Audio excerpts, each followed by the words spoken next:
हो जाती है, इनसे कोई ज्यादा उम्मीद नहीं की जा सकती। All right, so that was BJP's Kavinder Gupta giving his response, saying that it reflects the mindset of the national conference. Just to take our viewers to these kind of remarks that have come in from the NC leader, who's not just insulted the martyrs of the URI and Pulwama attacks, but also went on to say that it's the government of India that planned the URI attack.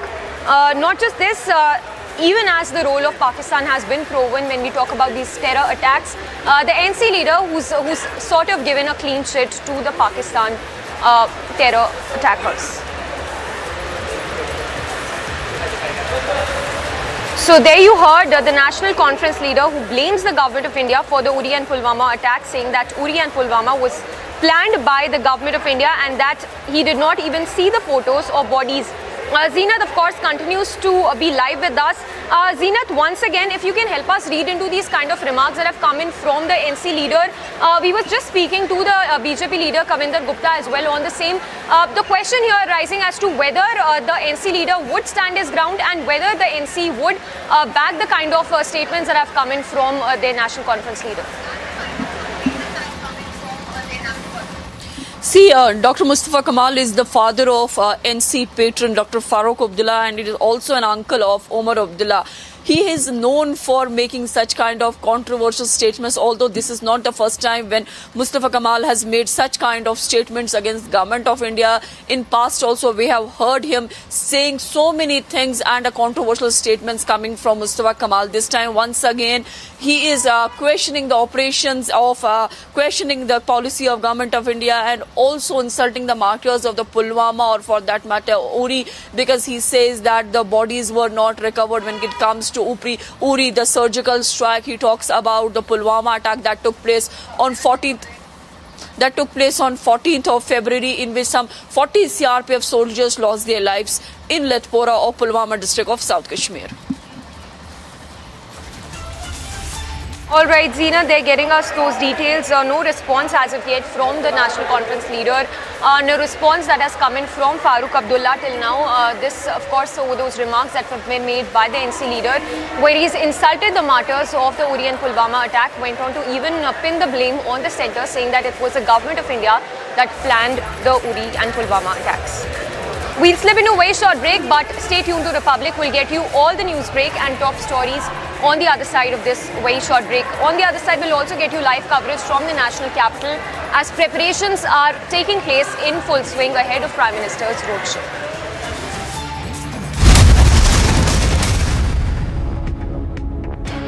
When timeless European design meets cutting-edge technology, it's QO. QO, European Bath Lounges. The Global South has countries that are in a state of perpetual conflict. Some of them their own making and some of them from outside. And India has said that India will use the G20 platform to speak for the Global South, for the other marginalized countries of the world who have no voice, who deserve to be heard. It is India. This is India's, I think, one of the many steps that India has taken towards diplomatic superpower status.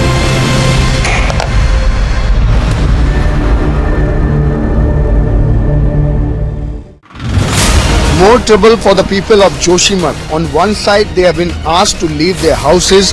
They have been evacuated.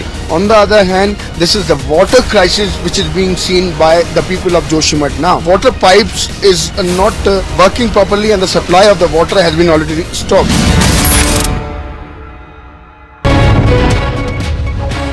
Rescue operations have been launched by police, army as well as the SDRF as far as the Sarbal Gandarbal is concerned, because 172 labourers who have been working on the Zojila tunnel today morning have been shifted to the safer location. Yesterday evening the place witnessed 2 avalanches, and because of the avalanche the minor damage was reported to one of the sheds located in this very area, although the administration has already issued an alert, and also the Met has said that the people living near the snowbound area should move to the safer location. Met has predicted the dry weather till 18th of this month, and then from 19th onwards the fresh weather disturbances will affect the Jammu and Kashmir. We have been seeing the Jammu and Kashmir witnessing the fresh snowfall, and also because of which the train as well as the flight system got disturbed. We are seeing the rescue operation continuing as far as Sonmarg, Ganderbal is concerned. With Vijay Firdoswani, I'm Zina Zishan Fazil for Republic in Central Kashmir. You are watching Republic TV. On the other side, the Apex Court is likely to hear a plea seeking the sinking of Joshimath to be declared as a national. Republic, 47.3%. 394% more viewership for Republic TV than News 18 in super prime time.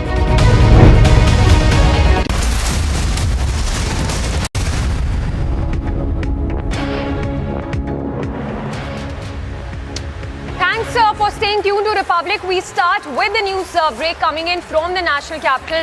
In just a short while from now, the Prime Minister will be holding that mega roadshow in the national capital. Roughly about 1 kilometer distance would be covered in this roadshow that would be that the Prime Minister would be part of. In fact, we have Shivangi on the ground taking us through all those updates. Shivangi, if you can show us the colours around the preparations that are already in full swing for the Prime Minister's roadshow, which would begin in roughly half an hour from now. Absolutely, Samiksha, and you can see the excitement building up as well. A lot of chants over here, and we were speaking to a lot of people. They said they're very excited to meet the Prime Minister and see him. So a lot of people have arrived here. There's a lot of excitement, chanting, raising of hands. Let's go to that side and show you how many people have come. Now, when we first came in the morning, there were not many people, but right now, as the minute goes, you can see the exuberant crowd over there. They're dancing, they're holding flags, and they're walking by. Also, very heavy security as well present. We also saw that the vehicle carrying special security for the Prime Minister, that had also arrived a short while back. And you can see as the minute, at 30 minutes is left only for the roadshow to begin. And as we get you more pictures, we can show you that more visuals of the celebrations. In fact, let's go to Piyush Mishra, who's also here at where I am, Patel Chowk. This is where the PM's roadshow will begin, and where Harsha is, that's my other colleague. Let's go to Piyush Mishra. Piyush, you're also here. A lot of colour, exuberance, excitement in the national capital. The Prime Minister roadshow will begin very shortly, but people are extremely excited here. Piyush, what's happening where you are?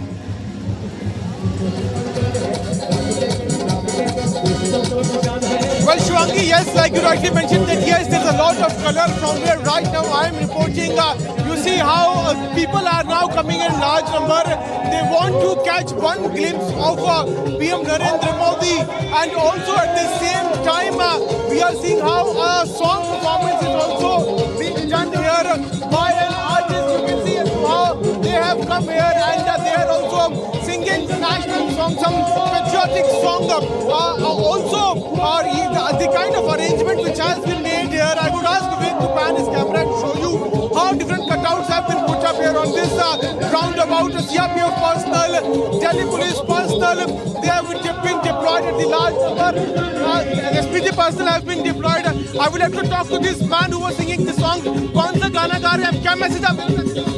Basically message ये जाता है, चाहे हम किसी भी धर्म जात के हों, लेकिन हम पहले हिंदुस्तानी हैं, वी आर इंडियंस, और हम किसी से कम नहीं हैं, और हमारा नारा पूरे ब्रह्मांड में, पूरे विश्व में, पूरे प्लेनेट में ऐसे गूंजता है, we are one, we are Indian, we are Hindustani. कहाँ से आए आप? कहाँ से आए हैं? कहाँ से आए? आई एम फ्रॉम दिल्ली, मैं दिल्ली से हूँ और मैं सिंगिंग करता हूँ, मेरा प्रोफेशनल सिंगर है। अच्छा गाना हमारे दर्शकों के लिए गा देंगे, अच्छा गाना। सुनो गौर से दुनिया वालों, बुरी नजर ना हम पे डालो, चाहे जितना जोर लगा सबसे आगे होंगे हिंदुस्तानी, हिंदुस्तानी हमने कहा है, तुम भी कहो। मोदी जी आने वाले हैं, मोदी जी के लिए कौन सा गाना गाएंगे आप? मोदी जी के लिए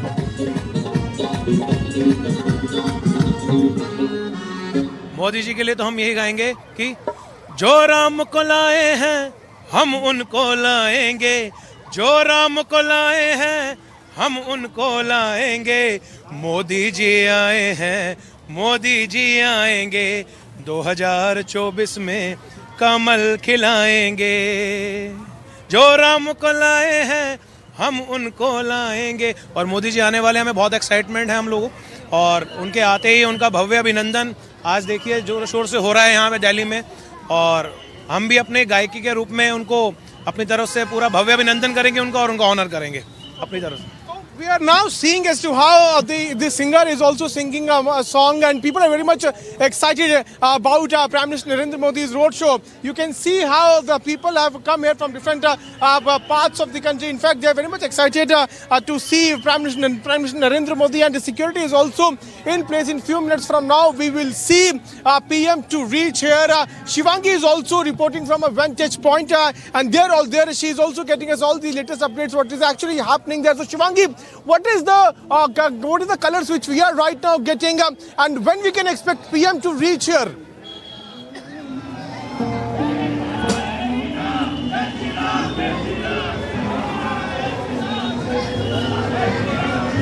All right, Piyush. The Piyush is getting us one more vantage point right now. Where Piyush is very close to where the roadshow will begin. I'm also somewhere over here where we are seeing that as the minutes, we count down the minutes to the roadshow.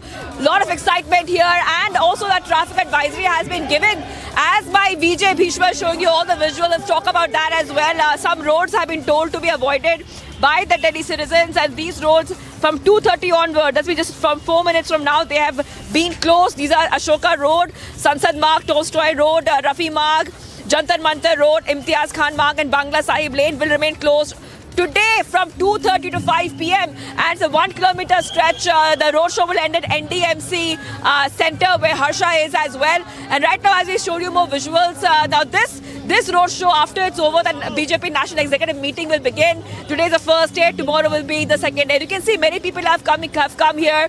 A lot of messages, a lot of postcards and a lot of posters, banners for the Prime Minister. You can see that many people have come here to the Prime Minister.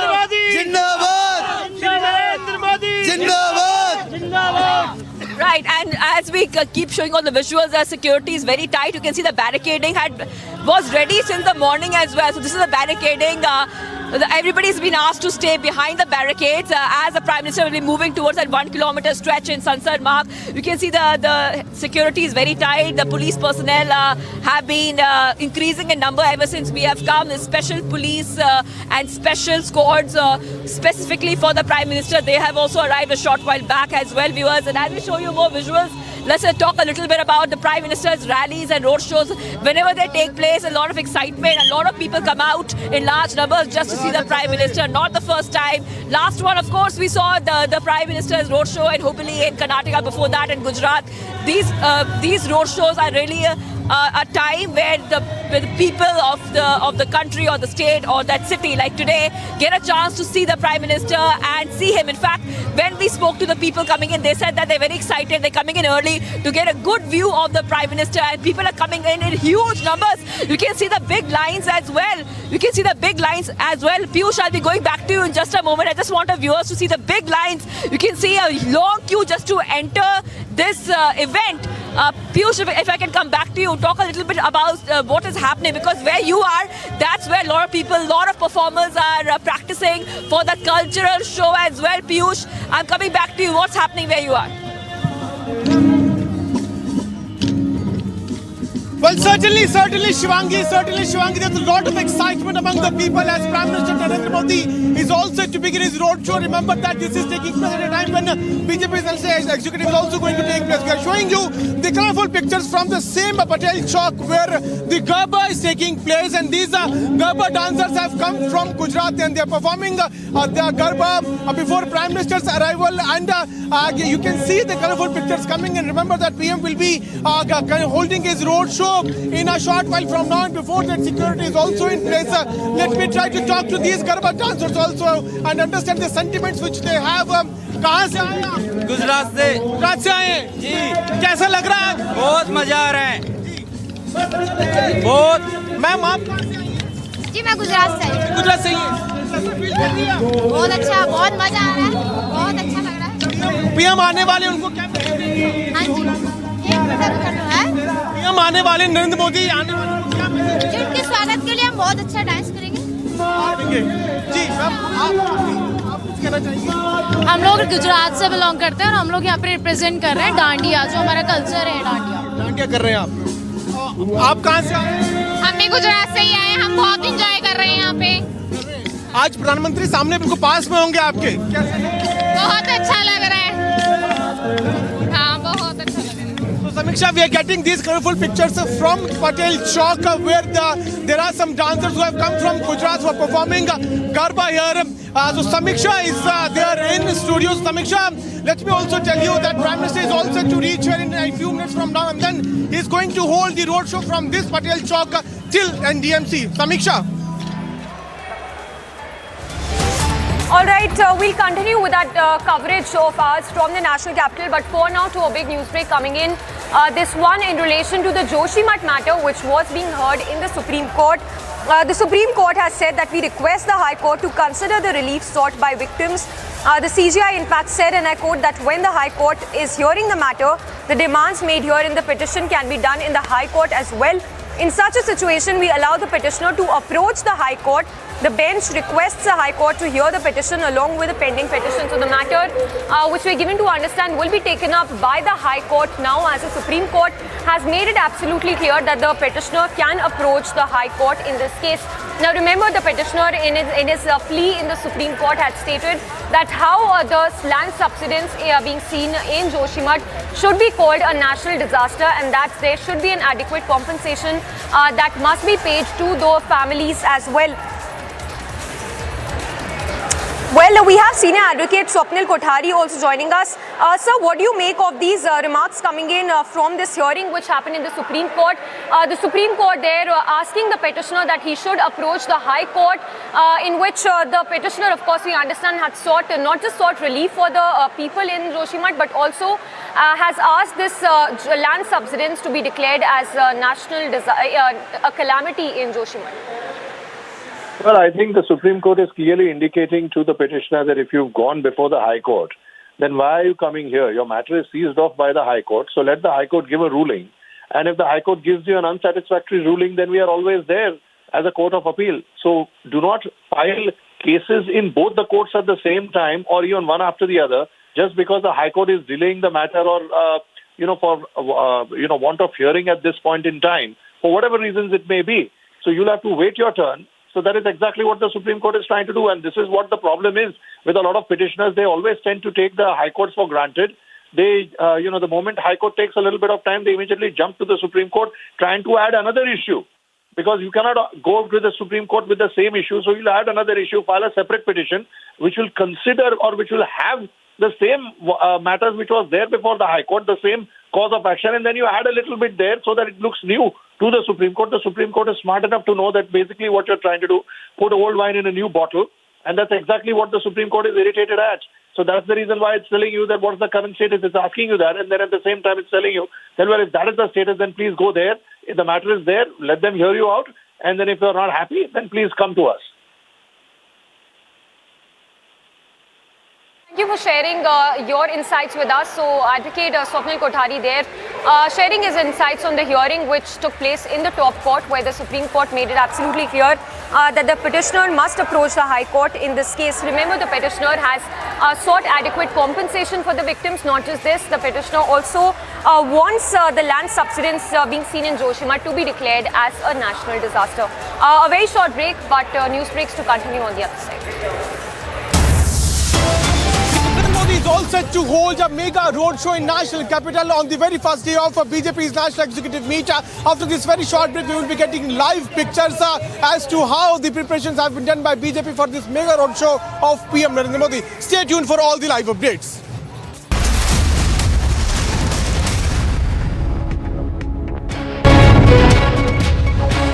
Rescue operations have been launched by police, army as well as the SDRF as far as the Ganderbal is concerned, because 172 labourers who have been working on the Zojila tunnel today morning have been shifted to the safer location. Yesterday evening the place witnessed 2 avalanches, and because of the avalanche the minor damage was reported to one of the sheds located in this very area, although the administration has already issued an alert, and also the Met has said that the people living near the snowbound areas should move to the safer location. Met has predicted the dry weather till 18th of this month, and then from 19th onwards the fresh weather disturbances will affect the Jammu and Kashmir. We have been seeing the Jammu and Kashmir witnessing the fresh snowfall, and also because of which the train as well as the flight system got disturbed. We are seeing the rescue operation continuing as far as Sonmarg Ganderbal is concerned. With Vijay Firdoswani, I'm Zina Zishan Fazil for Republic in Central Kashmir. You are watching Republic TV. On the other side, the Apex Court is likely to hear a plea seeking the sinking of Joshimath to be declared as a national. Republic 47.3%. 394% more viewership for Republic TV than News 18 in super prime time. Content supremacy destroys the landing experiment. Republic TV, the All India number one.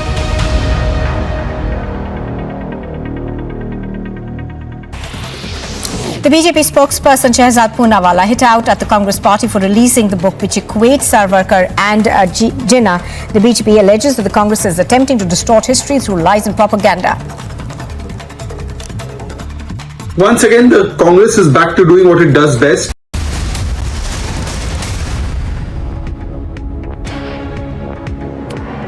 Thanks for staying tuned to Republic. We start with more news break coming in. This one from Pakistan's Peshawar, where we're given to understand that the former Supreme Court Bar Association President Latif Afridi was killed after he was shot at while he was in the court bar room. That's the news break coming in from Pakistan's Peshawar, where former Supreme Court Bar Association President Latif Afridi was killed after he was shot at while he was in the Peshawar High Court bar room. The senior lawyer, we are given to understand, was moved to the hospital.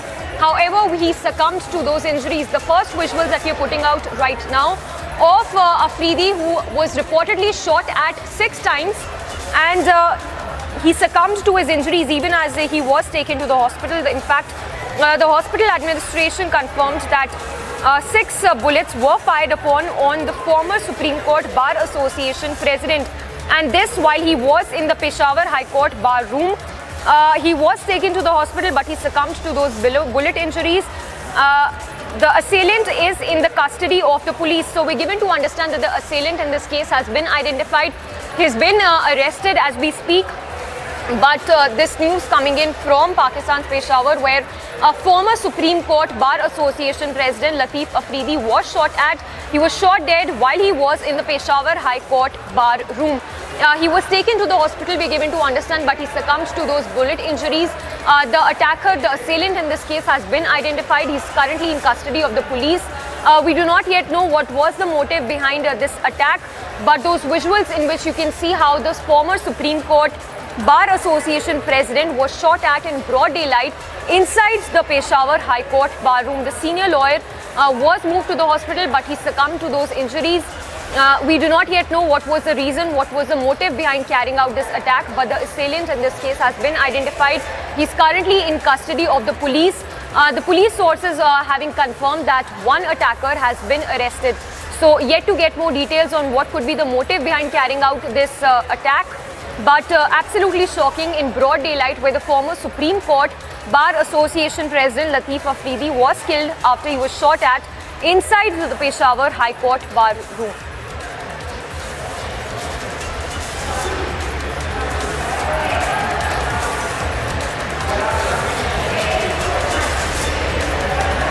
All right, so the Pakistan former president of Supreme Court Bar Association who was shot at inside the Peshawar High Court bar room.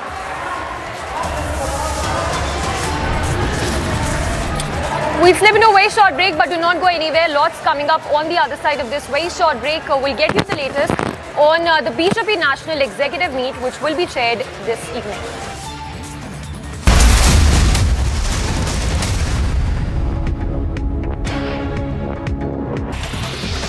The The BJP spokesperson Shehzad Poonawalla hit out at the Congress party for releasing the book which equates Savarkar and Jinnah. The BJP alleges that the Congress is attempting to distort history through lies and propaganda. Once again, the Congress is back to doing what it does best: distort history and try to brainwash youth and the people through lies and propaganda in its attempt to whitewash the sins of Muhammad Ali Jinnah. The book written by Congress leader Kamal Nath tries to equate and equalize Muhammad Ali Jinnah with Veer Savarkar ji, in a sense trying to downplay the actions of Muhammad Ali Jinnah which were responsible for partition, and they try to put the blame on Savarkar ji. S.S. Rajamouli's magnum opus RRR has won the Best International Film Award at the 20th Annual Critics' Choice Award after winning the prestigious Golden Globe Award for Natu Natu in the Best Original Song category. RRR, of course, has made yet another big win. A day after Deputy Chief Minister Manish Sisodia's office saw a visit by CBI officials amid a probe in the excise policy case, the ruling Aam Aadmi Party has hit out at the probe agency. The Aam Aadmi Party's chief spokesperson said that the CBI must inform before visiting their office. मुख्यमंत्री का दफ्तर है, बाकायदा जिस दिन दफ्तर खुलता है उस दिन आइए, अफसर को चिट्ठी लिख दीजिए कि हमको ये चीजें लेनी है, हम वो लेने आ रहे हैं। भाई वो कोई इंडिया गेट कोई ना है कि वहां पे टहलते आपने जो है कुछ उठा लिया। भाई उप मुख्यमंत्री का दफ्तर है, छुट्टी वाले दिन आप वहां पे जाते हैं, सामान ढूंढते हैं, जो सामान आपको मन करता है उठा के ले जाते हैं, छापा और क्या होता है, यही तो होता है। Authorities in Jammu and Kashmir have issued an avalanche warning with low danger level for 11 districts. The avalanches are likely to occur above 2,000 meters, and the public is advised to avoid venturing to avalanche-prone areas. Ahead of the union budget, the Finance Minister Nirmala Sitharaman has said that she is aware of the pressures of the middle class and recalled that the present government has not imposed any fresh taxes on them.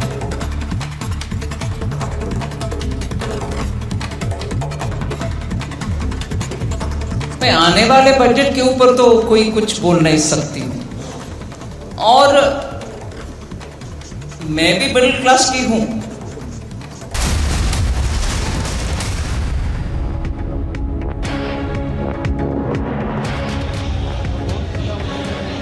Viewers, we're live and breaking. It's a super Monday today in afternoon, a Monday afternoon, where we are reporting live from Patel Chowk. The Patel Chowk is the exact area where I'm standing. The Prime Minister's roadshow will begin here and at the NDMC Centre, where my colleague Harsha is, and that's where the BJP National Executive Meeting will also take place.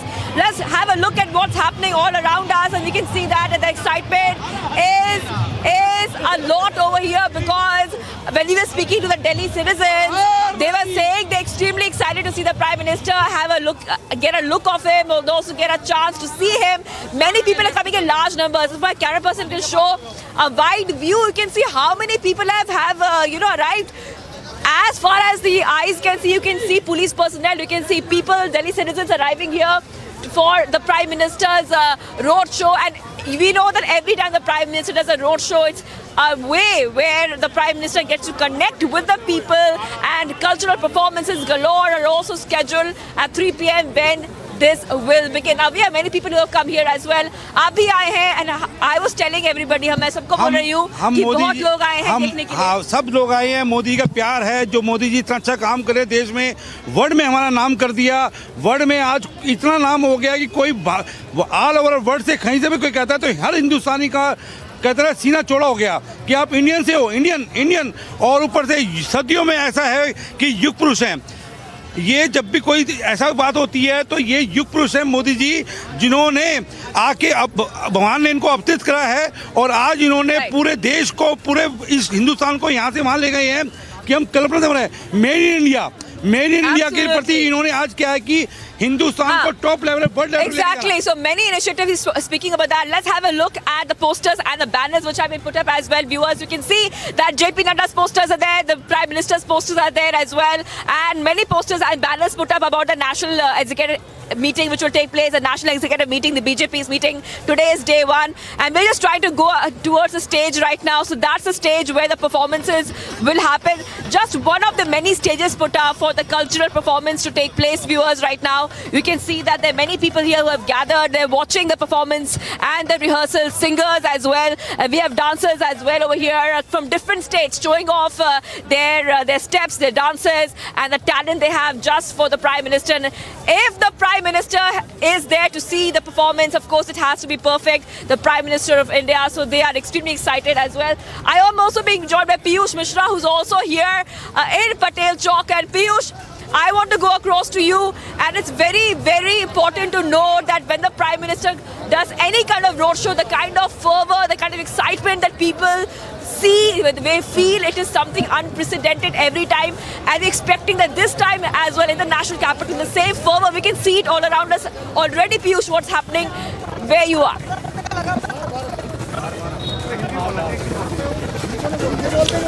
Well, certainly, Shivangi, as you are talking to people there, we're also showing to our viewers how the people have turned up here in large numbers. It seems like the entire Delhi has turned up here to catch one glimpse of their quintessential leader, their one leader, the famous leader, their left leader.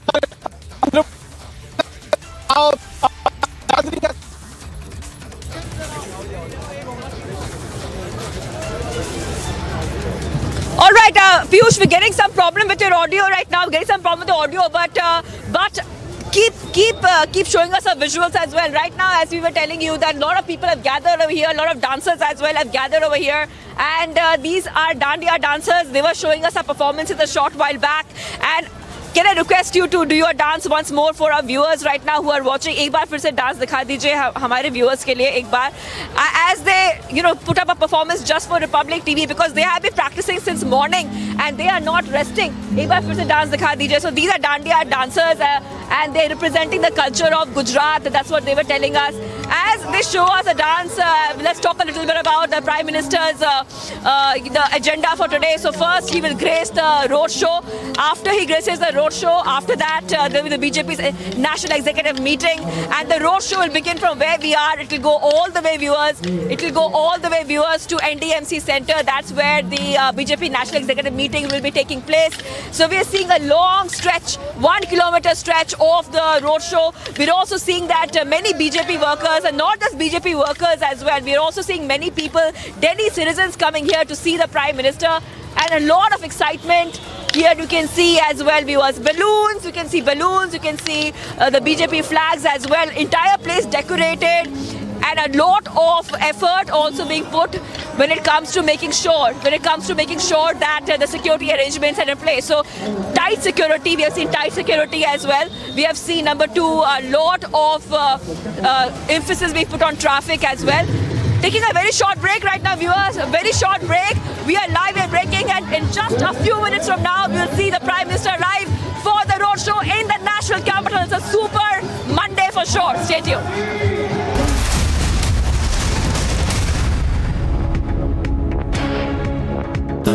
Amity faculty have filed over 1,700 patents. Yet another reason why Amity has been conferred with the National Intellectual Property Award by Government of India for being the top Indian academic institution for patents and commercialization. When timeless European design meets cutting-edge technology, it's QO. QO, European Bath Lounges.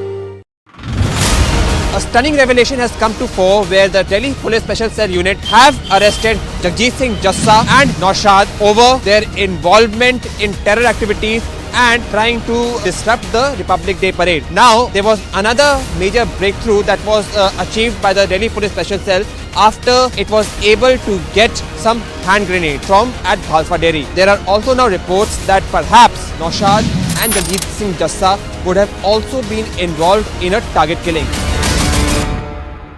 The global south has countries that are in a state of perpetual conflict. Some of them their own making, and some of them from outside.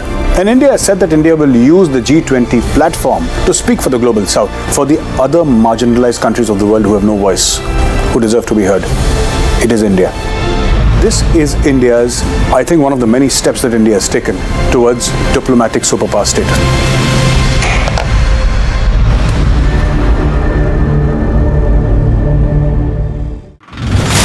More trouble for the people of Joshimath. On one side, they have been asked to leave their houses. They have been evacuated. On the other hand, this is the water crisis which is being seen by the people of Joshimath now. Water pipes is not working properly and the supply of the water has been already stopped.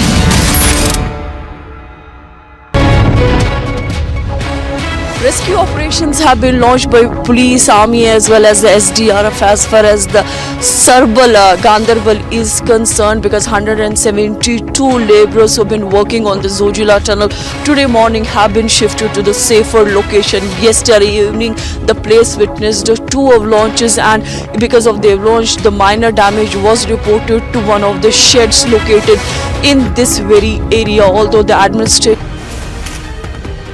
No one has questioned Vijay Mallya like Republic. Mr. Mallya, why are the questions bothering you when I'm not getting a single answer? ED and the CBI charge sheet is very clear. Why is it that the defence witness says that these wide approach the IDBI question? Why is there this trying to evasion of the questions that have been put by the CBI and the ED, sir? No one has exposed Mehul Choksi like Republic.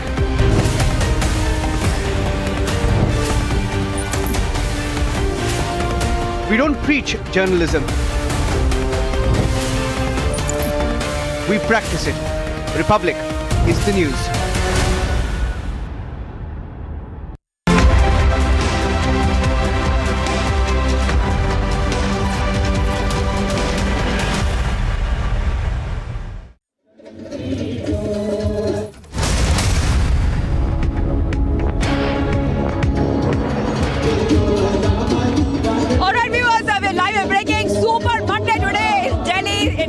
Capital, where we are seeing a lot of fervor celebrations here because our Prime Minister's roadshow will begin very shortly.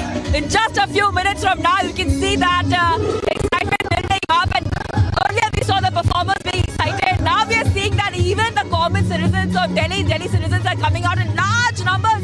You can see everywhere, as far as the eye can see, how many people have come. Posters, banners, colour, cultural performance, all lined up as the Prime Minister's roadshow will begin. Let's also go to Harsha. Harsha is joining us live. Remember, I'm in Patel Chowk right now, where the roadshow will start. At NDFC Center, where Harsha is. Harsha, I'm coming to you right now. What's happening where you are? Because we know even where you are, that is where the roadshow will end. A lot of preparations underway.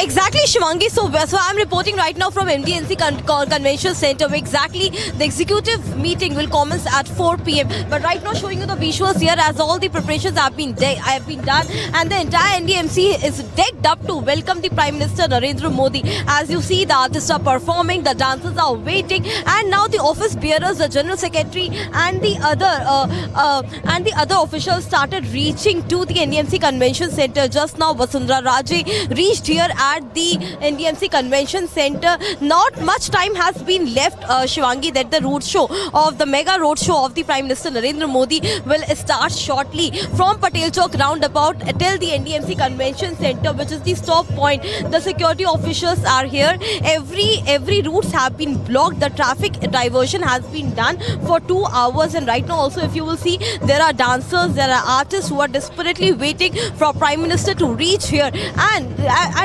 now the arrival of the Chief Ministers, Union Minister, State President are to take place. Slowly and evidently the State Presidents are reaching here, and there are 12 Chief Ministers of different states who will be coming here, and also 5 Deputy CMs as well in the executive meeting. So here are the visuals that all the office bearer and the General Secretaries of the BJP are here to welcome the Chief Minister, the Union Minister, and the State Presidents of the BJP, because this is a very important strategic meeting which is to happen today, and it will go till 8 or 9 p.m. in the late in the evening, followed by the dinner by all the BJP workers and the leaders who will be coming here. And not to forget 2023 assembly elections, and just now as you see, Uttarakhand CM has reached. Shivangi, on our screen, Uttarakhand CM Pushkar Singh Dhami has reached to the NDMC Convention Center.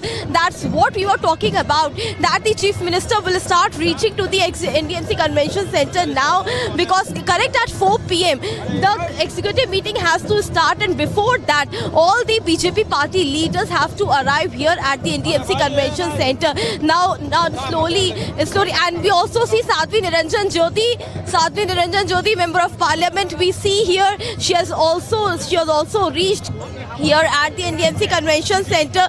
All the BJP leaders from every part of the country, be it Maharashtra, Punjab, Telangana, Karnataka, Rajasthan, Madhya Pradesh, everywhere, all are reaching to the NDMC Convention Center because it is a very important executive meeting. The mega roadshow is only about a 1 kilometer roadshow, and it is expected that Prime Minister Narendra Modi will reach to the venue at around something between 3:30 to 3:45, and correct at 4 p.m. this executive meeting has to start, which is very important ahead of the 9 assembly election which has to happen in 2023 and the Lok Sabha election which has to happen in 2024. Not to forget, the Hyderabad executive meeting was last year in July, and several tasks was given to several office bearers and the BJP leaders who participated in that executive meeting. And in this meeting, PM is going to do a follow-up also, that the task which was assigned till when and how it has reached, what the BJP workers and leaders have worked on it, and the state where the elections are there, like Rajasthan, like Chhattisgarh, like Madhya Pradesh, like Karnataka, like Telangana. What is the status over there? How are the booth level teams working there? What's the ground force reality? How we can achieve crown over in that state? What's the position of the BJP in those states? All those will be the key pointers of today's strategic meeting, the national executive meeting. But before that, a grand welcome as we see Rajwardhan Rathore also reaches here. Brajesh Pathak, Deputy CM of Uttar Pradesh, Brajesh Pathak is along with Rajwardhan Singh Rathore. As you see on your screen, slowly all the important leaders of BJP are reaching. Deputy CM of Uttar Pradesh, Brajesh Pathak on your screen, along with it Rajwardhan Rathore can be clearly seen. So these are the leaders who are slowly arriving, because now it's the time. In some time, Prime Minister Roadshow will start from Patel Chowk roundabout. The entire route has been planned by Delhi Traffic Police, and the diversion has also been done. So Shivangi, these are the visuals from NDMC Convention Center. Leader will started reaching. Back to you. Right, Harsha. Also, I'm being joined by Shravan Sen, a senior editor, joining us live as well from Sansad Marg. Sansad Marg is that stretch where the road show will take place. Shravan, I'm tossing to you now.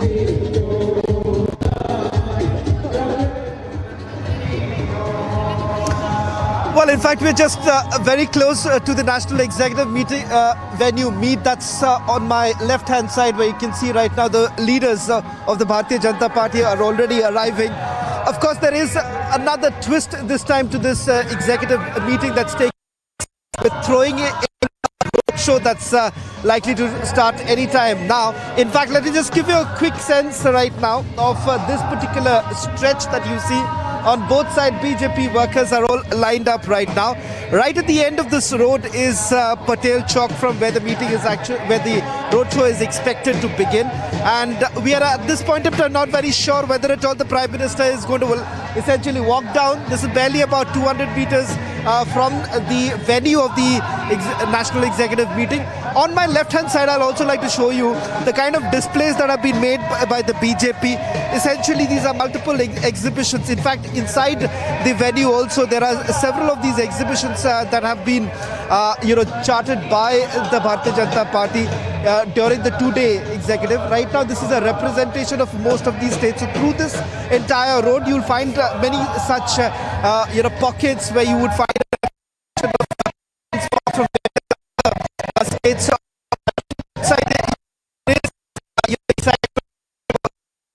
workers to get a glimpse of the Prime Minister. And then on my left-hand side is the venue where the meeting is going to take place, as you can see.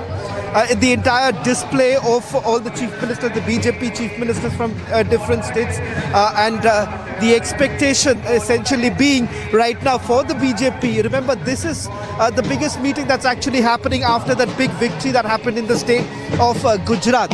What's going to be very important for the BJP right now, ahead of the Lok Sabha polls, right now BJP has, almost, they've started their entire work as to how exactly the projection essentially take place. How does BJP project itself as once again a party which has delivered its promises? And that's the reason why, remember in the last meeting that had actually taken place, the focus was that the entire political talk is going to be based on the developmental work that has been done by the Prime Minister, the outreach that has been made by the Bharatiya Janata Party, and that's going to be the focus. Expected that this is also going to be followed up. Take a look at the number of people who have gathered here.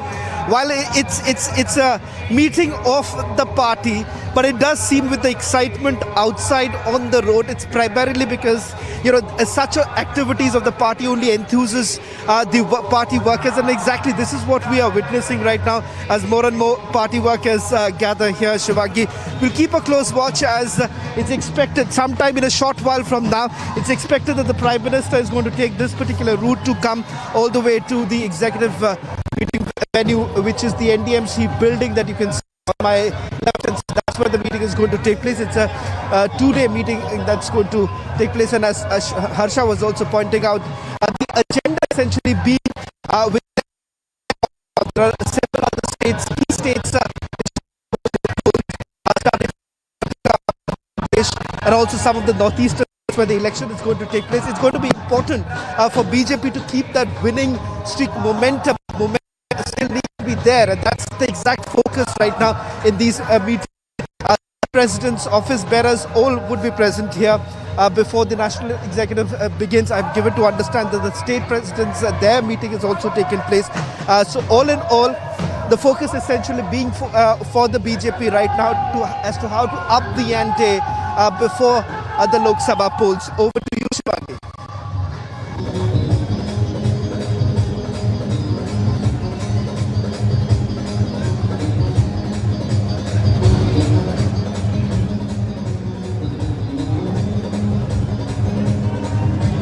All right, we continue to be live right now, and Shravan is reporting from Sansad Marg, getting us all the top updates now. The Sansad Marg is the entire stretch where the entire roadshow is going to start from. I'm at Patel Chowk right in the beginning of Sansad Marg. It will end at the NDMC Centre. As you can see that by the minute more and more people are coming in. The security is also very tight. Heavy barricading has also started right now, viewers. And you can see that performances are on as for the past couple of hours. We're also seeing that a short while back we saw that the Prime Minister's special security had arrived as well. So that really means that any time now the Prime Minister will be arriving for the roadshow to kick off. This is the mega roadshow this Super Monday. And viewers, we're also giving you all the top updates as they come in. Whenever there's a roadshow of the Prime Minister, it's always met with a lot of fervor, a lot of excitement. And we can see a precursor to that already. Just have a look at how many people are coming in big, large numbers, right now, viewers. Of course, every time the Prime Minister also comes for his roadshow, whether it be Karnataka, Gujarat or any other state, he comes out of his cavalcade and his vehicle and he waves to the crowd as well. And that is received by the people in a very, very excited manner. They are very excited to see the Prime Minister with their own eyes. That is what a lot of people have told us here on Republic TV as we spoke to them at this point of time. And as we show you more posters, in fact, since morning, this area has been completely prepared. Traffic advisories have been given to all the Delhi citizens to avoid certain routes from 2:30 to 5 p.m. You see JP Nadda's posters, you see the posters of the Prime Minister himself right over here, and you can see the BJP flags, you can see the balloons as well. So we can see that it has been decorated as per the occasion, that is the Prime Minister's roadshow. And as we show you more visuals, we are going to in fact go to that side because a lot of people are arriving in large numbers to see the Prime Minister. You can see that this is the barricade, and usually in every roadshow we see that there are barricades put and people can stand behind the barricade to get a good view of the cavalcade of the Prime Minister and in the roadshow. So you can see that a lot of people are waiting over here as well. आप अभी wait कर रहे हो, Prime Minister का roadshow है, अब बहुत सारे लोग आ रहे हैं, बड़े-बड़े बहुत सारे लोग, इतने सारे लोग आए हैं, आप भी आए हो, दिल्ली से हो? जी। अब Prime Minister को देखने आए हो? जी बिल्कुल। Right. और एक्साइटमेंट है प्राइम मिनिस्टर का सपना है कि मोदी जी को करीब से देखें. Right so he they're saying that it's a big dream for any Indian to see the prime minister in close quantities as well, and we see that many dancers have come, many of them are going to perform a lot of cultural programs, a lot of dances, performances from different states. So that is also something in the pipeline as the Prime Minister moves from here along Sansad Marg. It is around a 1 kilometer distance. We'll see that music, road shows, and we'll also see that cultural performances taking place right now. And I believe if I have my other colleagues with us as well, we have Piyush, we have Harsha, and we also have Shravan. All of us are at different vantage points to get you the top updates this Super Monday. If I could go to Piyush right now to understand where he is and what does he see around him, because he has been speaking to a lot of performers, and one thing is for sure that the kind of numbers we are seeing here is a lot of people have come, and this stretch itself, it's a 1 kilometer long stretch, so you can imagine how many people are waiting just to get a glimpse of the Prime Minister. Piyush, if I can come to you, and if you could tell us more about what you're seeing.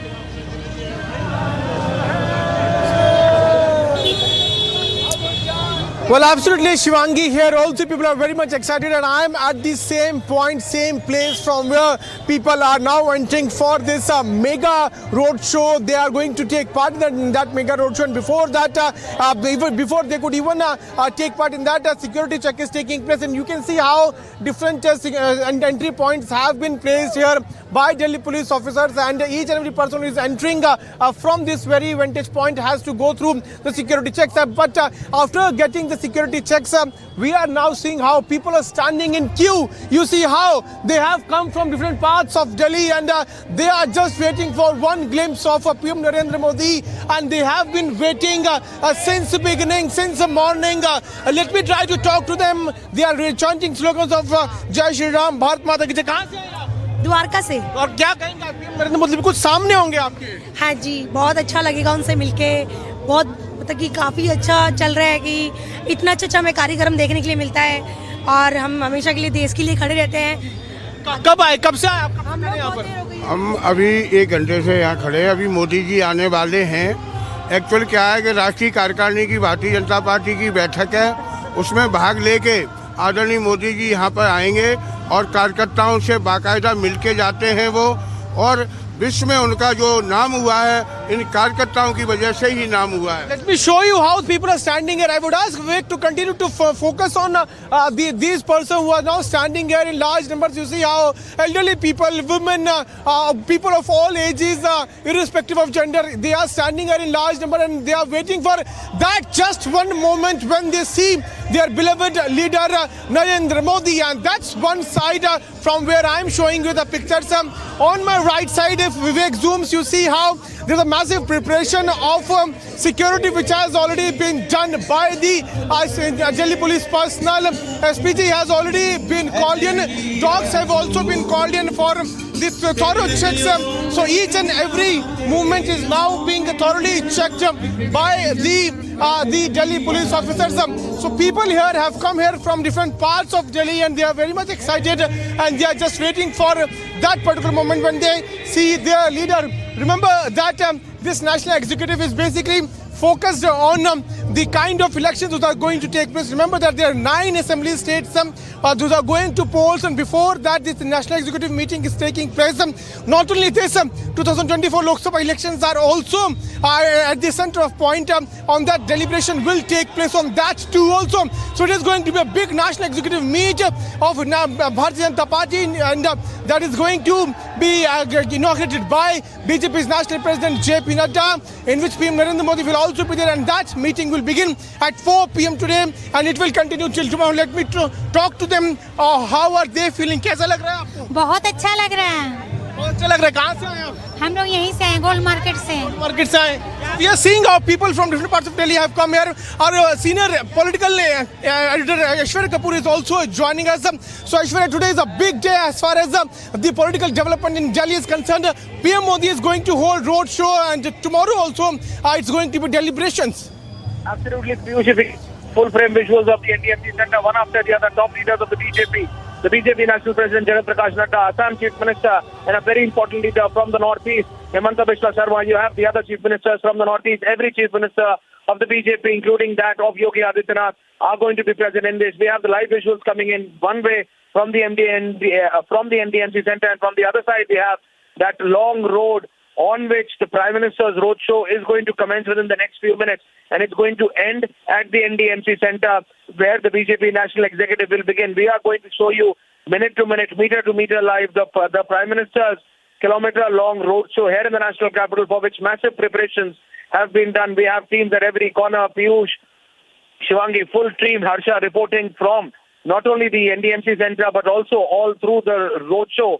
And these live visuals which we are showing you are that one from the NDMC Center where all the top brass, the top leaders of the BJP are arriving, and the other from the roadshow. The roadshow of the Prime Minister is expected to begin any minute now, with the BJP National President Jagat Prakash Nadda and the other top brass of the BJP arriving at the NDMC Center. Home Minister Amit Shah is also going to be arriving within the next few seconds. You have the Gujarat Chief Minister, you have the Assam Chief Minister, you have the other National General Secretaries of the BJP right there present, and then preparations. It's a complete celebratory mood as far as the BJP is concerned.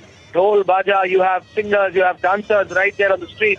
They are all awaiting Prime Minister Narendra Modi's roadshow to begin within the next few minutes. There are cultural programs all through that kilometer-long road of the national capital.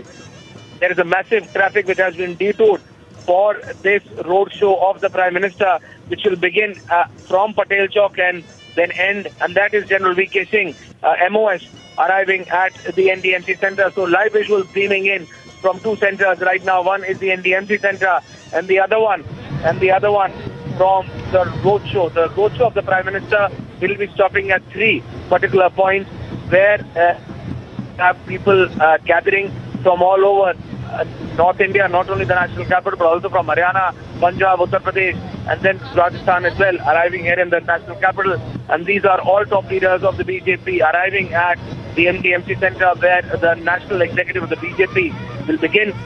You have the media unit of the BJP taking care of all the top brass of the leaders, arriving right from Gujarat Chief Minister to the BJP National President. We just saw General V.K. Singh, who is a MOS in this government, arriving. We are also going to get you visuals from inside the NDMC Center within the next few minutes.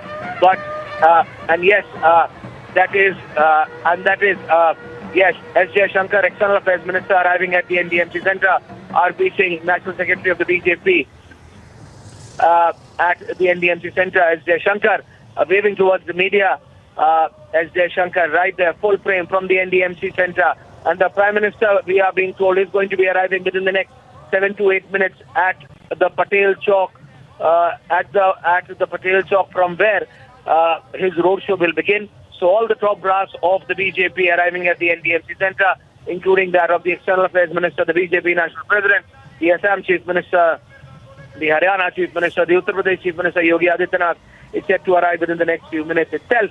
So one after the other, all the top brass of the BJP arriving at the NDMC Center. And on the right, we are going to once again show you the visuals of the roadshow, for which the BJP Delhi unit has done a massive preparations across that kilometer-long route, right from Patel Chowk back to the NDMC Center. These are full-frame visuals of the NDMC Center main entrance, where we just saw the External Affairs Minister, S. Jayashankar, arriving, being received by the BJP media cell, waving towards the media, and now one after the other, all the top ministers of the BJP arriving. They all have been given a timeline. They need to arrive before the Prime Minister's roadshow begins, because once the Prime Minister's roadshow begins, no other VIP will be allowed to move on that road. And as we speak, the Uttarakhand Chief Minister Pushkar Dhami has also arrived there. We told the Haryana Chief Minister, Gujarat Chief Minister, all the BJP ruled State Chief Minister will be arriving there. Yes, Hemanta Biswa Sharma is already is already at the NDMC Center. You have the BJP National President Jagat Prakash Nadda at the NDMC Center, the BJP media unit receiving them one by one. And for the Prime Minister's roadshow, it's a massive, massive preparation. Though the roadshow is not that long, I repeat, it is not that long, but the preparations made by the BJP are immense, are just massive. They have prepared at least 24 points where people will be gathering, and that's a full-frame visual once again from the NDMC center, one after the other. The top leaders of the BJP arriving. We have right there live visuals beaming through the NDMC center of the VIPs, of the BJP ministers, the complete cabinet, the complete state leadership of the BJP is going to be present at the NDMC center. So it's a full-fledged power show, and that's the BJP Yuva Morcha Adhyaksh Tejasvi Surya, young leader, talking to the wire agency ANI. We are going to get that reaction wired in from the ANI within the next few seconds. But that is Tejasvi Surya arriving at the NDMC center. We're also getting visuals from inside the NDMC center, which we will be showing you, of the BJP National President Jagat Prakash Nadda alongside Tarun Chugh. We also have our colleague Shavan right there from the outskirts of the NDMC center, right where the roadshow will begin. So Shavan, on one side we have these live visuals coming in from the NDMC center, and the other one of the roadshow of the Prime Minister, which is going to begin within the next few seconds. Shavan.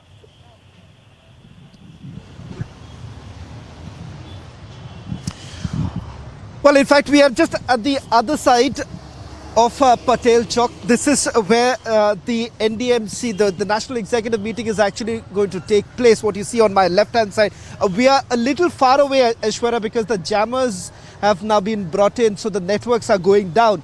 So we are not really at a vantage point as of now, but let me just try and describe this for all our viewers as to what exactly are we witnessing in front of our eyes. Well, now this is as part of the BJP party constitution of having the meetings in a frequent interval. Remember, the last happened in Hyderabad. But why this assumes a lot of significance is because this is in the run-up to the 2024 elections, and that is the reason why this is yet another attempt by the BJP to take stock of the organizational issues, and not just that, also assembly polls that are going to take place at least in 9 states, and a lot of them happens to be quite crucial. Let's not forget what's really going to happen in the state of Karnataka, in the state of Madhya Pradesh, in the state of Rajasthan, and these are key states where the BJP essentially would want to retain power. In some, they would like to come back to power, and it's going to set the tone for the 2024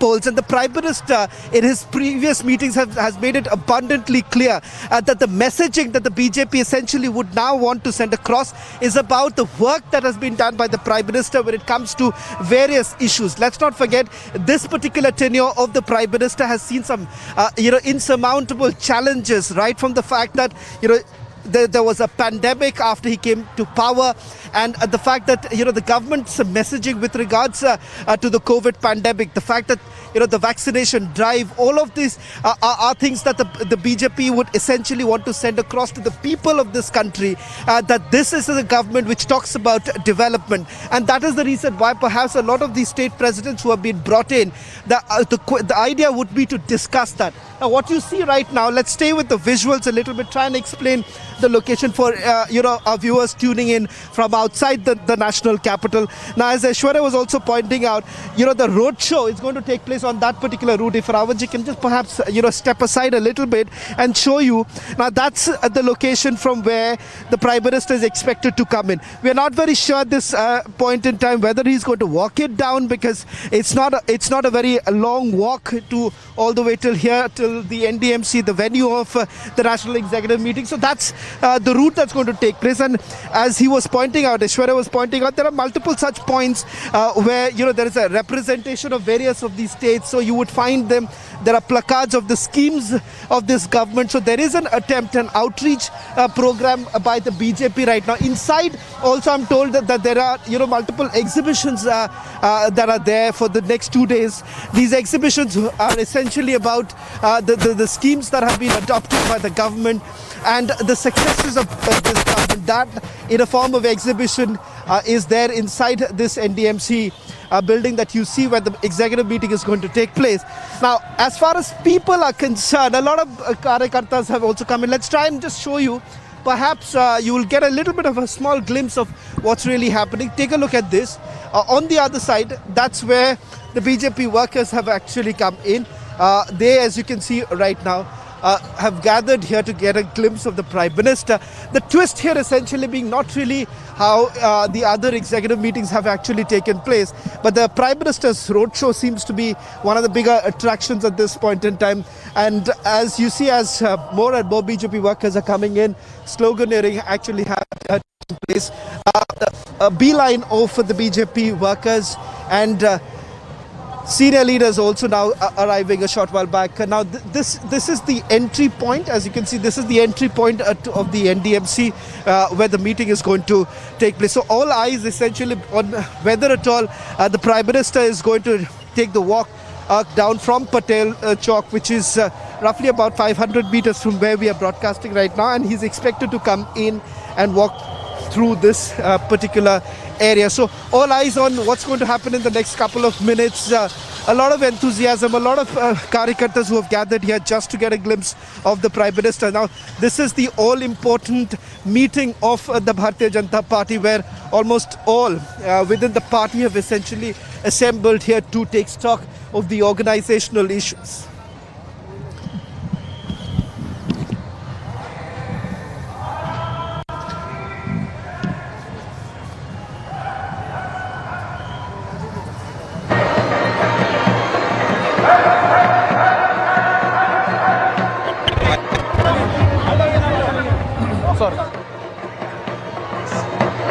We can expect a PM Narendra Modi to reach here, and before that preparations have been done. Announcements are now being made here by the security officers to maintain a distance. Remember that is the roundabout where PM Narendra Modi will be arriving.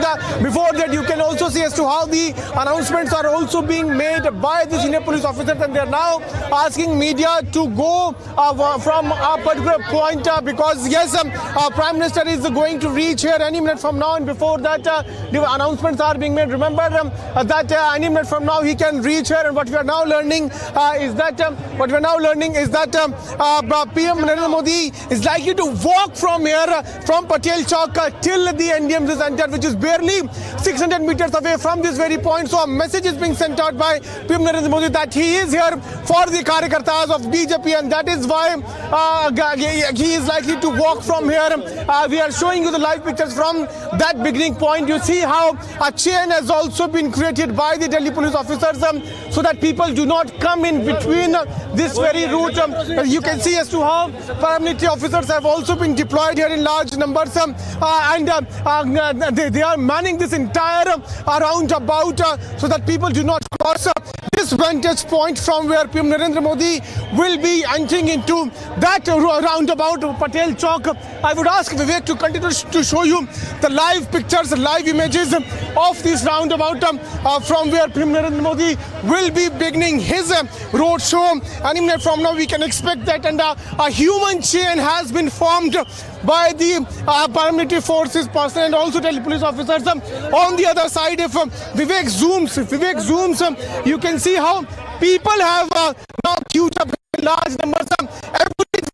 Wherever you'll see, you'll just see people standing there to catch just one glimpse of their beloved leader, Narendra Modi.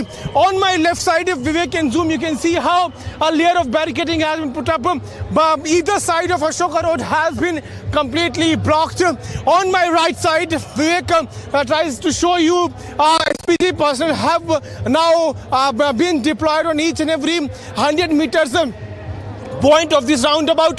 So security now is in place. Any minute from now we will expect Narendra Modi, Prime Minister Narendra Modi, to reach here and take part in this grand road show, which is going to begin from this very point from where we are right now reporting. So remember that it is taking place on the very first day of BJP's national executive, and the main focus of BJP's national executive would be upcoming state assembly elections and 2024 Lok Sabha elections. Remember that out of these state assembly elections, the elections of Rajasthan, Madhya Pradesh, Chhattisgarh, Tripura, Karnataka, they are going to be the most important one, and the remaining states elections are there in other parts of the country.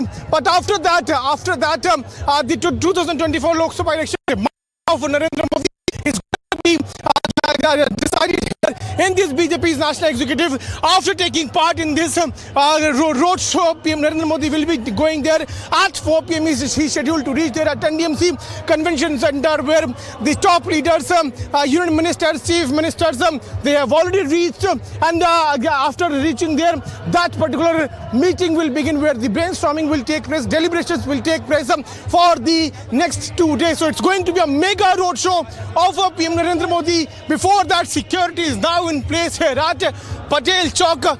Multiple layers of barricading has been done on my left side, on my right side. You will just see people and see how people can be seen. You see how people are standing also on the roofs of these government buildings to catch just one glimpse of their leader. People who are also coming on the way, they are now being asked to move from a particular point, because PM Narendra Modi will be reaching here any minute from now. We are learning that he has left from his residence, and in a short while from now he will be reaching here, and then the moment he reaches here, we will see the scenes of euphoria, we will see the scenes of excitement, we will see the chanting. We are already seeing the workers of BJP chanting Bharat Mata Ki Jai, Jai Shri Ram, Modi, Modi. So these are the slogans we are already hearing from the workers of BJP, and the moment Narendra Modi reaches here, we will see that sloganeering to go on the epitome. They are going to shout the slogans on the epitome of their voice. So it's going to be a mega roadshow of PM Narendra Modi, and before that, it is now in place. There are multiple layers of barricading which has been done by the Delhi police officers. SPG has now taken their position. The workers are now standing on either sides of the roads to catch one glimpse. Many of the workers who have come here, they are telling their dream to catch one glimpse of their leader, and that is why we are seeing as to how Jai Shri Ram slogan taking place. Workers continue to pour in here to see their leader. So it's a mega roadshow of Prime Minister Narendra Modi. Any minute from now, he will be reaching here. Before that, a chain of Delhi police. Okay, Piyush, I'm just going to pull away for a moment. We see Yogi Adityanath there, the Chief Minister of Uttar Pradesh, also now making his way for the BJP's big national executive. As expected, remember, you have the entire top brass of the BJP there at the NDMC Center. This, remember, is the venue of the BJP's national executive that gets kick-started today. It goes on till tomorrow, and tomorrow is also the all-important address by the Prime Minister. But why today is this national executive so important? What is going to be the messaging, the significance? All that are issues that we'll keep touching on. And also remember, the Prime Minister just about to hold a grand roadshow in the national capital.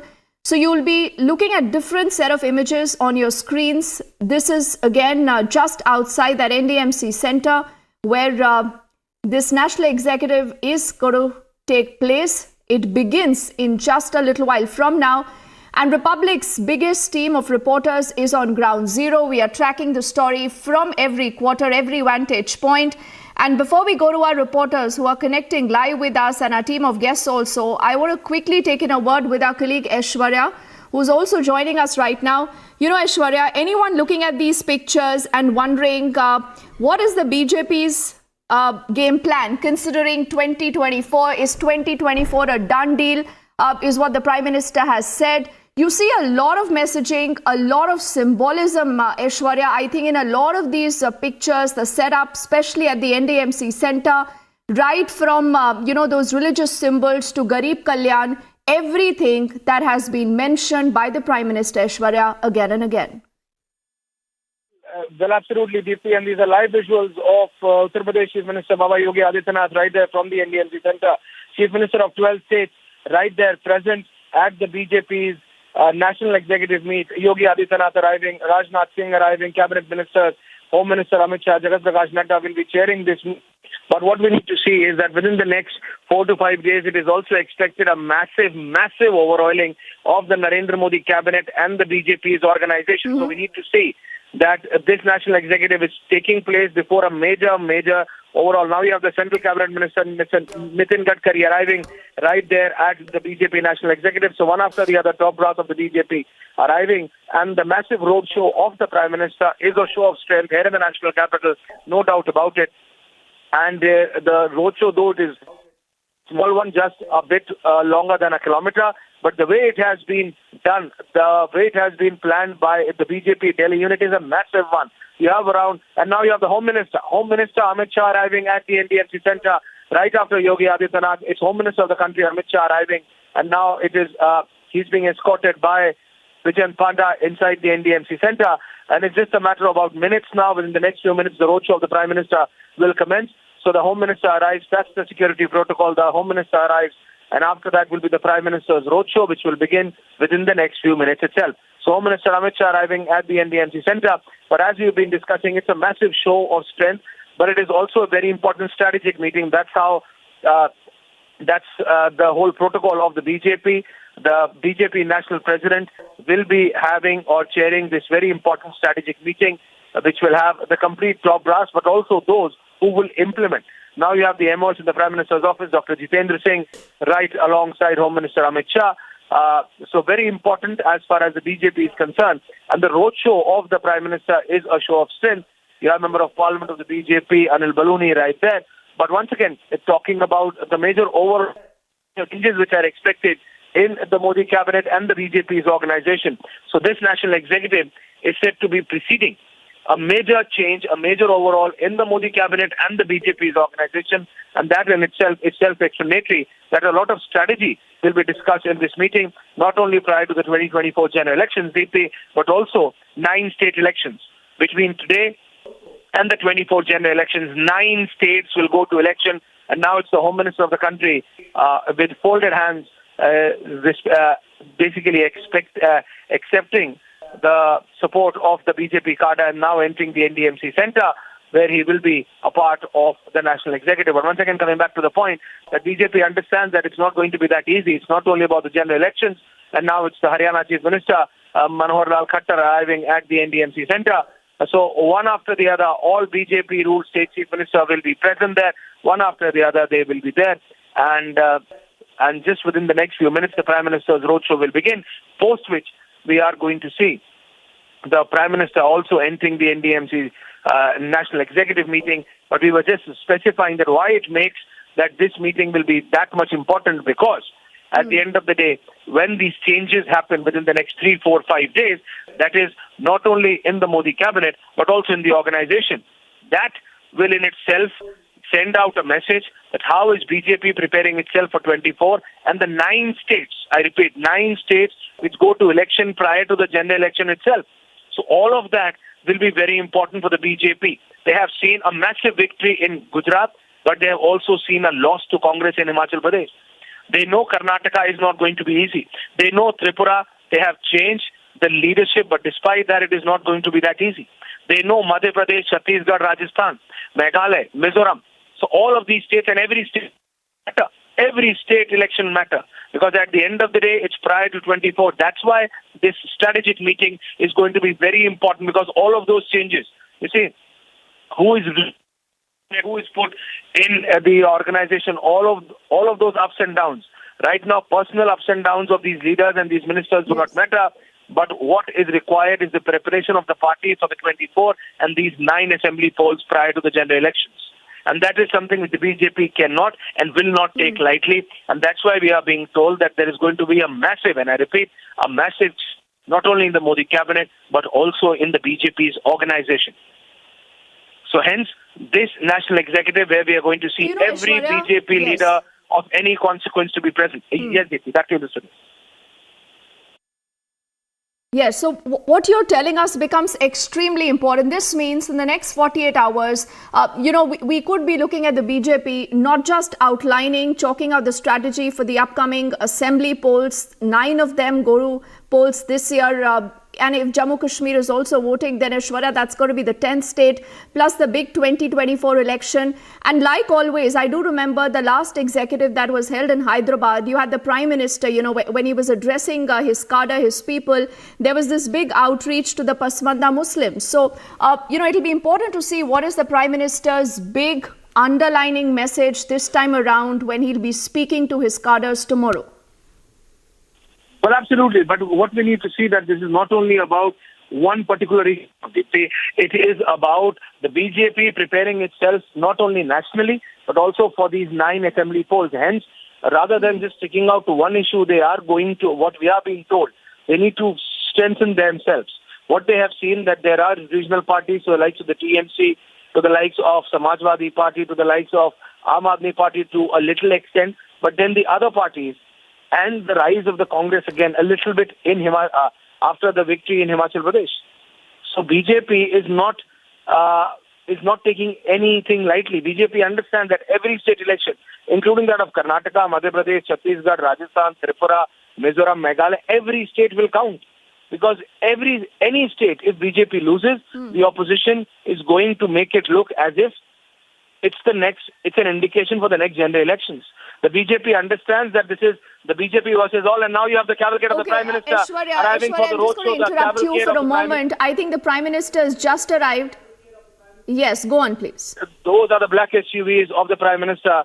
Because of the jammer, the Vigio has just ceased there. Because of the Prime Minister's security protocol, the SPG jammers, and that's the Range Rover of the Prime Minister. Prime Minister Narendra Modi arriving for that massive roadshow, though not that long, but a massive preparation made by the BJP Delhi unit. We have multiple units right there from where we are going to show. Those are the black SUVs, the cavalcade of the Prime Minister, the SPG protocol at place, the Prime Minister's roadshow, and now we are being told that the Prime Minister will be coming out, or he will be within the next few seconds. We will get a more clearer picture. Those are the escort vehicles of the SPG getting the Prime Minister onto the Patel Chowk metro station. They are just crossing Patel Chowk metro station, that iconic metro station, and then towards the NDMC Centre. And now we are full frame with these visuals, Deepthi. So the Prime Minister's black SUV right there. The Prime Minister accepting the support of the BJP cadre right at Patel Chowk. Now the Prime Minister comes out of his vehicle, that's what we have been told. And now the Prime Minister waving, yes, the Prime Minister comes out, the Prime Minister comes out of his black SUV, raising his hands and accepting with folded hands, with gratitude, the support of the BJP cadre and his supporters right there who are present at the BJP National Executive. So Prime Minister Narendra Modi's roadshow begins at the Patel Chowk, and there is only slogans of Modi, Modi, which we can hear in the background. The Prime Minister Modi comes out. और ये दृश्य शैलेंद्र हम बताना चाहेंगे अपने दर्शकों को, प्रधानमंत्री नरेंद्र मोदी पहुंच चुके हैं और प्रधानमंत्री का ये बहुप्रतीक्षित रोड शो जो है, इसे कह सकते हैं कि शुरू हो चुका है। पुष्प वर्षा प्रधानमंत्री के ऊपर हो रही है, भारी भीड़ दिखाई दे रही है, वहां पर जो लोग हैं उनमें भारी उत्साह दिखाई दे रहा है। सब इन क्षणों को कैद कर लेना चाहते हैं अपने कैमरों में, और ये जो भीड़ है, ये उत्साह है, ये दिखाता है प्रधानमंत्री की लोकप्रियता, प्रधानमंत्री के प्रति लोगों की उत्सुकता और प्रधानमंत्री के साथ एक संबंध जो लोगों का है, जो भावनाएं लोगों की हैं, उन्हें दिखाने का ये मौका बेहद महत्वपूर्ण। पुष्प वर्षा के द्वारा लोग अपने उत्साह, अपनी खुशी को जता रहे हैं। प्रधानमंत्री नरेंद्र मोदी लोगों का अभिवादन करते हुए अपने रोड शो के दौरान प्रधानमंत्री लोगों का अभिवादन कर रहे हैं। अपनी गाड़ी से बाहर निकल कर प्रधानमंत्री चलती गाड़ी से लोगों का अभिवादन कर रहे हैं। बेहद महत्वपूर्ण और अभूतपूर्व ये दृश्य हो जाते हैं, जिस तरह से प्रधानमंत्री का स्वागत फूलों के द्वारा किया जा रहा है और लोगों की भीड़, भारी भीड़ दिखाई दे रही है। लोग कैमरे से फोटो ले रहे हैं, रील्स भी शायद बना रहे हैं। काफ़ी भीड़ लोगों की दिखाई दे रही है, तो बेहद उत्साह यहाँ पर दिखाई दे सकता है बीजेपी के कार्यकर्ताओं का भी, और जो आम लोग वहाँ पर मौजूद हैं। बेहद महत्वपूर्ण प्रधानमंत्री का ये रोड शो बीजेपी की कार्यकारिणी के दौरान, बीजेपी की राष्ट्रीय कार्यकारिणी की बैठक की शुरुआत से पहले प्रधानमंत्री और लोगों की खुशी जो है वो बेहद दिखाई दे रही है, और प्रधानमंत्री भी उसी खुशी से अपनी मुस्कुराहट से लोगों का अभिवादन स्वीकार करते हुए, और जो भीड़ है, व्यापक प्रबंध किए गए हैं जिससे कि भीड़ नियंत्रित रहे, लेकिन उसके बावजूद जो है भारी भीड़ वहां पर दिखाई दे रही है। और पुष्प वर्षा प्रधानमंत्री के रोड शो में प्रधानमंत्री के काफिले पर हो रही है। पटेल चौक से संसद मार्ग तक का ये रोड शो अपने आप में बेहद महत्वपूर्ण है। यहाँ पर जो लोग हैं उनकी भावनाओं की अभिव्यक्ति का बीजेपी के कार्यकर्ताओं में उत्साह का और इसके साथ ही किस तरह से प्रधानमंत्री संदेश देते हैं विकास योजनाओं का, लोगों के लिए क्या काम किया हुआ है। और आप ये देखिए कि किस तरह से जो महिलाएं हैं वो भी भारी संख्या में दिखाई दे रही हैं और बेहद खूबसूरत दृश्य ये दिखाई दे रहे हैं। लोग अपनी भावनाओं का इजहार कर रहे हैं प्रधानमंत्री का अभिवादन करके और प्रधानमंत्री भी उनका अभिवादन उसी रूप में स्वीकार कर रहे हैं। पुष्प। So you're looking at these live images right now coming in from the national capital. This is the Patel Chowk from where the Prime Minister's roadshow has just begun. And just look at the turnout that you see almost on both sides there. As you see the entire cavalcade of the Prime Minister moving, it's headed towards the Sansad Marg, and at the NDMC Centre's Convention Centre is where you will be having the BJP's national executive that gets kick-started thinking about the upcoming assembly polls, the big 2024 battle. So the Prime Minister there literally now shifting the battle in top gear. As you're looking at these live images right now on our screens, we also have a team of reporters reporting from different vantage points, helping you understand what is the significance, the messaging of the Prime Minister's roadshow, followed by the National Executive. Let's see if we can go across to Shravan, who is close to the Sansad Marg point, and that is exactly where this roadshow will culminate. Shravan, if you can hear me, we see dhol nagaras, we see flower petals being showered at the Prime Minister. Clearly, this is the world's biggest political party, and this is the showstopper for the BJP, Shravan. And the Prime Minister, like I said, already has shifted the battle in top gear.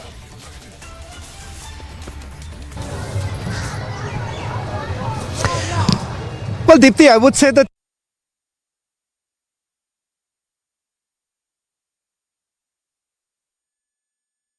I think we're having some trouble right now collecting with Shravan. We'll try to get him back. But like I said, there is a huge significance behind the Prime Minister's roadshow in the national capital before the meet. This is also, remember, a thanksgiving by the cadre, like Abhishek, Aishwarya both have been telling us, for the kind of victory that the BJP secured in the state of Gujarat, a spectacular one, breaking its own records.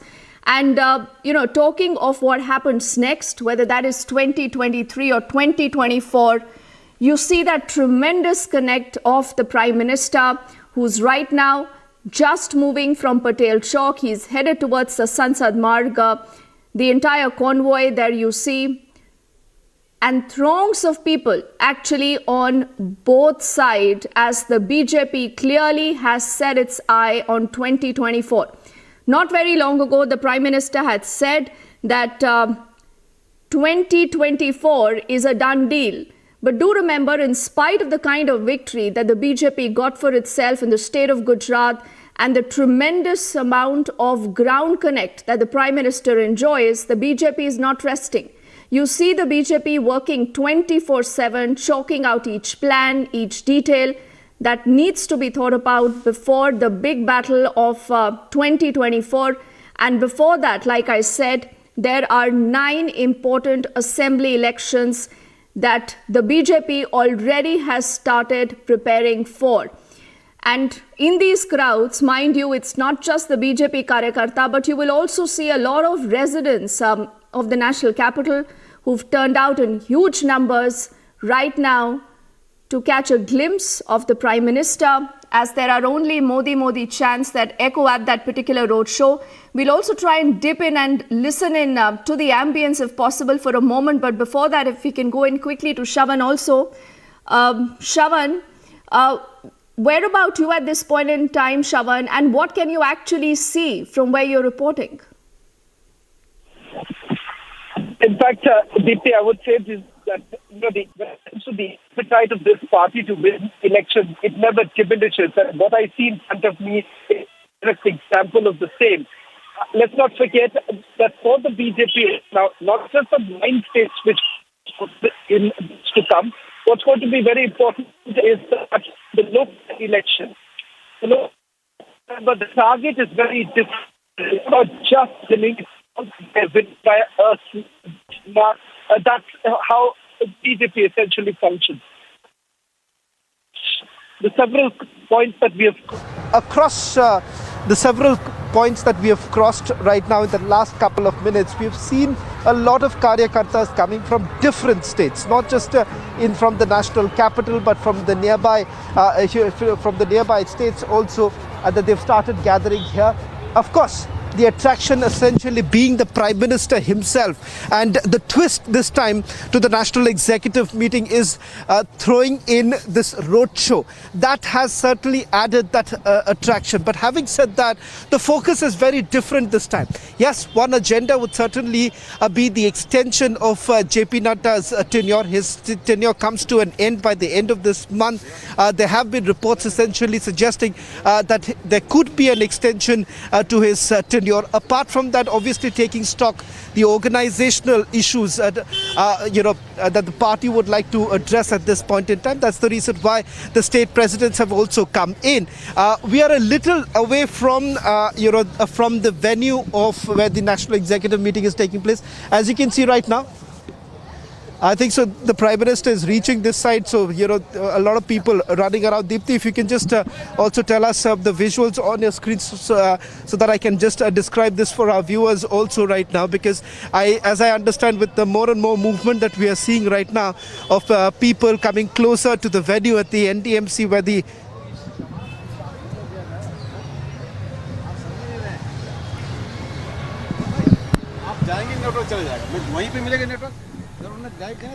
All right, Shravan, I'm just going to come back to you in a moment. The cavalcade there of the Prime Minister picking up a little bit of pace. He started from the Patel Chowk. He's headed towards the Sansad Marg.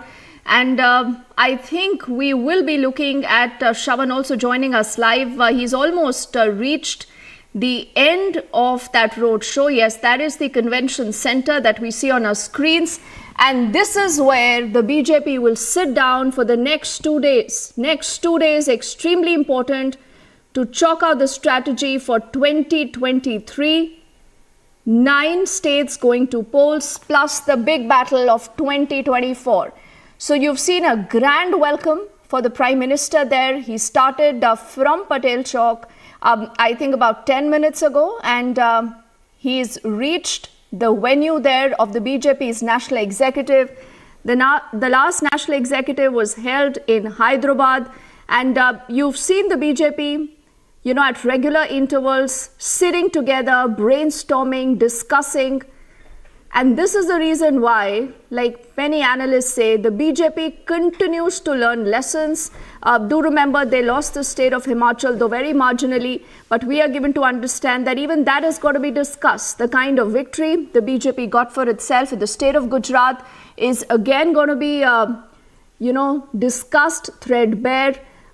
We'll also have the Karyakartas thanking the Prime Minister for his personal effort, for all the heavy lifting that he himself does.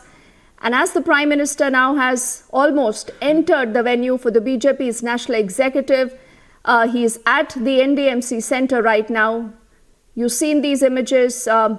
Most of the BJP chief ministers also right now at the convention centre, along with the other top office bearers. And like I said, the states that are going to polls in the March to the May of 2023, we'll have polls in Meghalaya, in Nagaland, in Tripura, also in the state of Karnataka. Followed by the winter elections in Chhattisgarh, in Madhya Pradesh, later also in Mizoram, Rajasthan, also in Telangana. The meeting today is going to be focusing on current issues in the country, the organizational issues within the party. The focus of the meeting, like I said, is largely going to be on the upcoming 2023 assembly elections and the big battle of 2024. So you've seen the Prime Minister's mega roadshow before this mega meet. And like I said, for the next 2 days, this is the venue where you will have the BJP, the entire top brass, putting all its heads together to chalk out the strategy for 23 plus the 24 battle. Let's take it across also to Abhishek, who's joining us on the broadcast right now. Abhishek, we've been discussing what is the messaging, the significance of the BJP's national executive, and today we've had the Prime Minister taking part in that grand roadshow before the meet. Abhishek. Well, yes. So this is like the top, second top body of the party. In fact, in terms of deliberations, the broad deliberation, the topmost body, about 300 people, 350 people. You know, all the chief ministers, sitting chief ministers, former chief ministers, the national office bearers, national secretaries, general secretaries, and special invitees, all those state unit chiefs, all those taken together. So it's a very important mechanism which the party has of democratic deliberations, and this is a quarterly meeting, like every 3 months it takes place. The last one happened in Hyderabad, Deepti, and these meetings, the national executive particularly, is important for the people of the country to get an idea of what's going on in the ruling party's mind, and it gives policy direction. It sends a message to the cadres as to what the top leadership is thinking, and that's the significance of these national executive meets that happen every 3 months. As I mentioned, the last happened in Hyderabad. This one is happening here in Delhi, and significance, yes. It comes just ahead of budget. So the economic resolution that happens, typically what happens is there are 3 or 4 resolutions that the national executive passes in which the deliberations find reflection. So, for example, what's the party's thought on the political situation of the country? That would find mention in the political resolution. What's the party's thought as of today on the economic situation of the country and in the larger scheme of things about what's happening globally? That would find mention in the economic resolution. And there could be a national security resolution or otherwise a social situation, a comment of the party on the social situation in the country, which can include internal security, both internal security and an external situation and India's international relations. We are told that this time there might be a special mention of the G20, perhaps a separate resolution, or that might find mention in the general resolution that would be passed by the party. It's significant, and all those taken together really give you an idea of what the BJP's top leadership is thinking. And of course, the direction for that comes from these top leaders. So, for example, there is going to be a speech by the Prime Minister, not today, tomorrow. There's going to be a speech by the party president. Then these resolutions are spearheaded by particular leaders. So, for example, it's likely the economic resolution might be spearheaded by either Finance Minister Nirmala Sitharaman or somebody from the party senior level.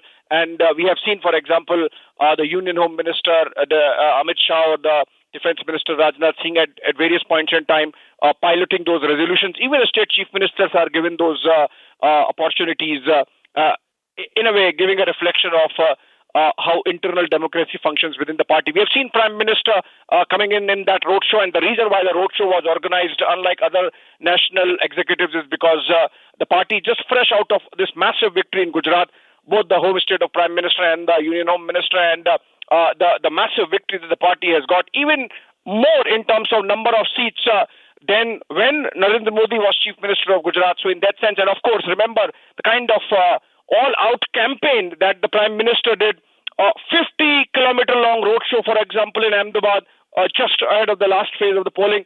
That gives you an idea of how much he gives of himself to the party. And this roadshow essentially was an acknowledgement of Prime Minister's leadership and his capacity to really take charge of things. And now, of course, he's gone inside. It's a national body. Leaders from across the country travel, and this is going to be a 2-day affair, like beginning today, now opening with comments from party president JP Nadda. And again, so the roadshow was obviously for the Gujarat victory, but the deliberations also have to take place on, for example, why the party did not come back to power in Himachal Pradesh, what was missing. Then similarly, in the case of Delhi Municipal Corporation, what made the party lose and what all amends need to be made. This is a deliberative body which includes representation from the government, or 35 union cabinet ministers and others that I mentioned. So I think an important marker of what's going on in the mind of the ruling party. Also, it would be interesting to watch out how the BJP is seeing the Bharat Jodo Yatra of the Congress of Rahul Gandhi, for example. All those things can really find mention, if not directly, obliquely, in the political resolution. Remember, the political dynamics on the ground have been changing. Like, for example, the Congress coming to power in Himachal Pradesh, the Telangana Rashtra Samiti reincarnating as the Bharat Rashtra Samiti, and KCR openly coming out with his national ambition. We have seen how things changed in Bihar, and Nitish Kumar and his party openly pitching for his candidature of the Prime Minister's chair in 2024. So, and then you rightly mentioned there are 9 states going to polls in 2023, the names of which I shared. So, if that all things taken together, and those issues to be discussed for the next 2 days in this meeting that just started with the end of the roadshow of the Prime Minister. Deepti.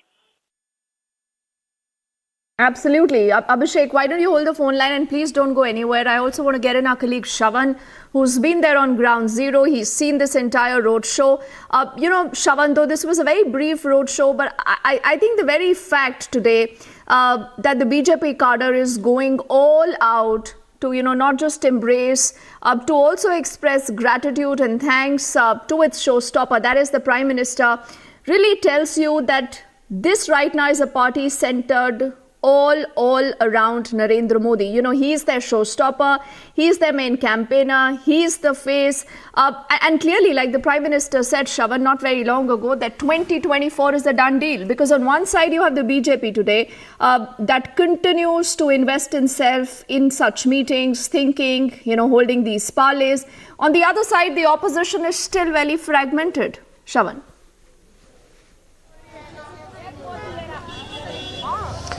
Well, in fact, Deepti, as I was pointing out, when it comes to the appetite of winning an election, perhaps, the opposition parties need to take a lesson from the Bharatiya Janata Party. Remember, this national executive meeting that you are seeing, it's part of the party's constitution. There is nothing exceptional about it, but it is the way the party functions. It throws in a surprise. It throws in an element to try and enthuse its party workers. Look at the party workers right now outside here. They've come from far-flung areas. Perhaps you could also just speak to them in a short while from now and tell you that a lot of them actually coming from different states. Why? Because they wanted to get a glimpse of the Prime Minister, who was barely about, you could be seen for just about a couple of minutes, because it was roughly about 500 meters of that roadshow before he enters into the NDMC, where you see that's behind it. But as you rightly pointed out, now this is a party which heavily depends on the Prime Minister when it comes to winning the elections. And there have been challenges. Let's not undermine the fact that there have been challenges for the BJP, especially in swinging states. As far as Himachal Pradesh is concerned, they were very confident that they're going to win it. They've lost it to the Congress party. In the next coming months, remember, 9 states go to polls, and some of them are huge challenges for the Bharatiya Janata Party. What really happens in a state like Madhya Pradesh? What happens in a state like Karnataka, or for that matter even in Rajasthan? Now they are all going to be very, very crucial, Deepti, and it's going to be important to see how exactly that they take a look at it. Deepti, I'm not very sure whether you can hear me, but I seem to have lost the line. Okay, I think we've just lost that line now with Shravan, but he's reporting amongst, a lot of that crowd that had gathered for the road show just wanted a glimpse of the Prime Minister. If we can go back to Abhishek, who's also been helping us understand the larger messaging, the larger significance of this entire meet. Abhishek, because you spoke of JP Nadda, his tenure ends later this month, and we are, learning that the BJP leadership may actually announce a year's extension also for JP Nadda. So is that also going to be a part of the agenda for this national executive? Yes, absolutely, Deepti. So the party organization, its rejig, reorganization, all those things are tentatively discussed. I won't say those kind of decisions are taken in this body. National Executive is not a platform from where party's restructuring is decided. Yes, party president, the incumbent JP Nadda's term is ending on Jan 20, in fact, just 5 days from now. But my sources tell us indicate that most likely Nadda is going to get an extension, if not of an entire term of 3 years, then definitely 1 year. Remember, we are already hitting the election year. 2024 is going to be the year of our general elections. So it's unlikely that the party is changing its president in the heading into a general election. Also, party president JP Nadda has performed reasonably well, except for Himachal. Internally, I can tell you, from whatever I gather from the party sources, nobody blames the party chief for losing the home state, because it was a combination of many factors. As I mentioned, that is on the table of why party lost Himachal, and it would be interesting to see what kind of dissection of the Himachal results happens, as also, of course, the Delhi polls. But most likely, the incumbent is all set to continue into another year of another term. That's not going to change. Also, remember, we have been hearing for the last couple of months. Okay, these are the latest pictures. Deepti, if you can just tell our viewers on what's happening inside, and then I can continue with the conversation we were having.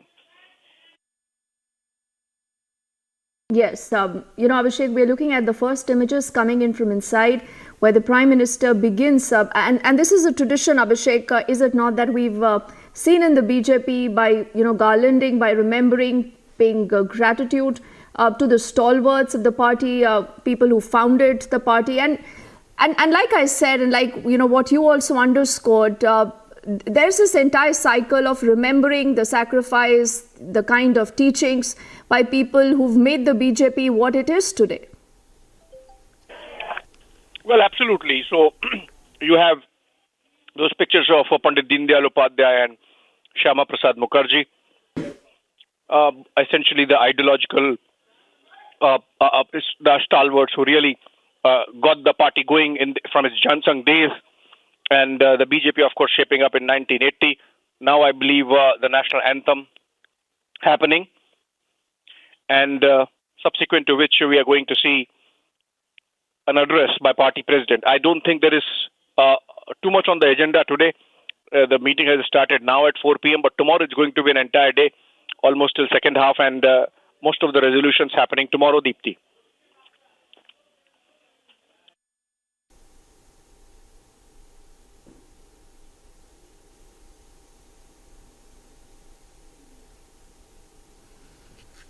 Okay, so like Abhishek said, we're looking at the BJP's national executive that already now has begun. It gets kick-started today, will go in all through tomorrow, and then is the Prime Minister's all-important address that is expected later in the day tomorrow.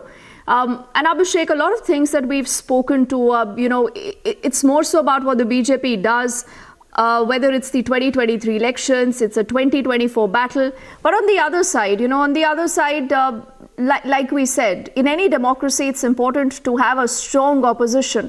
But like you were mentioning, what's happening in Bihar, what's happening in Uttar Pradesh, Abhishek, just about yesterday, you had the Behenji making the open announcement saying, I am going to go solo. I am not going to go with any other opposition party or any other front come these assembly elections or the big battle of 2024. And this again, I think, is a commentary, Abhishek, on the state of the opposition in India right now. Well, naturally. So in the case of Uttar Pradesh, the dynamics are going to be different. Remember, you recalled what the BSP Supremo Mayawati said, but also remember that UP Chief Minister Yogi Adityanath only 2 days back gave the slogan of T80, which is, according to him, the UP BJP targeting 80 seats in the state, obviously, which means 100% of the seats in Uttar Pradesh. As of now, the party, I believe, have around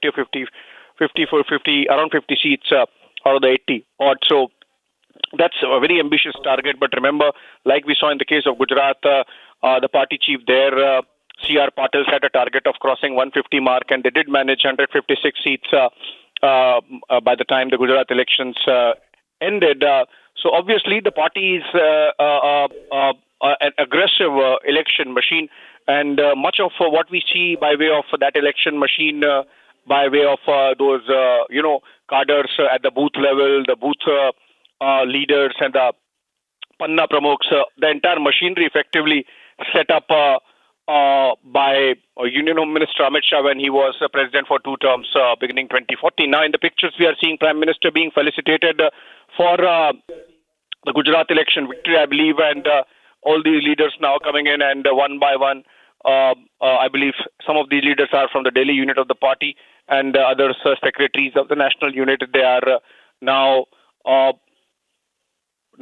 giving lotus flower, of course, the symbol of the party, and a shawl, and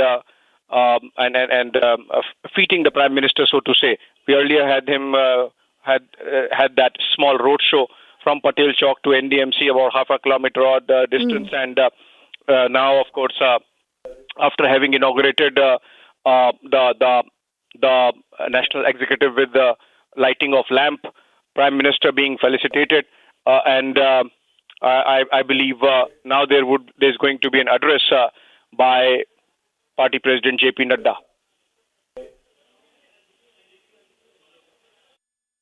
Yes, so we'll see if we can actually catch that address live, Abhishek. So we'll stay on these images.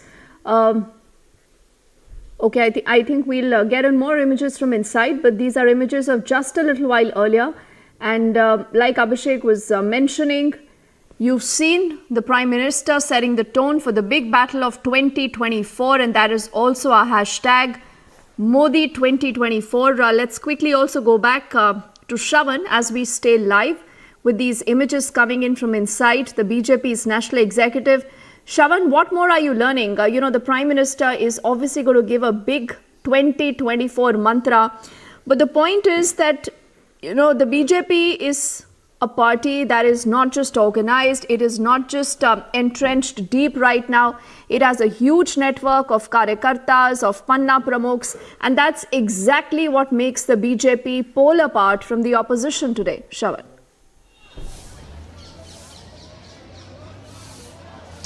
Well, in fact, Deepthi, I would like to show you some pictures, and that would give you an idea as to how the party really actually operates. I'm not very sure that whether we are going to cut to it right now. So let me try and explain of what am I really witnessing in front of my eyes right now. What you see is all these buses and all the karyakartas have started coming in. Just take a look at this. While we were not live, I did actually try speaking to some of the karyakartas. Most of them have come from different parts of the state, even a state like Himachal Pradesh, where they have lost. Remember, they have lost the elections, but the party members are here. This is a set of, party workers coming in from the state of Himachal Pradesh, and all that they wanted was a quick glimpse of the Prime Minister, and they're now returning. All of this essentially being done because why? It is to set the tone for 2024. And this is a party which does not lose the appetite. Even if they've had a setback in electoral defeat, they're not really going to give up. In fact, take for example what's happening in the state of Himachal Pradesh itself, where they have lost, but at the same time they're saying that course correction will be done. What's going to happen in the next few months is going to be very, very crucial, because these are battles that the BJP would essentially like to win, because that is only going to give the much needed morale booster. Yes, they've won Gujarat hands down by a huge margin, and the fact that it was unprecedented victory for them. But at the same time, what really happens in Karnataka and in Madhya Pradesh and in Rajasthan just before the 2024 elections is going to be very important. That's the reason why when you have an executive meeting of this nature, the discussion essentially to take place to take stock of the organizational issues. And let's not forget, the Prime Minister had made it abundantly clear that the outreach of the party right now to the people of this country should be the fact that there have been several developmental work that has essentially been done by the party, and they want that messaging to take place. Look at the challenges that the government has essentially faced. Let's not forget, after coming to power, retaining power, this government had witnessed the biggest challenge coming in the form of the COVID pandemic. The fact that the Prime Minister essentially saying that despite the kind of challenges that the government had to face, they came up with the vaccination program. And not just for this country, there was a larger global messaging that was done. That's the reason why there is an exhibition that is inside the MDNC, the venue of the meet, where they're talking about the Vishwaguru Bharat, an exhibition of how India is basically solidifying the position in terms of foreign policy, in terms of the way India is now looked at by other, foreign nations. Especially, let's not forget the fact that, the humanitarian cause that was taken by the government, the Maitri program of the government in terms of distributing a vaccine, despite the kind of criticism that the government essentially faced, especially during the second phase. Having said that, they've, bounced back. There are certain challenges. When you're looking at global inflation, the fact that countries like developed nations like the United Kingdom, the United States are also facing major challenges. India has been able to, not only remain afloat, but ensure that they overcome those challenges. But the bigger factor right now, with elections round the corner, in several states where we have seen issues like job, employment becoming an issue, that is the reason why in the discussion that essentially takes place inside this building is going to be about how exactly do you overcome those challenges, how exactly you send across the message that this government is for the people and they're taking all such measures to ensure that the people reap the benefit of the multiple schemes that have been floated. So it's very clear, as far as the political reorganization is concerned, all of that is going to feature. JP Nadda's whether at all, his tenure is likely to be extended or not, because his tenure comes to an end by the end of this month. An extension is on the cards, is what we are picking up right now. But all that put together, it's this, what you see all around me. Take a look at all around the number of workers who have come in. That note of celebration at all points in time, the fact that they are all enthused, they are working for the party, irrespective of what's the political situation in their own state. Even from states where BJP is not in power, you would find a lot of Karyakartas coming. They say that 2024 is all about Modi. But let's not forget, they do have certain challenges, and the challenges comes in from various states where the opposition parties are ruling.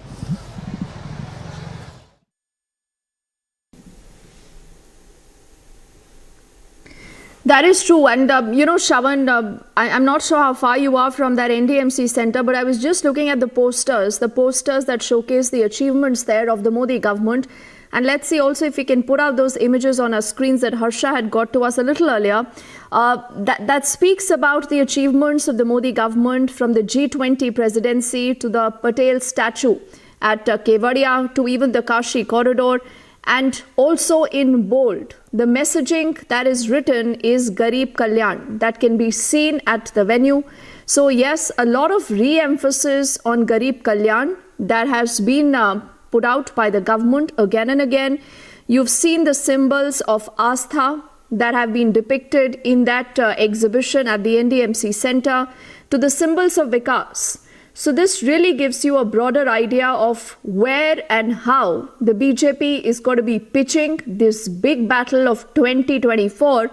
And is then 2024 going to be literally Modi versus all? I want to see if we can go back also to Abhishek with us, or Aishwarya. Both they're getting us more insight into what possibly we are looking at. But the Prime Minister leading that big show of strength by the BJP.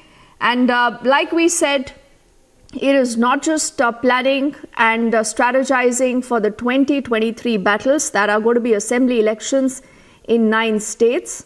Also the big battle of 2024. But a lot of symbolism, a lot of emphasis on Garib Kalyan. Abhishek, we've seen, I was talking about the posters that actually showcase the achievements of the Modi government. I saw the G20 presidency there being mentioned, being spoken about, considering that's really a big deal for India. To the Patel statue also, Abhishek, at Kevadia, then the Kashi corridor, then there is this message of Garib Kalyan. So Abhishek, the BJP knows what it is playing with. The BJP knows what really are its pivotal points come this election season. But is this frankly going to be Modi versus all come 2024, Abhishek? Well, obviously, from here till 2024 general elections, there are going to be at least 3, possibly 4 more national executives, Deepthi. But, politics is as much about optics and symbolism as it is about substance. So you mentioned about the roadshow starting from Patel Chowk, from the statue of Sardar Patel, obviously, because Sardar Patel is in many ways an icon of the BJP now, more than the Congress party, as exemplified by the Statue of Unity, for example, which is a result of the vision of the Prime Minister from his Chief Minister days. And the G20 poster that you mentioned, obviously I said that there is going to be a resolution also on India's G20 presidency. And then, as I said, these occasions provide an opportunity to the top leadership of the party to send across a message both to the cadres and, of course, to the general masses as to what the leadership is thinking, what the party is, doing, deliberating. What are their thoughts on the economic situation of the country, political situation of the country, national security, both internal and external, India's place in the Committee of Nations around the world, and how the world really sees India, and the leaders really explaining their position of why they took certain decisions that they took between the last executive and now. Also, it is about crystal ball gazing. It is also about giving policy direction. So remember, on the political front, for example, in the last national executive in Hyderabad, we had Prime Minister in his address talking about asking the cadres and the leaders at the state level and down below to focus on a dialogue with Pasmanda Muslims, the backward class within the Muslim community. And then subsequently we saw how in state after state, including from the leaders like Chief Minister of Uttar Pradesh, Yogi Adityanath, we had those statements coming in, events being organized where the party opened a dialogue with the backward Muslim community. Now, this is a right-wing saffron BJP, which is known for absolutely overt Hindutva politics. For them to be opening a dialogue with the backward Muslim community in itself was a message that Prime Minister's slogan, for example, of Sabka Saath, Sabka Vikas, it has to be seen and tested on the ground whether it's really reaching, and that message of inclusivism is being tested with politics as well. So I think in that sense, the cadres and the masses can really get a policy direction of what the BJP is thinking. Both the speeches of Party President JP Nadda and Prime Minister tomorrow are going to be a marker in that sense of what happens from here till the next executive at least. And as of course we have been mentioning, 9 states going to polls, so they're strategizing with those respective state units as to how the campaign is going to pan out. Election machine that the BJP is.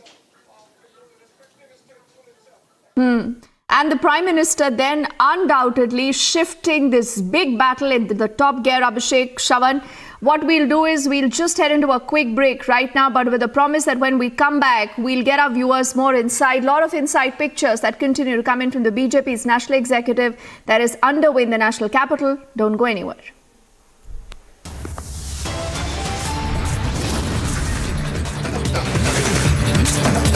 When timeless European design meets cutting-edge technology, it's QO. QO, European Bath Lounges. Amity faculty have filed over 1,700 patents. Yet another reason why Amity has been conferred with the National Intellectual Property Award by Government of India for being the top Indian academic institution for patents and commercialization. More trouble for the people of Joshimath. On one side, they have been asked to leave their houses. They have been evacuated. On the other hand, this is the water crisis which is being seen by the people of Joshimath now. Water pipes is not working properly and the supply of the water has been already stopped.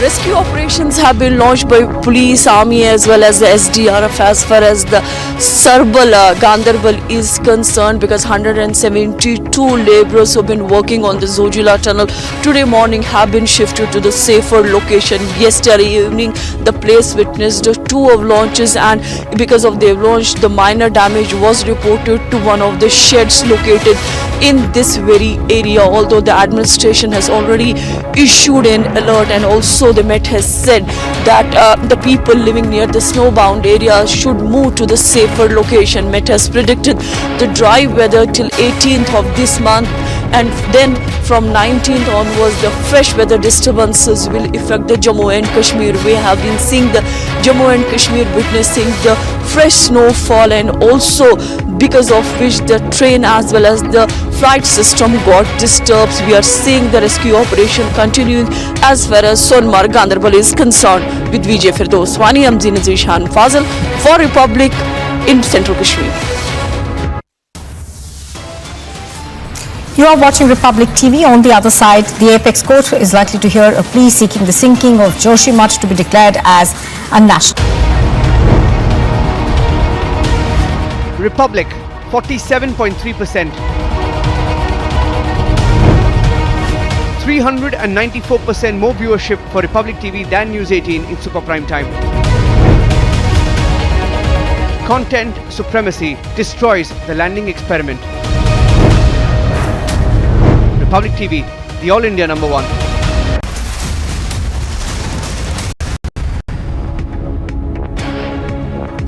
Welcome back. So this is the BJP's big national executive that has gotten underway in the national capital. It's a two-day event and we'll be looking at their all-important address by the Prime Minister later tomorrow.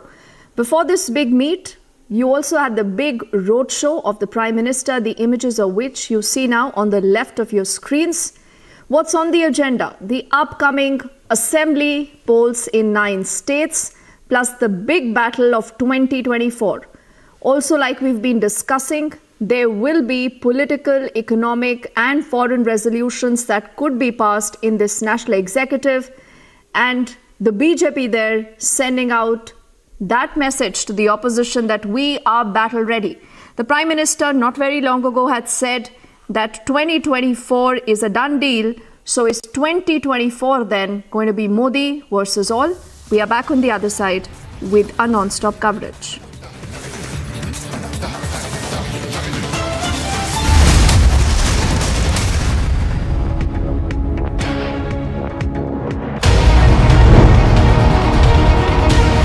Republic, 47.3%. 394% more viewership for Republic TV than News 18 in super prime time. Content supremacy destroys the landing experiment. Republic TV, the All India number one.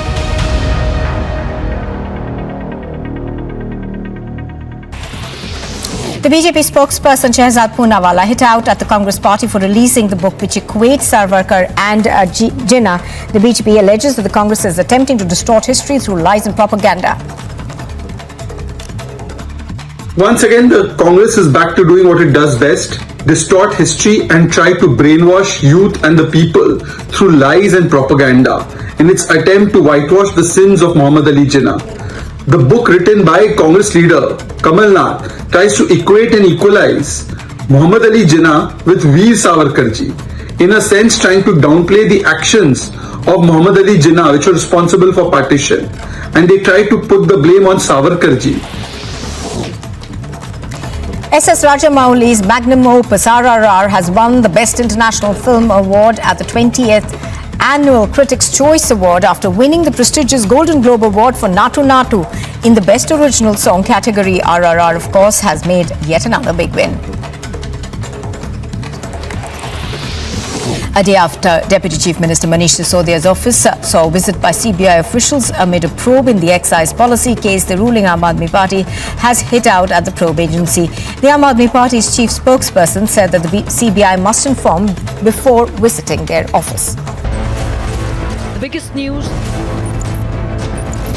The Chinese economy is not as attractive as it used to be. The American economy is hinged on an overextension. It is fragile, it is overstretched. But if India is to emerge as an alternative, I hate to sound cruel about it, America has to fall. Can America course correct? Whatever happens to America, the worst affected country will be China. So they'll fall together. Serious problems, because the kind of problems that China will face if the export-driven economy receives a setback, I don't think the Chinese system will be able to manage. The biggest newsmakers. Your government says bring in the CA, change the legislation. You are saying that Hindus from Bangladesh should come, but they are also foreigners. This changes the full premise of the same students' agitation with which you have been associated yourself. Hindu doesn't have any address except India. As a Indian, no one can deny the rights of persecuted Hindu to come back to their own motherland. Can Hindu go to Arab? Can Hindu go to Pakistan? Can Hindu go to certain other country? Hindus has to come here.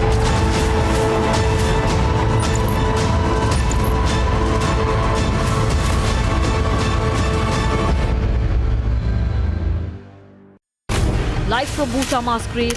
Somewhere down the line, the Russian troops have crossed the line. Here you have bodies of children, bodies of women packed in a bag, and they've been dumped here. These are the images which shows you the reality of what really happened in the city of Bucha.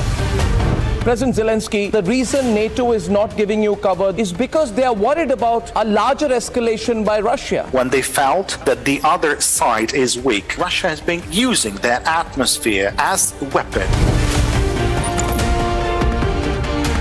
We don't preach journalism.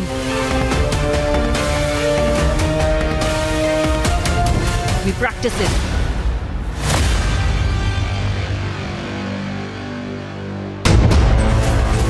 The biggest news. The Chinese economy is not as attractive as it used to be. The American economy is hinged on an overextension. It is fragile, it is overstretched. But if India is to emerge as an alternative, I hate to sound cruel about it, America has to fall. Can America course correct? Whatever happens to America, the worst affected country will be China. So they'll fall together. Serious problems, because the kind of problems that China will face if the export-driven economy receives a setback, I don't think the Chinese system will be able to manage. The biggest newsmakers. Your government says bring in the CA, change the legislation. You are saying that Hindus from Bangladesh should come, but they are also foreigners. This changes the full premise of the same students' agitation with which you have been associated yourself. Hindu doesn't have any address except India. As an Indian, no one can deny the rights of persecuted Hindu to come back to their own motherland. Can Hindu go to Arab? Can Hindu go to Pakistan? Can Hindu go to certain other country? Hindus has to come here.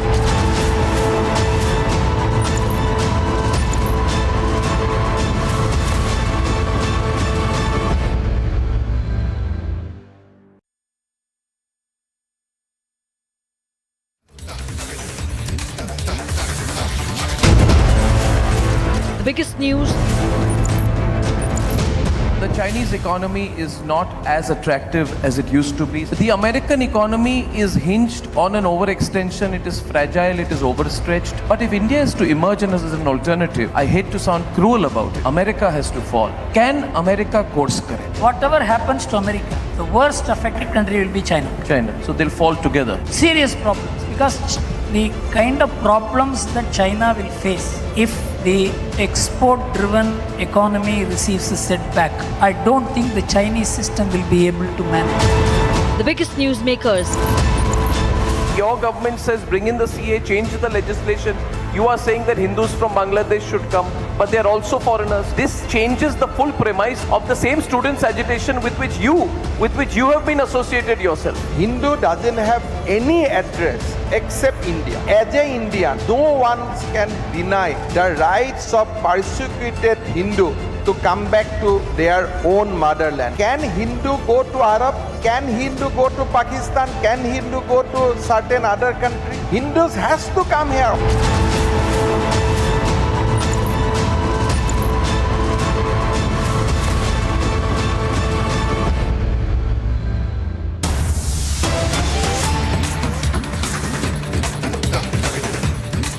Getting in some breaking news now. Republic TV getting in some breaking news both from Bengaluru and from Delhi, and getting in details from Delhi as well of the terror plot. Before that, getting in more news from Bengaluru, where the Contractors Association has also released a bribe audio, and that was made during a news conference earlier today. So we are picking up details of both stories from Bengaluru and Delhi.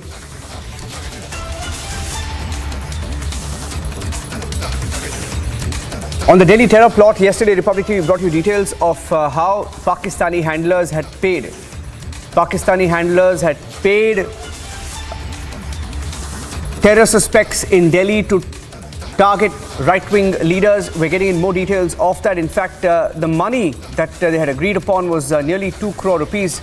We have graphics. We put out details of what we know so far, and we'll also go across to Piyush Ori joining us with the full details of the terror plot.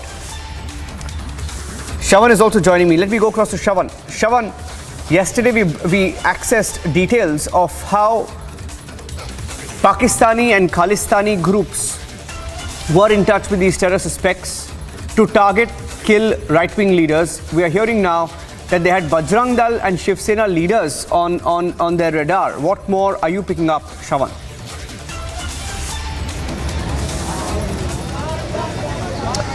Well, in fact, this was an operation that was carried out by the Delhi Police Special Cell. In fact, two suspects were basically picked up by the Special Cell after they had got an input that they were a part of a module.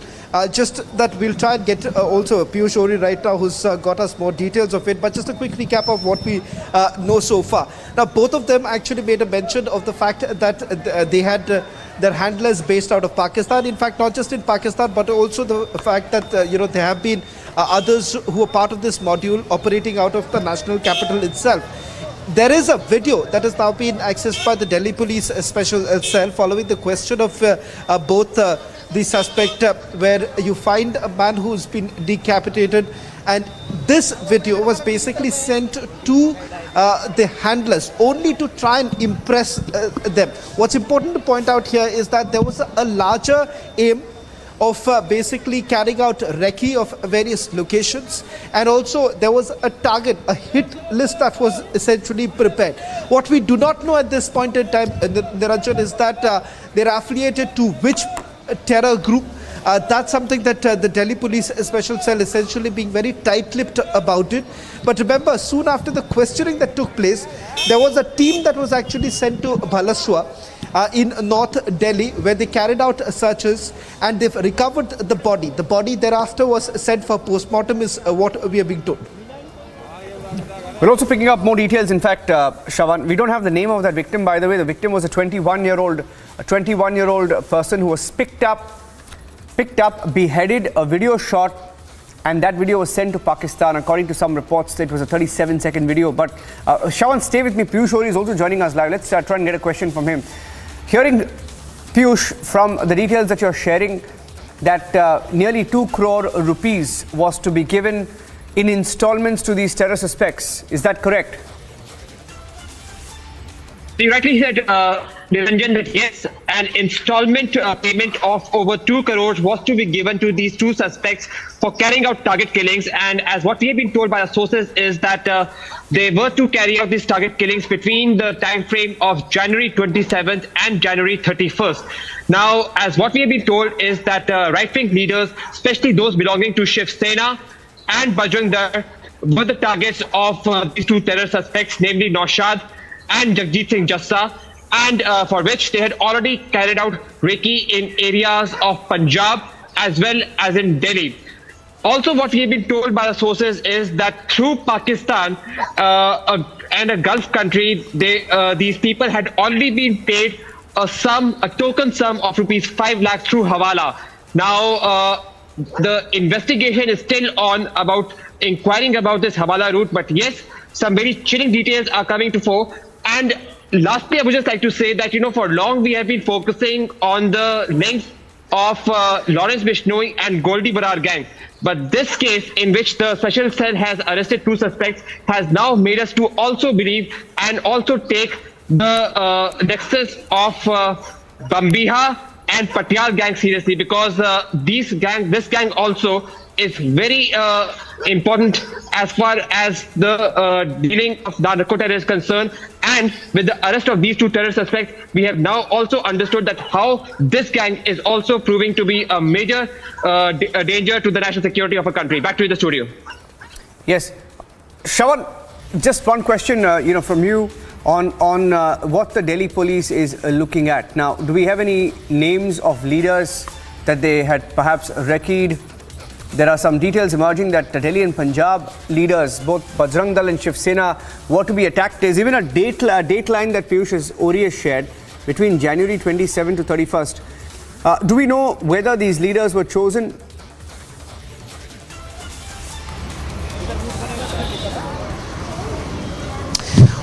Well, in fact, there is a hit list that was already prepared. We do not know at this point in time whether at all any task was actually given to both the suspects or there were more number of people. That clarity hasn't really come in from the Delhi Police Special Cell. But what we know so far is the fact that they were part of a module.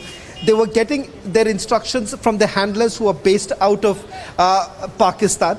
And secondly, with regards to the presence of others in this particular module, that is also being looked at by the Delhi Police Special Cell.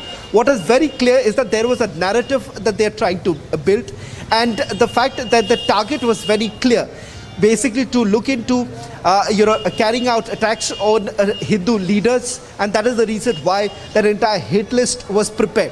Now, what's important to point out here is that this appears to be part of their recruitment module, essentially being that both the suspects in this particular case was only trying to impress their handlers based out of Pakistan. That is the reason why you see this particular video that was formed, and this video was thereafter sent to the handlers. As of now, that's the latest that we are picking up from the Delhi Police Special Cell. More details likely to come in only after the postmortem is conducted. Remember, the body was basically found from the Bhalaswa drain only after the interrogation of both the suspects in this particular case. Yes. Okay, I'm leaving it at this for now. Piyush, Ori and Shravan, thank you for joining us. Picking up the story on This Is Exclusive at 6 p.m. once again, so you can stay tuned for full details. Shravan will be live on that show. That's at 6 p.m. Thank you for joining us. Taking a short break now.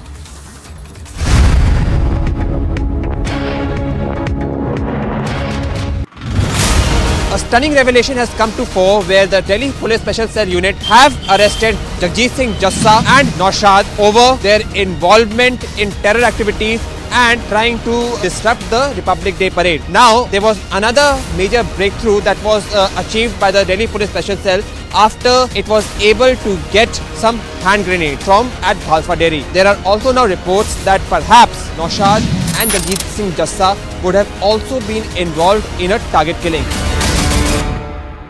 The global south has countries that are in a state of perpetual conflict. Some of them their own making and some of them from outside. And India has said that India will use the G20 platform to speak for the global south, for the other marginalized countries of the world who have no voice, who deserve to be heard. It is India. This is India's, I think, one of the many steps that India has taken towards diplomatic superpower status.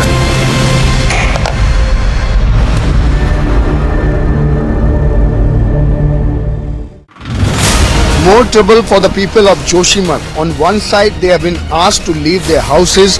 They have been evacuated. On the other hand, this is the water crisis which is being seen by the people of Joshimath now. Water pipes is not working properly and the supply of the water has been already stopped.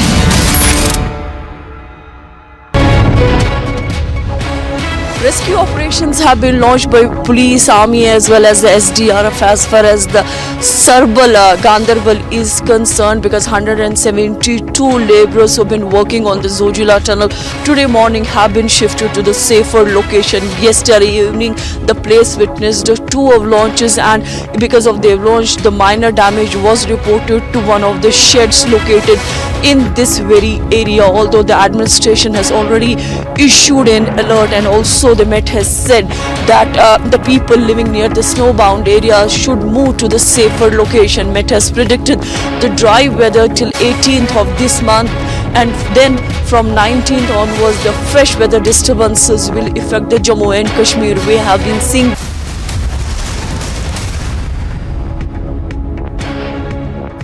a hit-and-run case reported from Chandigarh last night, where a girl was providing food to the stray dogs in midnight, and in fact an SUV vehicle came and hit the girl and managed to flee from the spot, and in fact the girl received the serious head injuries. The entire incident has been captured in the CCTV, which reveals that how a girl was providing the food to the stray dogs in the midnight around 11:30 p.m. when a car came from the wrong side of the road and hit the girl on the roadside and in fact managed to flee from the spot. And now the police is trying to identify the driver who's driving that SUV with an overspeed, just because certain CCTV cameras has also been installed nearby the area. And in fact now the police is trying to investigate the case and even try to identify the driver as well. And meanwhile the doctors are treating the girl who received the serious head injuries regarding this accident. Taking a short break now. There's a big showdown in the Delhi Assembly. Sloganeering, ruckus inside while BJP protests outside, telling you all about what happened this morning.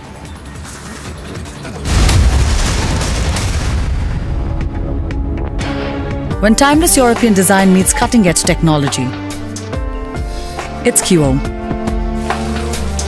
QO, European bath lounges.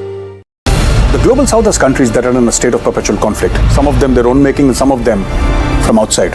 And India has said that India will use the G20 platform to speak for the global south, for the other marginalized countries of the world who have no voice, who deserve to be heard. It is India. This is India's, I think, one of the many steps that India has taken towards diplomatic superpower status.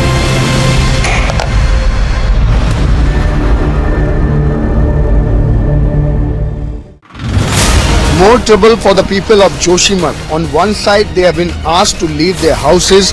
They have been evacuated. On the other hand, this is the water crisis which is being seen by the people of Joshimath now. Water pipes is not working properly and the supply of the water has been already stopped.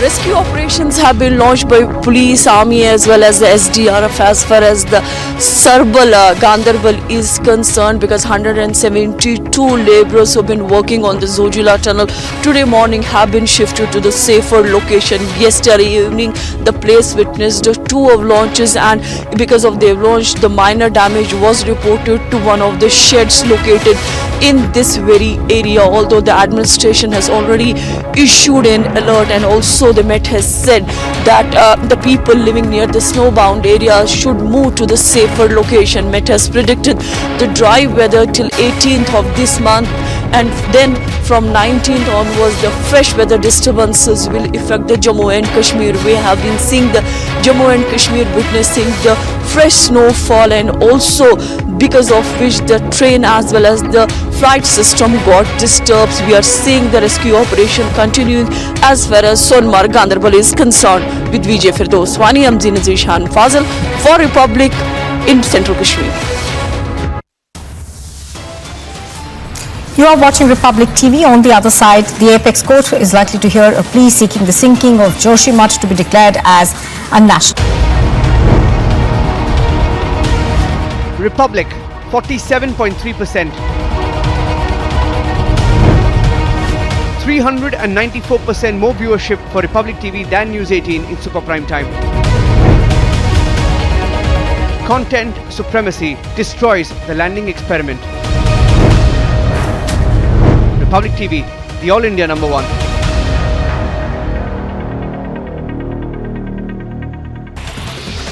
The BJP spokesperson Shehzad Poonawalla hit out at the Congress party for releasing the book which equates Sarwarkar. The Aam Aadmi Party staged a protest outside the Delhi Assembly over the claim that teachers were being stopped from going to Finland for training by the Lieutenant Governor. However, sources claim that the LG has agreed to meet Arvind Kejriwal, Manish Sisodia with the teachers training in Finland.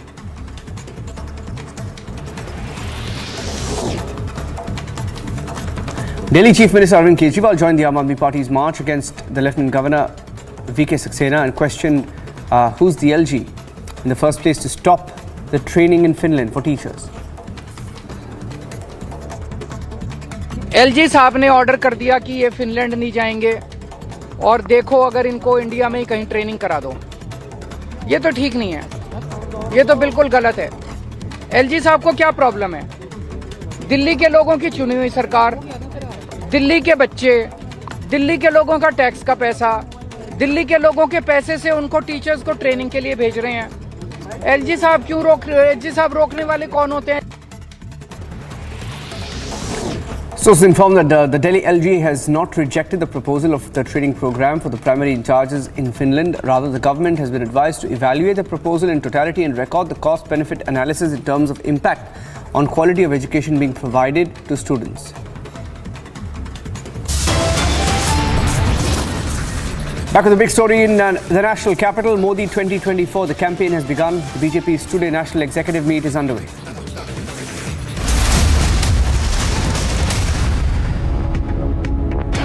When timeless European design meets cutting-edge technology, it's QO. QO, European Bath Lounges.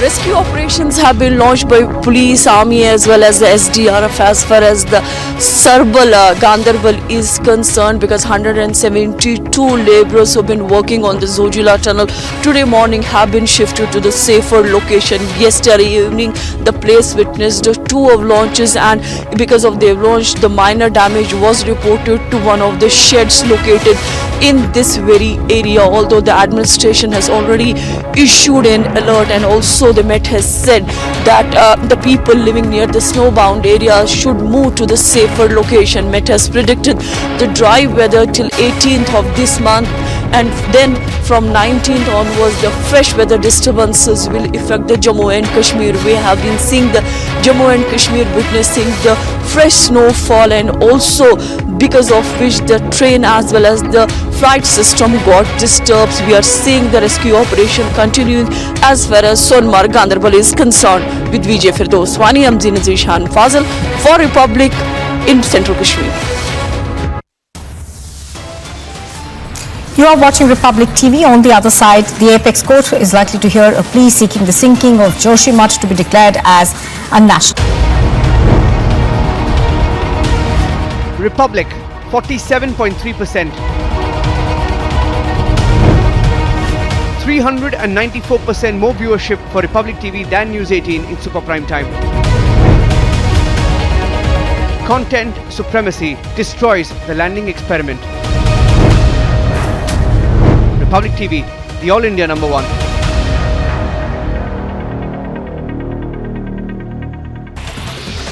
The BJP spokesperson Shehzad Poonawalla hit out at the Congress party for releasing the book which equates Savarkar and Jinnah. The BJP alleges that the Congress is attempting to distort history through lies and propaganda. Once again, the Congress is back to doing what it does best: distort history and try to brainwash youth and the people through lies and propaganda in its attempt to whitewash the sins of Muhammad Ali Jinnah. The book written by Congress leader Kamal Nath tries to equate and equalize Muhammad Ali Jinnah with Veer Savarkar ji, in a sense trying to downplay the actions of Muhammad Ali Jinnah which were responsible for partition, and they try to put the blame on Savarkar.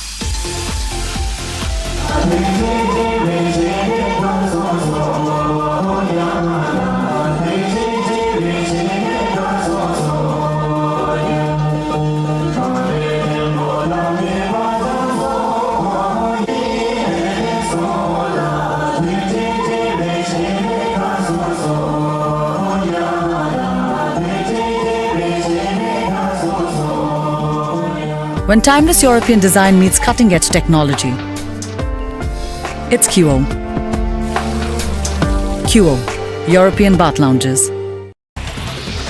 The BJP spokesperson Shehzad Poonawalla hit out at the Congress party for releasing the book which equates Savarkar and Jinnah. The BJP alleges that the Congress is attempting to distort history through lies and propaganda.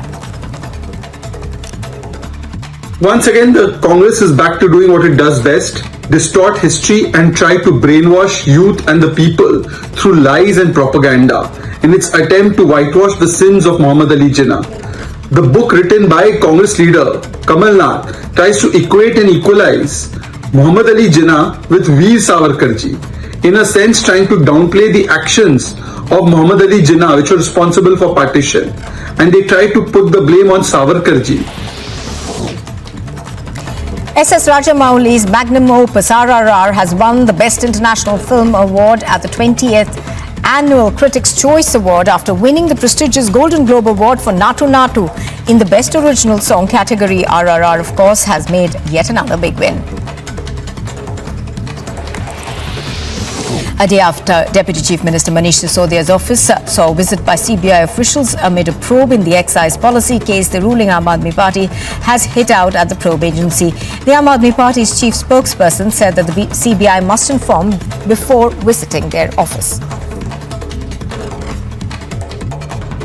उप मुख्यमंत्री का दफ्तर है, बाकायदा जिस दिन दफ्तर खुलता है उस दिन आइए, अफसर को चिट्ठी लिख दीजिए कि हमको ये चीजें लेनी है, हम वो लेने आ रहे हैं। भाई वो कोई इंडिया गेट कोई ना है कि वहां पे टहलते आपने जो है कुछ उठा लिया। भाई उप मुख्यमंत्री का दफ्तर है, छुट्टी वाले दिन आप वहां पे जाते हैं, सामान ढूंढते हैं, जो सामान आपको मन करता है उठा के ले जाते हैं, छापा और क्या होता है, यही तो होता है। Authorities in Jammu and Kashmir have issued an avalanche warning with low danger level for 11 districts. The avalanches are likely to occur over above 2,000 meters and the public is advised to avoid venturing to avalanche-prone areas. Ahead of the union budget, the Finance Minister Nirmala Sitharaman has said that she is aware of the pressures of the middle class and recalled that the present government has not imposed any fresh taxes on them. अपनी खुशी को जता रहे हैं प्रधानमंत्री नरेंद्र मोदी, लोगों का अभिवादन करते हुए।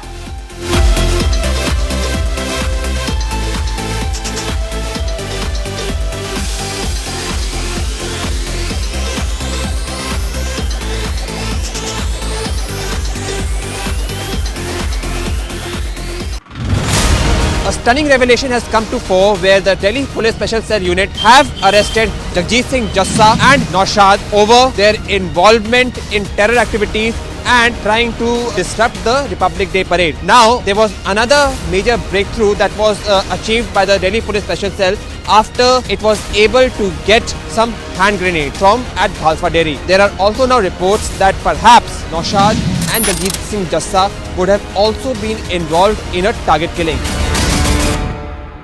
The global south has countries that are in a state of perpetual conflict. Some of them their own making and some of them from outside. And India has said that India will use the G20 platform to speak for the global south, for the other marginalized countries of the world who have no voice, who deserve to be heard. It is India. This is India's, I think, one of the many steps that India has taken towards diplomatic superpower status.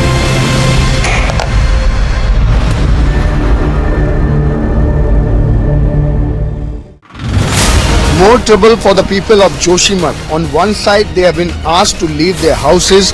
They have been evacuated.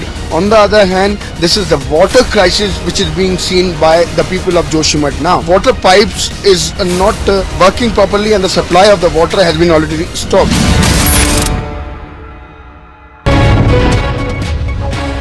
Rescue operations have been launched by police, army as well as the SDRF as far as the Ganderbal is concerned, because 172 labourers who have been working on the Zojila tunnel today morning have been shifted to the safer location. Yesterday evening the place witnessed two avalanches, and because of the avalanche the minor damage was reported to one of the sheds located in this very area, although the administration has already issued an alert, and also the Met has said that the people living near the snowbound area should move to the safer location. Met has predicted the dry weather till 18th of this month, and then from 19th onwards the fresh weather disturbances will affect the Jammu and Kashmir. We have been seeing the Jammu and No one has questioned Vijay Mallya like Republic. Mr. Mallya, why are the questions bothering you when I'm not getting a single answer? ED and the CBI charge sheet is very clear. Why is it that the defense witness says that these White approached the IDBI question? Why is there this trying to evasion of the questions that have been put by the CBI and the ED, sir? No one has exposed Mehul Choksi like Republic.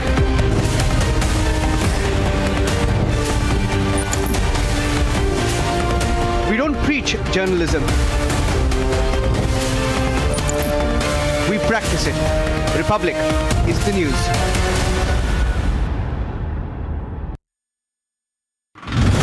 Threat to the Union Minister Nitin Gadkari, the accused, has been identified as J.H. Pujari, one of the inmates of Hindalga jail in Belagavi, and a team of the Nagpur police along with the ATS also visited the Hindalga jail, and it is now being understood that he has been grilled for several hours. The police have found out that one set of the phone numbers belong to businessmen and VVIPs whom J.H. Pujari was going on and targeting and making threat calls from inside the jail.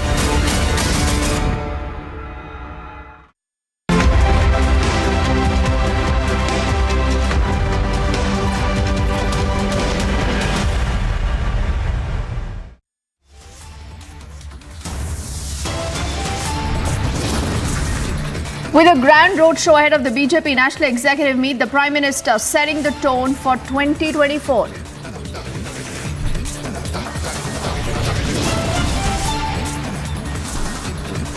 With clarity on issues and ideology, the BJP once again banking on Modi for 2024.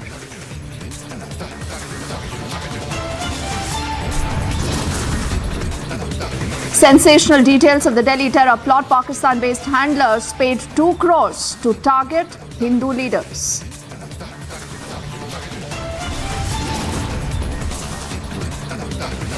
NC leader gives a clean chit to Pakistani terror, blames the government of India for Pulwama and for URI.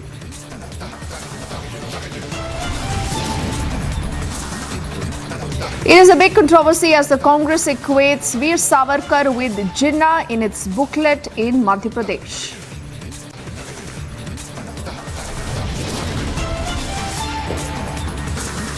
For the first time, pictures of the Rajouri killers are out. You see that on your screens. These pictures show terrorists dressed in army fatigue.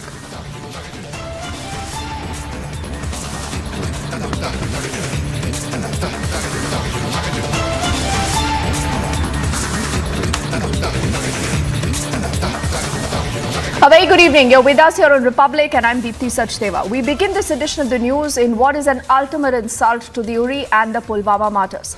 But not the very first time that you see and hear the opposition belittling the sacrifice of our martyrs. This time it's a National Conference leader, Sheikh Mustafa Kamal, who says that terror strikes in URI in 2016 and the Pulwama attack of the year 2019. He says, and I quote him, orchestrated by the central government. He's also gone ahead to allege that there were no photos or bodies of the soldiers and those who had lost their lives in the 2 terror attacks belonged to the scheduled caste category, is what he says. Lashing out at the ruling BJP, he also now says that 5 fingers are pointing towards the central government till it is made clear who is at fault.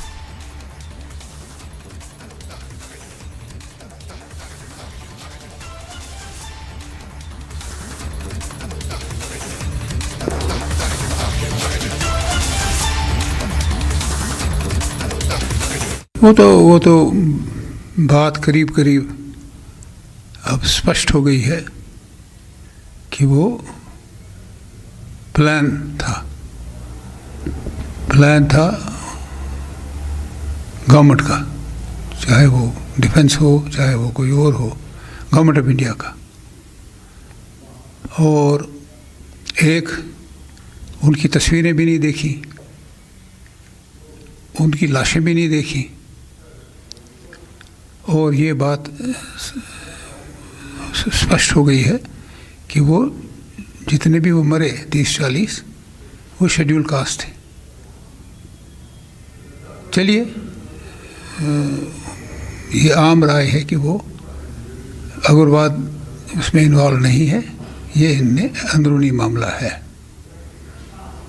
तो बदकिस्मती है कि इससे ये चीज़ें होनी और फिर मंजर आम पे है ही नहीं कहीं।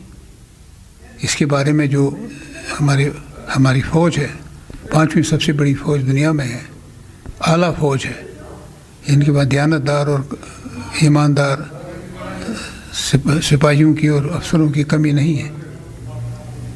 तो ये चीज़ें अभी क्लैरिफाई नहीं हुई हैं। फिर ट्रूथ एंड रिकन्सिलिएशन कमीशन हमने बहुत दफ़ा, हमारी तंजीम ने, बिलखुसूस डॉक्टर फारूक अब्दुल्ला ने जो सदर हैं हमारी तंजीम के, कि सच्चाई और मफाहमत का commission, truth and reconciliation commission कायम किया जाए। ख़ास करके जो मिलिटेंसी हुई है 90 से ज़ोर शोर से, और कोई इलाका है नहीं है जो इसके असर में नहीं आया, वो भी नहीं आज तक हो रहा है। सो जब तक ये चीज़ें क्लियर नहीं होती हैं, पुलवामा अटैक में जी, ये मैं किसी से बात भी कर रहा था कुछ दिन पहले, वो भी शेड्यूल कास्ट से ताल्लुक़ रखता है, मैं भूल गया था ये। उसी ने कहा ये जो हमारी इंफॉर्मेशन है वो करीब सारे शेड्यूल कास्ट है। ये रहा इस पे आग लगाई हुई है जिसने भी लगाई। अगर इसमें ट्रूथ एंड रिकन्सिलिएशन कमीशन आता है एट द नेशनल लेवल, तो सारी चीज़ें क्लियर हो जाएंगी. So you heard this national conference leader who goes on to reiterate, question our martyrs. Not just that, he also says that where is the proof? Because he says we've seen no bodies, we haven't seen any photographs of the soldiers or those who've lost their lives in the 2 terror attacks. He also goes on to say that according to his information is what he claims that these people belong to the scheduled caste categories. He also goes on to say that all fingers today are pointing towards the ruling dispensation, who he says orchestrated both these attacks. So, ladies and gentlemen, he's referring to the terror strikes in URI in 2016 and the Pulwama attack of 2019. And the national conference there going on to say that a lot of the matters are still not very clear. There is no clarity, no proof. That also has been provided by the government.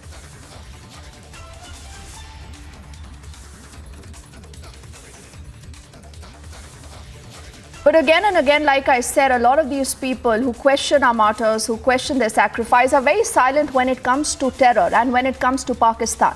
Now, suspected perpetrators of the Rajouri terror attack have been caught on camera. These, in fact, are photos taken in the Narla Bambal village of Rajouri that you see there on your screens.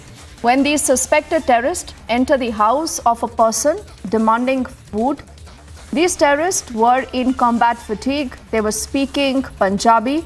Both of them threatened the family not to tell security forces that terrorists have come there. On January the 1st, if you recall, 5 Hindus were identified, later killed by the terrorists in the Dhangri village, followed by an ID blast. That was reported the next day itself. That is the second in which 2 minors lost their lives. Total 7 people were killed in these twin terror attacks in the Dhangri village of Rajouri.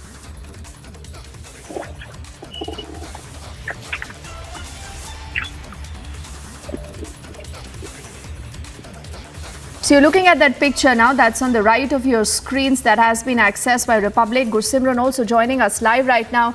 Gursimran, why don't you explain to us what is this photographic evidence that Republic has been able to access?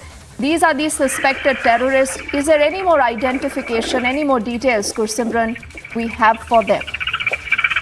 Well, see, these are the 2 photos that we have accessed, and these photos are of those 2 perpetrators who have carried out the act of terror in the Dhangri village of Rajouri. What is being said that this is from the Bambal village of the Rajouri district, wherein they have entered a house of a local, and they have asked for food and other items, and after which they fled from the spot. They have also threatened the family not to disclose about their identities, that they are terrorists to the security forces, and in a short span of time they will be very far off from that very place. Based on that, the searches have been launched in the entire area. But these visuals that we accessed clearly show Gursimran, I need to thank you right now. Yes, Gursimran, for the moment, thank you for getting us those details. Massive landslide has taken place in the Panthyal area of the Ramban on the Jammu-Srinagar National Highway. The incident has been reported at around noon, when all of a sudden shooting stones came from the upward and damaged to a large extent the steel bridge that has been built to evade from any kind of shooting stones for the vehicles that are passing by. And soon after this incident, the video of which is also with the Republic TV, the administration has decided to halt the traffic on the Jammu-Srinagar National Highway. The decision has been taken to evade any kind of eventuality as the shooting stones are coming on the regular basis. Important to mention that yesterday highway was through all the day, but today morning all of a sudden, due to inclement weather conditions, the shooting stones started to come from the upper side that has destroyed the girders of this steel bridge, and now the efforts are on to resume the traffic by removing the big boulders that have come down. With Gaurav Sahani, Gursimran Singh for Republic Media Network. The Aam Aadmi Party staged a massive protest outside the Delhi Assembly over the claim that teachers were being stopped from going to Finland for training by the LG. However, sources claim that LG has agreed to meet with the Delhi Chief Minister and the Deputy Chief Minister over the teachers' training issue.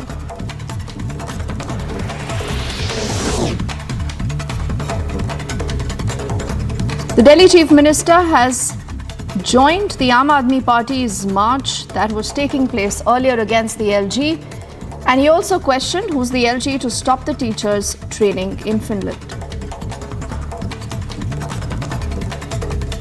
Order कर दिया कि ये Finland नहीं जाएंगे और देखो अगर इनको इंडिया में ही कहीं ट्रेनिंग करा दो। ये तो ठीक नहीं है, ये तो बिल्कुल गलत है। एलजी साहब को क्या प्रॉब्लम है? दिल्ली के लोगों की चुनी हुई सरकार, दिल्ली के बच्चे, दिल्ली के लोगों का टैक्स का पैसा, दिल्ली के लोगों के पैसे से उनको टीचर्स को ट्रेनिंग के लिए भेज रहे हैं। एलजी साहब क्यों एलजी साहब रोकने वाले कौन होते हैं?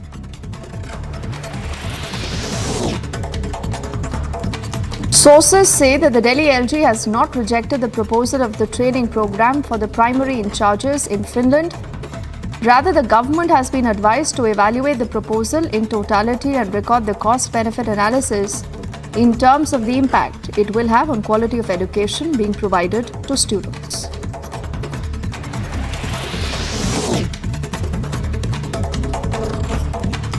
In an update on the recent Nepal aircraft crash, the Nepalese army has handed over the flight data recorder and the black box of the aircraft to the authority officials via the district administration office.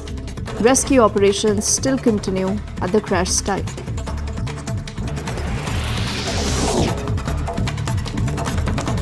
The Punjab police have put the state on high alert ahead of the 26th January Republic Day celebrations. Bulletproof jackets have been provided to the operational teams of the Punjab police to deal with gangsters.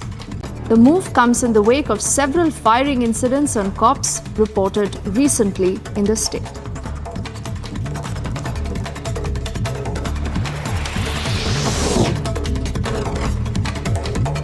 To West Bengal now, where the Chief Minister Mamata Banerjee has hit out at the centre. She said that instead of sending central teams to Bengal every day, they must send teams to Delhi, where many girls, she alleges, are being killed every day.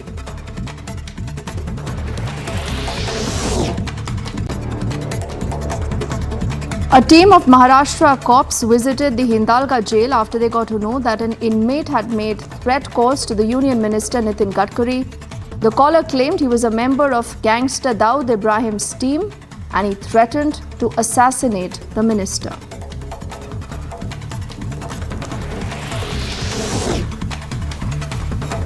Eight IT officials have raided the Karnataka Congress Kisan leader Akmal's house in Chikmagaluru. A team of 8 people raided the house and the coffee estate early this morning.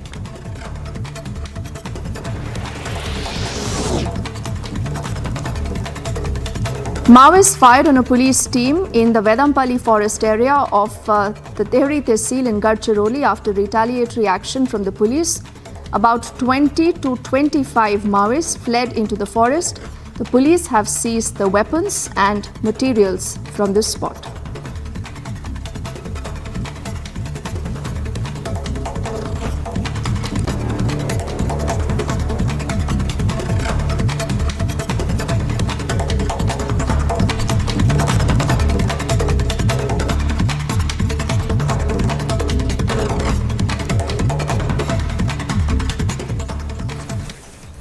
Let's move on now to our next big story that's coming in from the state of Kerala, where we have seen a lot of outrage after a member of the CPM allegedly was shooting certain nude pictures of Karyakartas of his cadre.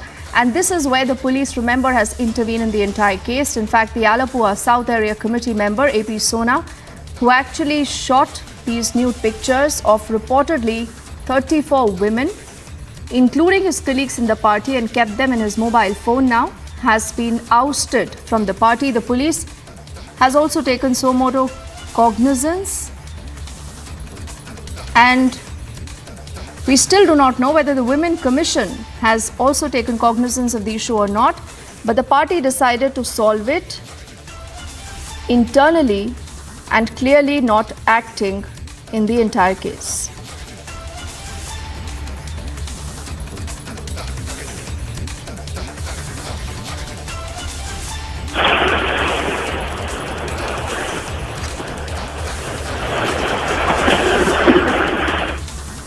CPM നേതാവ് KP സോണയ്ക്കെതിരെ ഗുരുതരമായിട്ടുള്ള ആരോപണമാണ് ഉയർന്നു വന്നുകൊണ്ടിരിക്കുന്നത്. ഏതാണ്ട് 17ഓളം സ്ത്രീകളുടെ 30ഓളം നഗ്നചിത്രങ്ങൾ അദ്ദേഹത്തിന്റെ മൊബൈലിലുണ്ട് എന്ന് party പരിശോധിച്ചപ്പോൾ കണ്ടുപിടിക്കപ്പെട്ടു എന്നാണ് ഇപ്പോൾ പറയപ്പെടുന്നത്. വളരെ ഗുരുതരമായിട്ടുള്ള ഒരു സാഹചര്യമാണുള്ളത്. കാരണം ഇത്രയും ഗുരുതരമായിട്ടുള്ള ആരോപണം ഉണ്ടായപ്പോൾ പോക്സോ കേസ് ചുമത്താൻ പറ്റുന്ന തരത്തിലുള്ള തെളിവുകൾ ഉള്ളപ്പോൾ കേരളത്തിലെ പോലീസ് എന്തുകൊണ്ട് ഇവർക്കെതിരെ നിയമ നടപടികൾ സ്വീകരിക്കുന്നില്ല, എന്തുകൊണ്ട് കേസെടുത്ത് അന്വേഷണം നടത്തുന്നില്ല എന്നുള്ളത് വളരെ ഗുരുതരമായിട്ടുള്ള ഒരു ചോദ്യമാണ്. ഇവിടെ വനിതാ കമ്മീഷന് ആ തരത്തിലുള്ള വലിയ സംവിധാനങ്ങൾ ഈ കേരളത്തിൽ നിലവിലുണ്ട്. പക്ഷേ ഇത്രയും ഗുരുതരമായിട്ടുള്ള ആരോപണം ഒരു CPM നേതാവായതുകൊണ്ട് മാത്രം അത് മൂടിവെക്കപ്പെടുകയാണ്. അയക്കെതിരെ നടപടിയെടുക്കാൻ KP സോണയ്ക്കെതിരെ നിയമപരമായിട്ടുള്ള നടപടിയെടുക്കാൻ കേസെടുക്കാൻ പോലീസ് ഇതുവരെ തയ്യാറായിട്ടില്ല എന്നുള്ളത് നമ്മളെ സംബന്ധിച്ചിടത്തോളം, കേരളത്തിലെ സാധാരണക്കാരെ സംബന്ധിച്ച്, ജനാധിപത്യ വിശ്വാസികളെ സംബന്ധിച്ചിടത്തോളം ഞെട്ടിപ്പിക്കുന്ന വസ്തുതയാണ്. അടിയന്തരമായിട്ട് കേസെടുത്ത് അന്വേഷണം നടത്തി ഇതിന്റെ കുറ്റക്കാർക്കെതിരെ നടപടി സ്വീകരിക്കണം. ഇവരെ സംരക്ഷിക്കുന്നത് CPMന്റെ നേതാക്കന്മാരാണ്. അറിയപ്പെടുന്ന കേരളത്തിലെ CPMന്റെ നേതാക്കന്മാരാണ്. KPS സോണയെ പോലെയുള്ള നേതാക്കന്മാരെ സംരക്ഷിച്ച് ഈ തരത്തിലുള്ള ജനവിരുദ്ധമായിട്ടുള്ള നടപടികൾക്ക് എല്ലാ സഹായവും ചെയ്തു കൊടുക്കുന്നത്. അടിയന്തരമായിട്ട് പോലീസ് ഇടപെട്ട് കേസെടുത്ത് നടപടി സ്വീകരിക്കണമെന്നാണ് ഈ അവസരത്തിൽ ആവശ്യപ്പെടാനുള്ളത്. Let's also get an Ashwin who's tracking that story, and he joins us right now in the broadcast. Ashwin, first why don't you tell us what has happened so far in the case? Now, the party might believe that you oust as a man and, the matter is over. But the point is, what he's done is unpardonable, Ashwin, and this clearly warrants a legal action. Is that going to happen?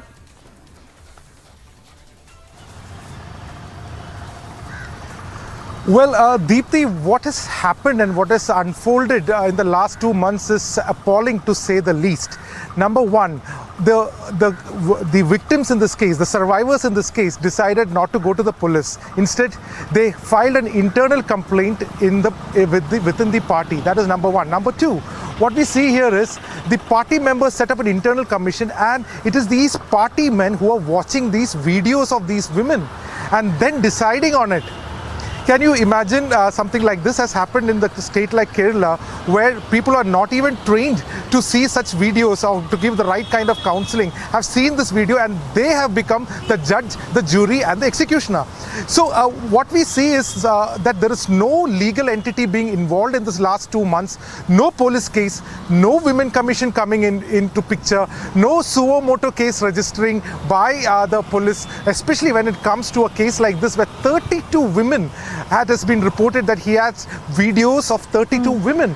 So a mere ousting from the party is what the Communist Party of India Marxists have decided, and some of them, as per the local reports, Deepthi, are cadres of the party itself. So what is happening is what largely the people, the political entities as well as the society at large is asking. And how can this just be a mere decision of the party? Can just suspending him or throwing a person like this who has committed a grave crime, can he be just let off just like that without any police intervention? That is what is appalling, Deepthi.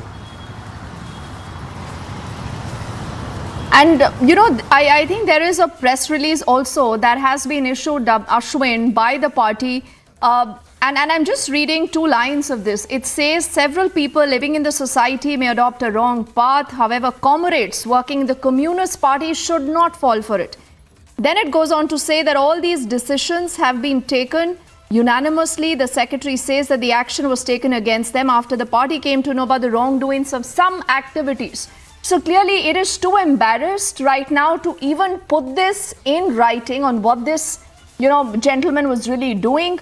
And why is it stopping short of lodging an FIR? And where is the Women's Commission? Where are those bodies? Why have they not acted on this case? Absolutely, Deepthi. I'm not sure whether to call him a gentleman, but saying that what is more difficult to comprehend is the way this entire matter has been taken. What happened to what is the ordeal of the survivors? Is there any counseling that is being given to these women who have been victims of such a grave crime? What about these 32 women and what about their mindset? How are they dealing with this shock?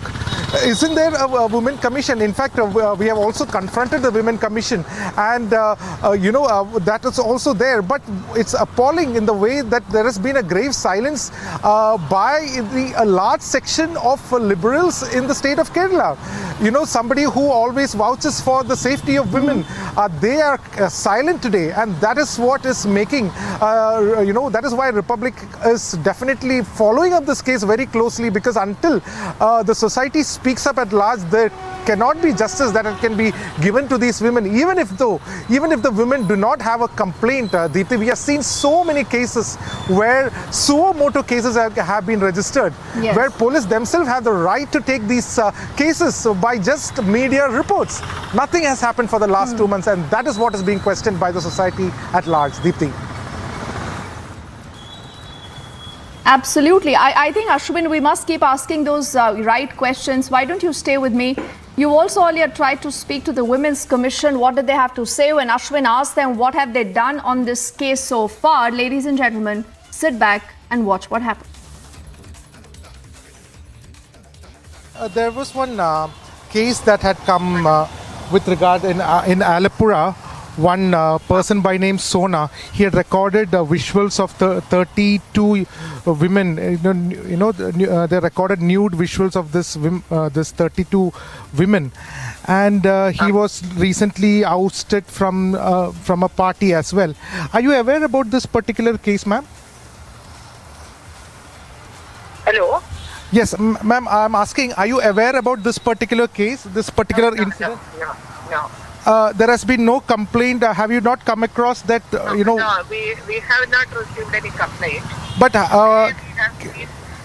can the Women Commission take a suo motu case, because this has been going on for 2 months? Why hasn't the women? Yes, ma'am. Can you hear me? Traveling.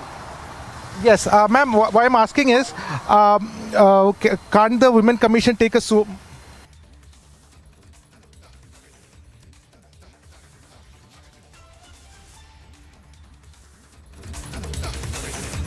So not aware of the case is what she says, and that itself, Ashwin, is an answer. But we'll keep tracking that story. For the moment, thank you, Ashwin, for getting together that story for us.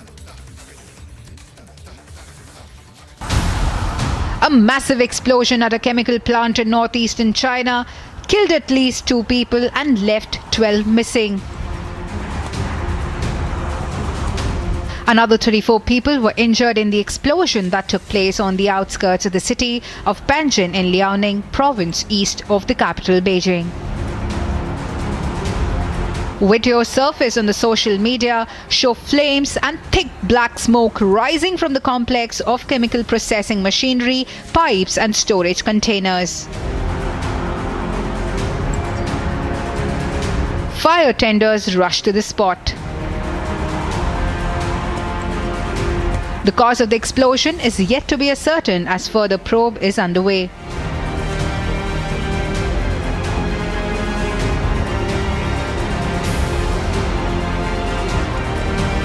Agency report for Republic TV.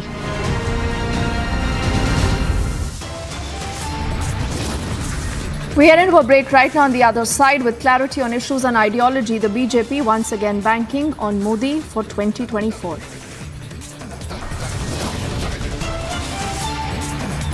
Also, it's a big controversy as the Congress equates Veer Savarkar now with Jinnah in its booklet in Madhya Pradesh.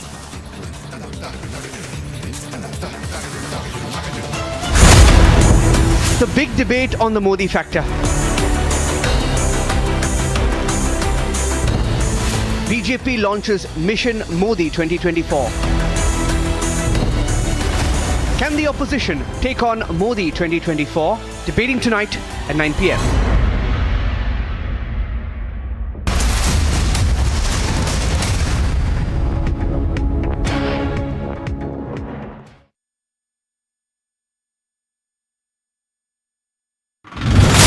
More trouble for the people of Joshimath. On one side, they have been asked to leave their houses. They have been evacuated. On the other hand, this is the water crisis which is being seen by the people of Joshimath now. Water pipes is not working properly and the supply of the water has been already stopped.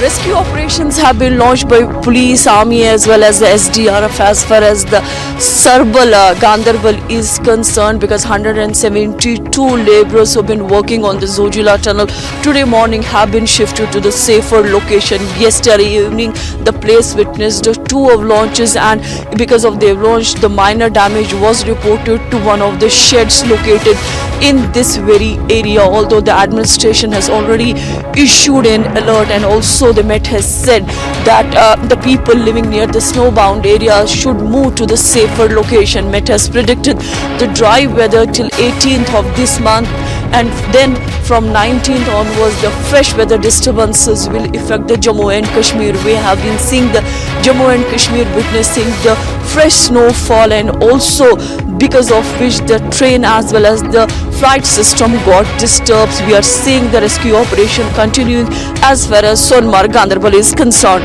With Vijay Firdoswani, I'm Zinazishan Fazal for Republic in Central Kashmir. You are watching Republic TV. On the other side, the Apex Court is likely to hear a plea seeking the sinking of Joshimath to be declared as a national. Republic, 47.3%. 394% more viewership for Republic TV than News 18 in super prime time. Content supremacy destroys the landing experiment. Republic TV, the All India #1.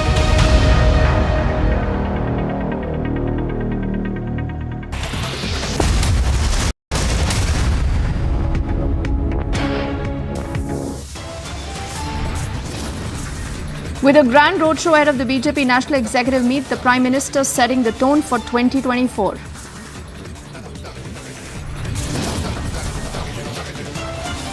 With clarity on issues and ideology, the BJP once again banks on Modi for 2024.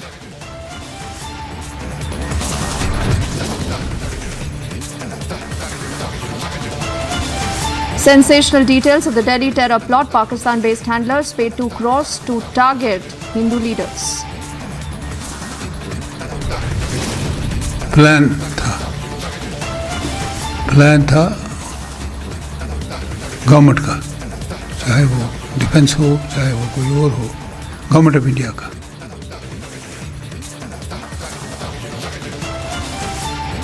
NC leader gives a clean chit to Pakistani terror. He blames the government of India instead for Pulwama and for URI.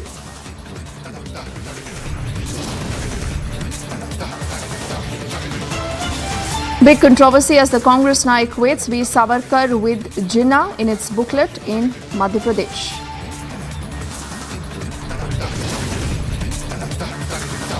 Amidst viral videos of food riots, Pakistan official admission of misery, the Pak Prime Minister says it is embarrassing to ask for loans.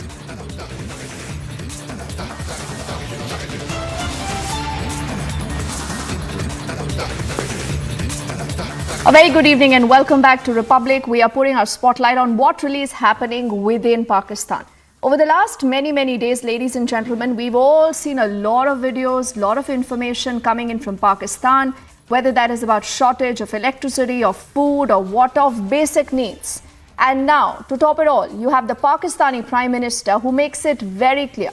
He says it's embarrassing for me to go and keep asking for loans at a point where Pakistan, remember, continues to face a lot of these problems as crisis has hit Pakistan manifold now. But the Pakistani Prime Minister also now says it is not a permanent solution for the cash-strapped country's economic challenges. He has also regretted that during the past 75 years, different governments, whether headed by political leadership or military dictators, he says, could not address these economic issues.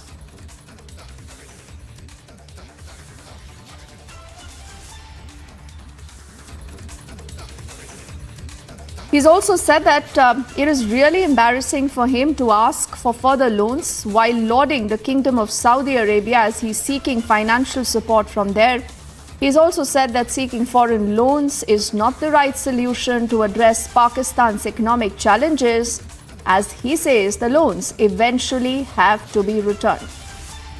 So on the left of your screens, you're looking at images that have come in from different provinces of Pakistan, and every image that you will see will tell you of the crisis the rogue state today is facing. Many would say this is the worst ever crisis in Pakistan, whether it comes to shortage of power, the reason why a lot of residents are reeling under massive power cuts, then there is shortage of fuel, there is shortage of food. Citizens are all up in arms, like you can see there on your screens, and they want the government to intervene. But the government has no money.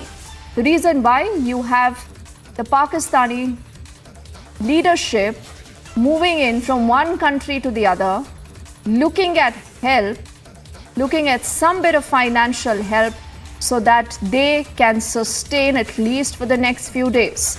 But in a bid admission, now the Pakistani Prime Minister has said that it is getting too embarrassing for me to go on asking for loans. Abhishek Kapoor is joining us live right now, and he has more insight into this story. You know, Abhishek, we shouldn't be surprised, but I think deeply worried. Because whenever you have Pakistan, the rogue state that is pushed into a crisis like this, you obviously see an uptick in terror-related activities. But the point is, what should New Delhi be doing? Is there any responses we've gotten from New Delhi yet, Abhishek? And what is it that has got Pakistan into this huge economic mess right now? Well, a straight answer to your question as to what New Delhi should be doing, we should be bolstering our defenses. Remember what happened by way of busting of this terror module in New Delhi just a couple of days back clearly suggests that an imploding Pakistan is the most dangerous thing that can happen to India, Deepthi. And you know, it is said about Pakistan that it is the only country in the world that negotiates with a gun on its own head. And a hungry Pakistan with nothing to eat and then negotiating with a gun to its head, you know, nothing can get more dangerous than that. Unfortunately, we are a neighbor, so we have to up our fences and make sure that our defenses are in the right place and bolstered properly so that whatever ill effects of this implosion by way of increase in terror activity, by way of, strife for traveling to Jammu and Kashmir and via Afghanistan to other places, increase in drug trade, obviously, because when we see these kind of pictures coming in from Pakistan of desperation of the common man, you know, a certain percentage of this can really translate into the next level where these people become easy cannon fodder for those ideological terror, for that ideological terror machine in Pakistan to really employ them and deploy them into their nefarious design. So in that sense, it's a worrisome situation for us as well. But so far as Pakistan is concerned, your second question, Deepthi, as to why it has landed in this situation, obviously they have been in a fiscal mess for some time now, and but for the doles they keep getting from the Middle East, particularly Saudi Arabia and the United Arab Emirates, and then those IMF loans, and then of course the benevolence of their sugar daddy China, because China believes that if they keep propping up Pakistan, it creates problems for India. So in that sense, I think Pakistan has barely survived from one crisis to another, and the irresponsible manner in which the Pakistani political elite have really behaved over the last few years is coming out for everyone to see now. The mea culpa and the admission that Pakistani Prime Minister Shehbaz Sharif has really made about him being embarrassed means nothing really, because he knows, and every politician in Pakistan knows, what's the situation of their budgets, what's the situation of their revenues. They have always lived beyond their means, and that's why the entire top level in Pakistan, in terms of the establishment, be it the civilian side, be it the army side, they indulge in corruption and then, you know, park that loot outside the country, and then once their tenures are over, they go abroad. It's not for nothing that for the longest period of time, Parvez Musharraf, Benazir Bhutto, Nawaz Sharif, they have lived outside Pakistan. Most of the former chiefs of army staff of Pakistan now live outside of Pakistan. Almost 40% of Pakistani MPs, as the MNAs they are called there, they have dual passports. Top lawyers, everyone, scientists, they keep dual passports because nobody trusts their own country. And now, of course, the situation has reached a level where it's not for the first time, of course, as I said, that they are going with the begging bowl, but even that is becoming difficult now. IMF has really read the Riot Act and said that your fiscal situation does not warrant another amount of loan. In fact, they have been in negotiation for almost 6 months and no forward movement there from the IMF loan, and that's why another round of $3 billion worth of cash dole, I believe, from the Saudis, but even that's not going to buy them more than a month of this situation for the government, and then again it might be downhill. So obviously, as I said, we have to bolster our defenses and pray that the strife does not have its ill effects coming across from that side of the border. Deepti. Oh yes, Abhishek, and you know, like with Pakistan, they say the more things change, the more they remain the same. That is the story of Pakistan. But as always, we'll get you a full insight into what really is happening. Abhishek, for the moment, thank you so much for piecing together that big story for us. And from talking of Pakistan, that really right now is reeling under a big economic threat, to what is happening in India. You've seen a lot of hectic political activity, a lot of other developments, but also what everyone looks towards is the big Auto Expo. You know, after a break of almost 2.5 years, you're seeing the Auto Expo that is back. We've seen a lot of footfall this season. These are the highlights, just in case you haven't visited the Auto Expo personally this year. Put on your seatbelts as Republic brings you the 16th edition of Auto Expo 2023. On day 2 of the Auto Expo 2023, the focus was on sustainability. While innovation and design is a continued focus, the theme for the Auto Expo 2023 is sustainability. Automobile giants, while looking at 2025, are certainly wanting to electrify all vehicles in the next decade. The country's largest PV manufacturer, Maruti Suzuki India Limited, grabbed the spotlight by introducing 2 of its long-awaited SUVs, the Fronx and Jimny. Maruti Suzuki flaunted its premium crossover SUV, the Fronx.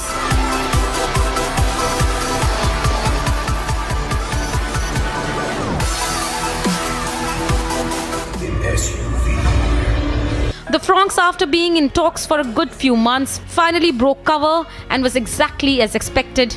The launch was met with excitement from all the Expo attendees. I'm confident that Maruti Suzuki will attain #1 position in the SUV segment in financial year 23-24. As we walk ahead of the Maruti's pavilion, Republic pushes the brake on the Toyota section.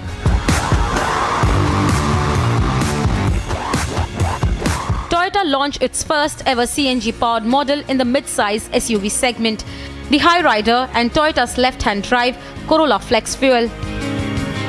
Toyota Corolla Fuel Flex, a vehicle equipped with flex fuel engine, can run more than one type of fuel, and also a mixture.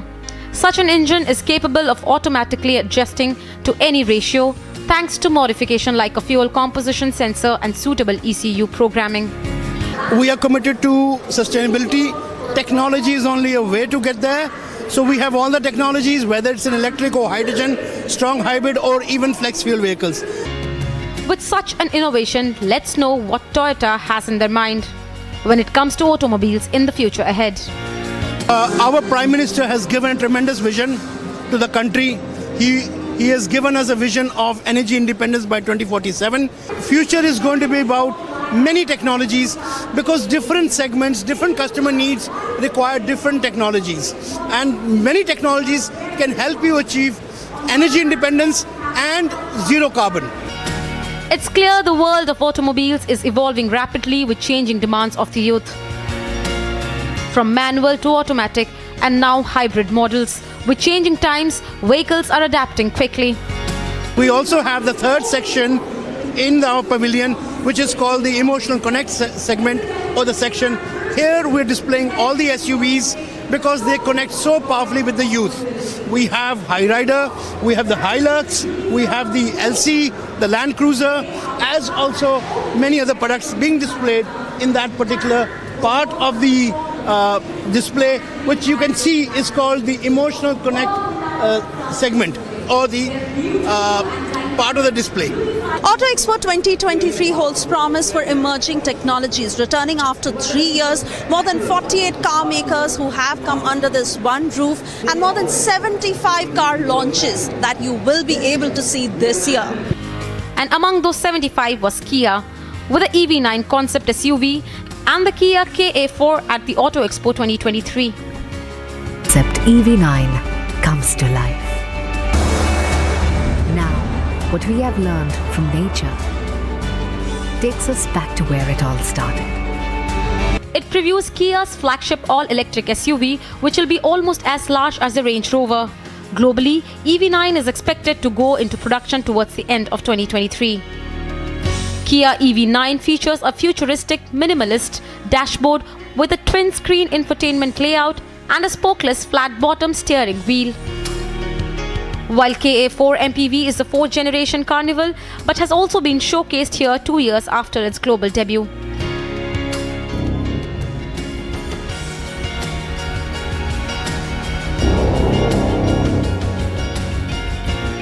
The production model will come with automatic driving features, over-the-air software update compatibility, and feature on demand where car owners can buy just the specific functions they want. Stay tuned as Republic showcases all that's under the hood this Auto Expo. Bureau Report, Republic TV.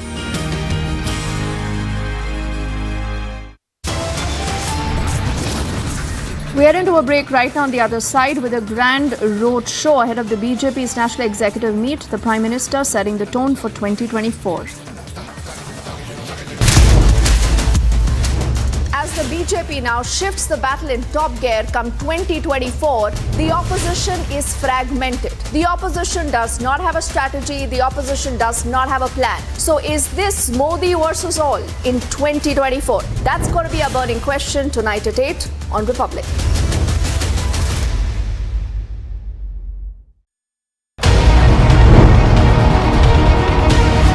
Republic, 47.3%.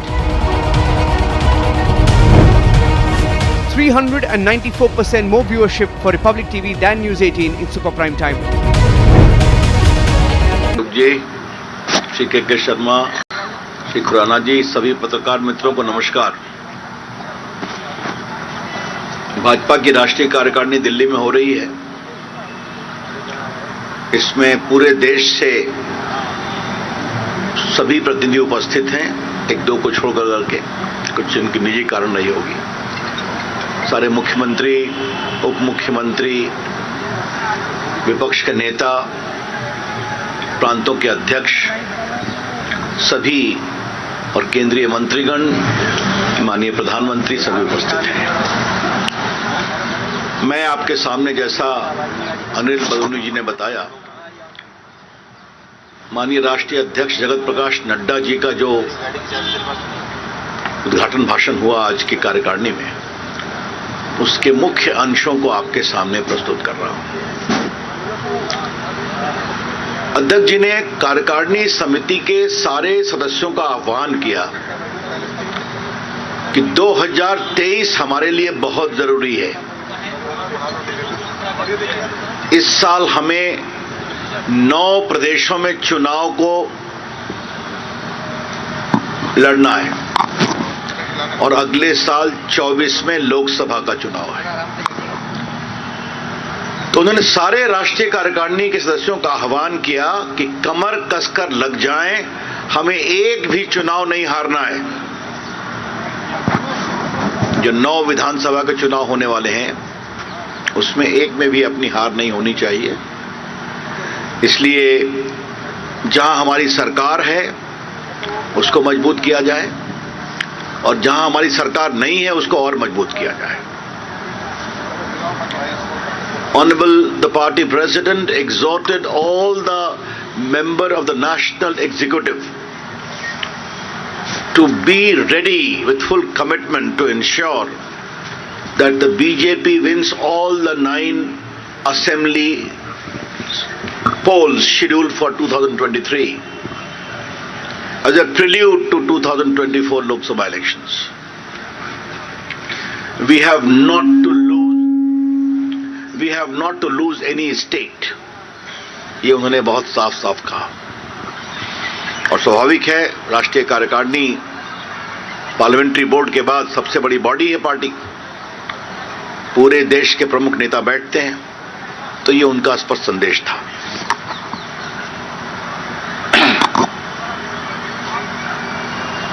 आपको मालूम है कि अध्यक्ष जी का एक और निर्देश पहले हुआ था,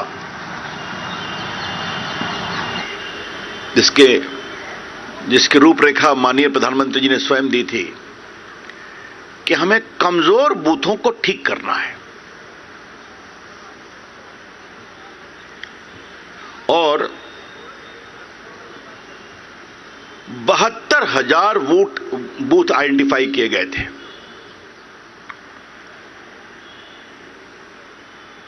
लोकसभा में 100 बूथ देना था, विधानसभा में 25 बूथ देना था। जैसे मैं पटना साहब का एमपी हूं तो कहा कि आप कोऑर्डिनेट करके 100 बूथ देखिए कहां कमजोर है। तो ऐसे बूथ 72,000 बूथ चिन्हित किए गए, 72,000 बूथ। और अध्यक्ष जी ने बड़े सुकून से कहा कि 1,30,000 बूथ पर हम लोग पहुंचे, जिनको मजबूत करने का फैसला हुआ। BJP being a cadre-based party and also with extensive involvement of workers, the PM had given a mandate that we must identify weak booths, 100 in each Lok Sabha, and strengthen it by extraordinary outreach at the booth level. In all, 72,000 booths were identified, and today, Honorable President conveyed in his address that 1,30,000 booths were reached. तो ये दो महत्वपूर्ण बात थी, मुझे लगा कि मुझे आपको बताना चाहिए। अध्यक्ष जी ने कहा दयानंद सरस्वती के 200 वर्ष पूरे हो जा रहे हैं। 13 फरवरी को कार्यक्रम है, बड़ा कार्यक्रम, और ये कार्यक्रम बड़े स्तर पर बनाया जाएगा। सरकार का भी सहयोग रहेगा, प्रोत्साहन रहेगा, संभवतः प्रधानमंत्री भी जाएंगे इसमें। उन्होंने दयानंद सरस्वती के 2-3 उपदेशों को याद दिलाया, जिसका सबसे प्रमुख था अंतिम स्तर पर खड़े व्यक्ति की चिंता होनी चाहिए। The last mile marginalized man, individual must be addressed, his concerns must be addressed. और इसी क्रम में उन्होंने बताया कि किस तरह से प्रधानमंत्री नरेंद्र मोदी की अगुवाई में अंतिम पंक्ति में बैठे हुए व्यक्ति की बड़ी चिंता की गई है, चाहे वो गरीब कल्याण योजना हो, भोजन योजना हो, डीबीटी हो, अन्य सुरक्षा के हो, तो किस तरह से अंतिम छोर पर खड़ा हुआ व्यक्ति एम्पावर हुआ है, उन्होंने उसकी विस्तार से चर्चा की।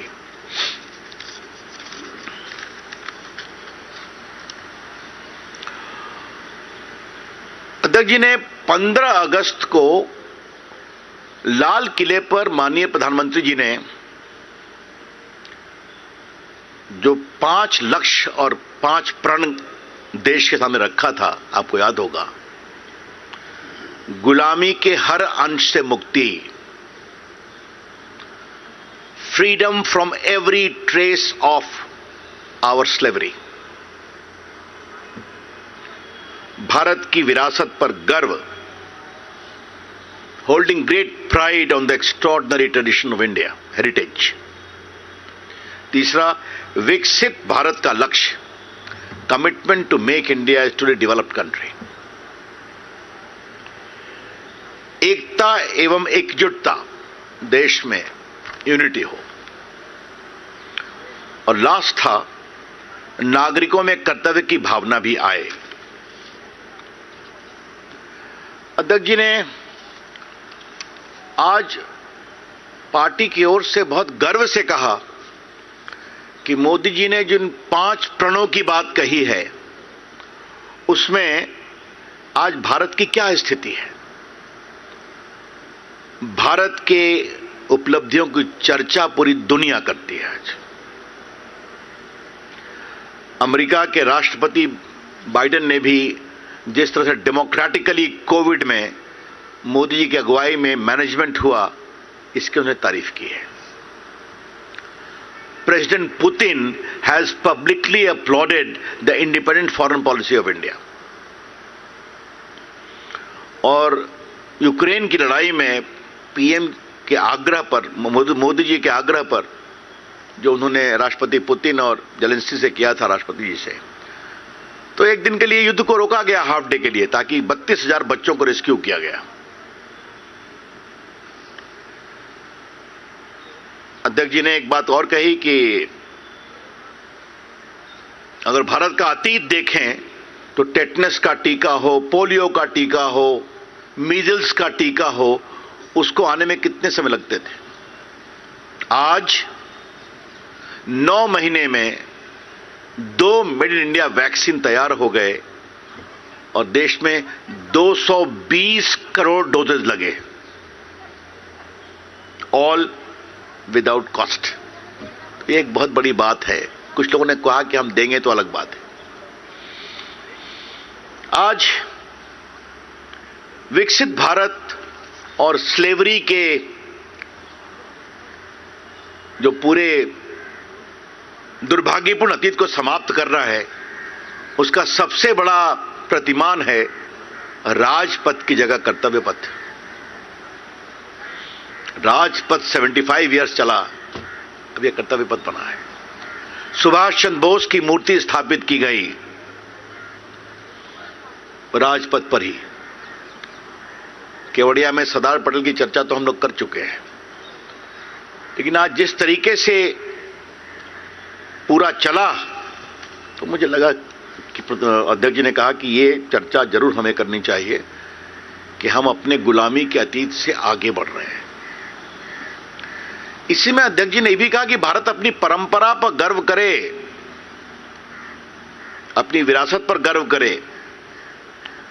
तो आपने देखा किस तरह से काशी का कॉरिडोर बना,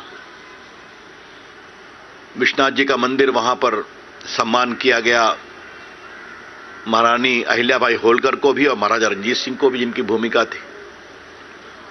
तो चाहे केदारनाथ हो तो बद्रीनाथ हो, तो अभी जिस तरह से वो गए और उज्जैन में महाकाल का कॉरिडोर की उद्घाटन किया और प्रभु राम का मंदिर बन रहा है। तो आज भारत के हेरिटेज को आगे बढ़ाने के लिए हर काम हो रहा है, जिस पर देश को गर्व हो। ये माननीय अध्यक्ष जी ने एक बहुत बड़ी बात कही। आगे उन्होंने बताया कि आज भारत का कंक्रीट अचीवमेंट्स क्या है। India has become the 5th biggest economy of the world, surpassing even England. Bharat mobile production की दुनिया में दुनिया का 2nd बिगेस्ट मोबाइल मैन्युफैक्चरर बन गया है। पहले जो एक्सपोर्ट होता था, वो आप जानते हैं कि मोबाइल उत्पादन की क्या स्थिति होती थी। आज more than 95% mobile consumed in India is being made in India, और यहां से एक्सपोर्ट भी हो रहा है। एप्पल हो, सैमसंग हो, बाकी हो। तो बाहर जो पहले 14 में खाली इंपोर्ट होता था, आज भारत से एक्सपोर्ट हो रहा है। तीसरा उदाहरण है कार मैन्युफैक्चरिंग का। आज भारत जापान को छोड़कर दुनिया की तीसरी बड़ी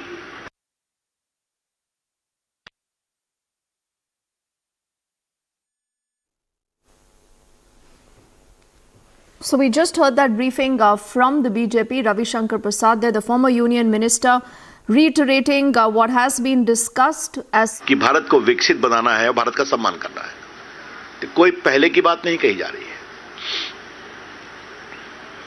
तो वंदे भारत एक्सप्रेस देख लीजिए, मेड इन इंडिया रोज चल रही है नए नए जगह पर। कल ही पीएम ने उद्घाटन किया उसका। वंदे भारत कहां बनती है? जो चेन्नई में बनती है और कुछ राजस्थान में बनती है। तो क्या ट्रेन, क्या मोबाइल, क्या यूपीआई फिनटेक मूवमेंट, वर्ल्ड का 40% जो डिजिटल ट्रांजैक्शन फाइनेंशियल होता है यूपीआई के माध्यम से होता है। तो ये जो 4-5 चीजें अध्यक्ष जी ने हाईलाइट की, और मैं बहुत विनम्रता से अपने पत्रकार मित्रों को कहूंगा, it is a matter of great pride for us. Just to repeat, Bharat की अर्थव्यवस्था आज इंग्लैंड से आगे निकल गई, 5th बिगेस्ट इकॉनमी। भारत का मोबाइल मैन्युफैक्चरिंग दुनिया का 2nd हो गया। भारत का ऑटोमोबाइल मैन्युफैक्चरिंग दुनिया का 3rd हो गया। भारत का fintech movement 40% digital payment Bharat, made in India. तो मेड इन इंडिया के प्रति आह्वान और एक विकसित भारत बढ़ने की ओर का संकल्प वो दिखाई पड़ता है। तो अध्यक्ष जी ने उसका बहुत से, उन्होंने एक और बात कही, डिफेंस डील ईमानदारी से होता है कि मोर देन 100% आजकल एक्सपोर्ट हो रहे हैं, और पूरा बाहर से आने पर बहुत कमी आई है, कुछ स्पेशल टेक्नोलॉजिकल क्षेत्र को छोड़ दीजिए। और पहले क्या था, every defence deal has a deal with in it with commission as the court. अब ऐसा सुनने में नहीं आता है। तो ये एक बहुत बड़ी बात कही गई। उन्होंने एक और बात कही कि national highway 12 kilometre per day से 37 किलोमीटर पर डे हो गए, और बॉर्डर रोड 3600 किलोमीटर बने हैं, 3600 किलोमीटर। और बॉर्डर रोड में बताना जरूरी, जो अध्यक्ष जी ने बताया कि कांग्रेस पार्टी के डिफेंस मिनिस्टर ने पार्लियामेंट में कहा था कि हमें बॉर्डर रोड्स नहीं बनानी है, क्योंकि बॉर्डर रोड बनाने से टेंशन होता है। और आज देखिए 3600 किलोमीटर बॉर्डर रोड बन गया। तो मित्रों, और जो सारी बातें, प्रमुख बातें हम आपके सामने हाईलाइट कर रहे हैं, अध्यक्ष जी ने आगे कहा सबका साथ सबका विकास की हम बात करते हैं। तो हमने जो कहा है वो करके दिखाया है। आज भारत की राष्ट्रपति एक बहुत ही संभ्रांत आदिवासी सुशिक्षित नेत्री हैं, जिनको पहली बार उस बड़े संवैधानिक पद पर स्थान मिला है।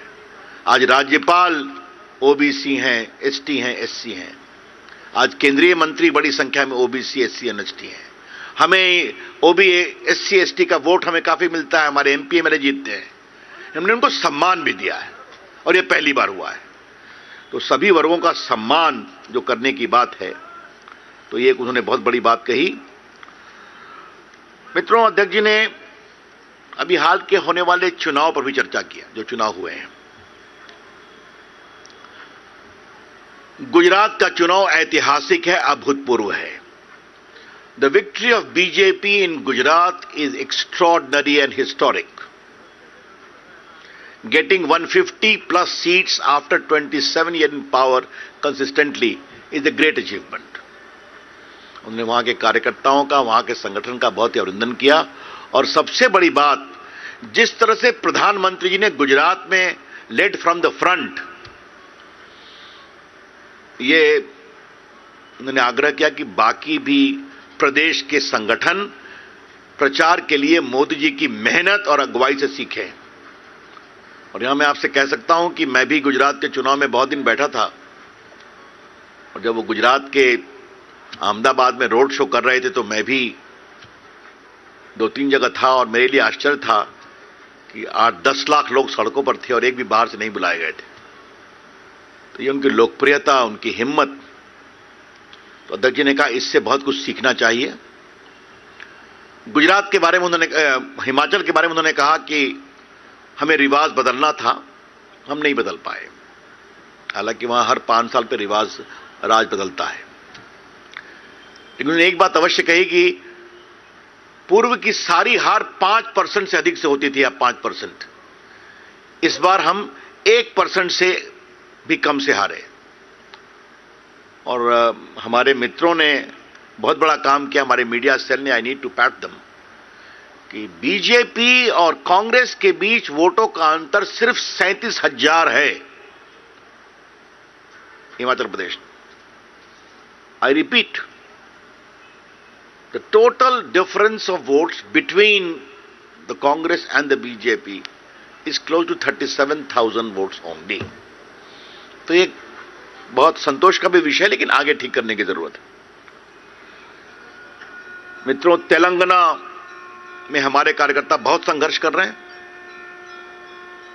वहां के मुख्यमंत्री जो हैं, उनकी सरकार के द्वारा तमाम अवरोध के बावजूद जिस तरीके से हमारे लोगों की यात्रा निकली, मेहनत कर रहे हैं. उन्होंने कहा तेलंगाना में अपनी हम सरकार बनाएंगे. भैया ये क्या हो रहा है देख लो. अध्यक्ष जी की दो बात मैं कह के अपनी बात कंप्लीट करूंगा, फिर आपके कुछ सवाल होंगे तो हम लेंगे उसको. पहली बात यह है कि हर घर तिरंगा एक कार्यक्रम हुआ था. आपको जानकर खुशी होगी कि 4 करोड़ 15 लाख घरों में तिरंगा लगाया गया. 4 करोड़ 15 लाख घरों में. और इस बार की सबसे बड़ी उपलब्धि यह रही कि नॉर्थ ईस्ट के सारे प्रदेशों में इसे बहुत उत्साह से मनाया गया. तो in a way it is a great many streaming of North East with India. ये बड़ी बात है. और स्वयं प्रधानमंत्री जी 50 बार नॉर्थ ईस्ट गए, आप जानते ही हैं, बाकी मंत्री भी जाते हैं. और सेवा भाव में जिस तरह से बीजेपी पॉलिटिक्स के अलावा सेवा का काम कर रही है, ब्लड डोनेशन कैंप, बाकी कैंप, सबका उन्होंने डिटेल दिया.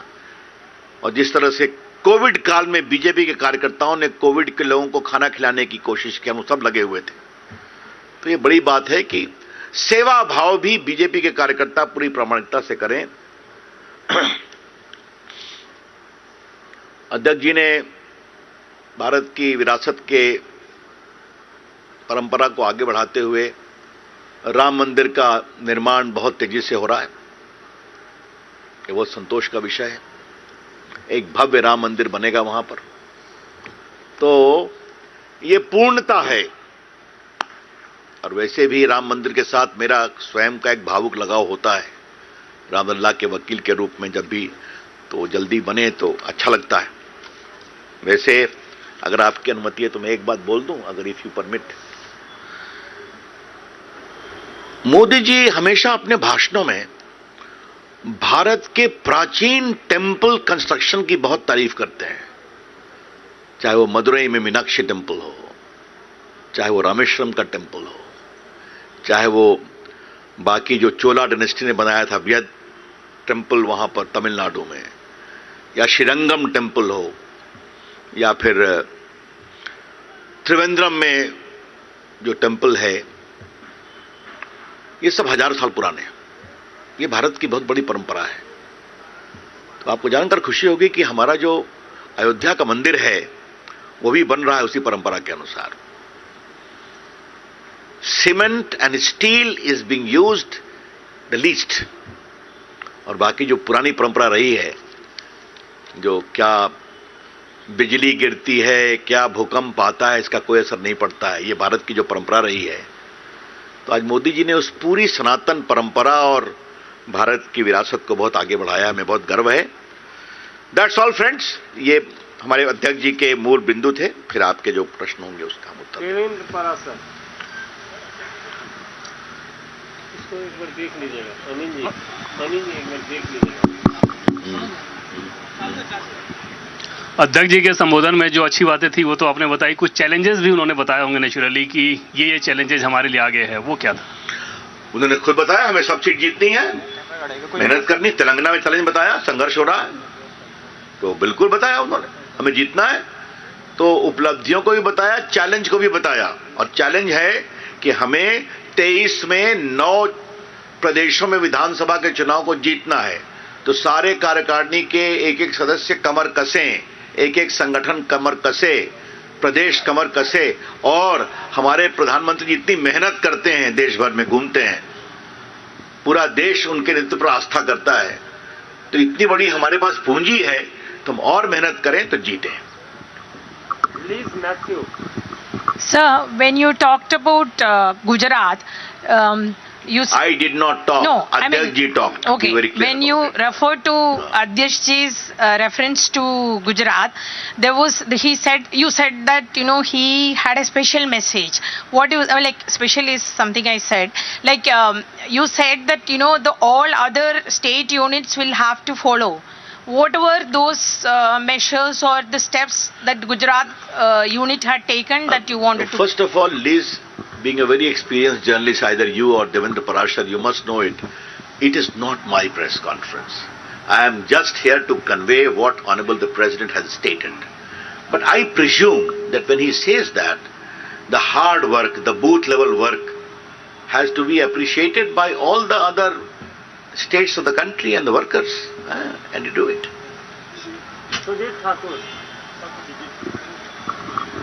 सर मेरे दो सवाल हैं. एक तो आपने हेरिटेज की बात की भारतीय पर कभी भी एक सवाल पूछेंगे. हाँ चलिए आगे बढ़िए. तो ये जो बहुत सारे ऐसे प्रतीक अभी भी हैं, दिल्ली में कुतुब मीनार है, ताजमहल है, उसके बारे में कुछ भारतीय संस्कृति को लेकर के. और दूसरा सवाल है अध्यक्ष जी का कार्यकाल इस महीने खत्म हो रहा है, उसको लेकर कोई चर्चा हुई या नहीं? अभी ये सब कोई चर्चा नहीं हुई.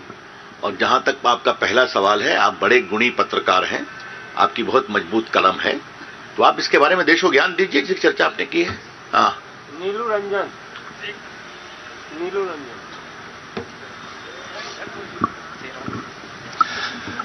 सर आपने कहा कि 1,30,000 बूथों तक पहुंचे हैं और उन्होंने कहा है कि सभी जीतना है चुनाव और ओबीसी SC ST सभी वर्गों तक जो पहुंचा है.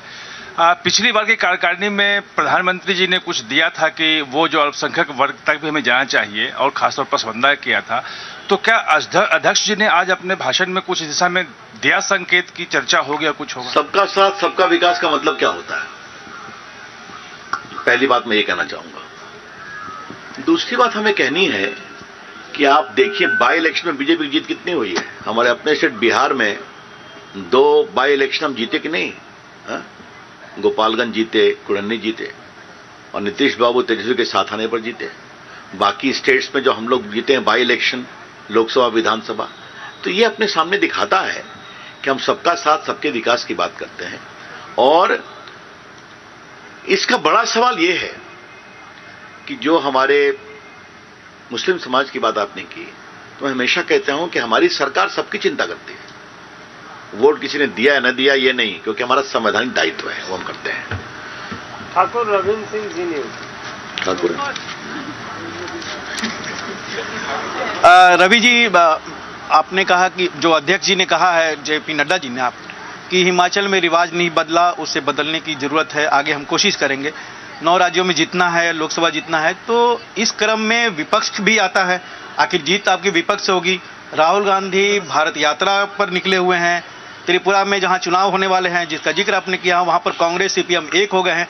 तो विपक्ष पर नड्डा जी ने क्या कहा? अगर नहीं कहा तो आप बता दीजिए कि राहुल की यात्रा और विपक्ष की एकता पर. पहली बात है कि आप तो कानून बहुत समझते हैं रविंद्र बाबू. मेरा जुरिस्डिक्शन अध्यक्ष जी के भाषण के प्रमुख बिंदुओं पर रखना है. तो आज की प्रेस मेरी अपनी नहीं है, उस पर कभी आप चर्चा करिएगा तो मैं अपनी बात कहूंगा. पूनम पांडे. सर, आपने बूथ मजबूत करने की बात की, जो अध्यक्ष जी ने ऑफ कोर्स अपने स्पीच में बोला कि पहले 72,000 बूथों की पहचान हुई थी और अब 1,30,000 बूथों तक पहुंचे. वहां तक हम पहुंचे. 72,000 में जाना था, पहुंचे 1,30,000. यानी वो 72,000 बूथ कवर होके और आगे चले गए. संजय शर्मा लोकमत. वो कौन है? देखो एक दो ये देखो ये संजय सर. रवि सर, मेरा सवाल सर, अध्यक्ष जी ने जो अपने भाषण में जो उल्लेख किया है डिफेंस डील के बारे में, कि अब डिफेंस डील होती लेकिन कोई कमीशन खोरी नहीं होती, क्या यह सीधा सीधा अटैक हम माने इसको कांग्रेस पार्टी पर, यूपीए सरकार पर? मेरा खाली कहना यह है कि ये बताने की जरूरत है क्या? राफेल में कोर्ट में भी चले गए ना, हैं? और राफेल डील में हम लोगों ने बहुत आपसे चर्चा की थी किस तरह से.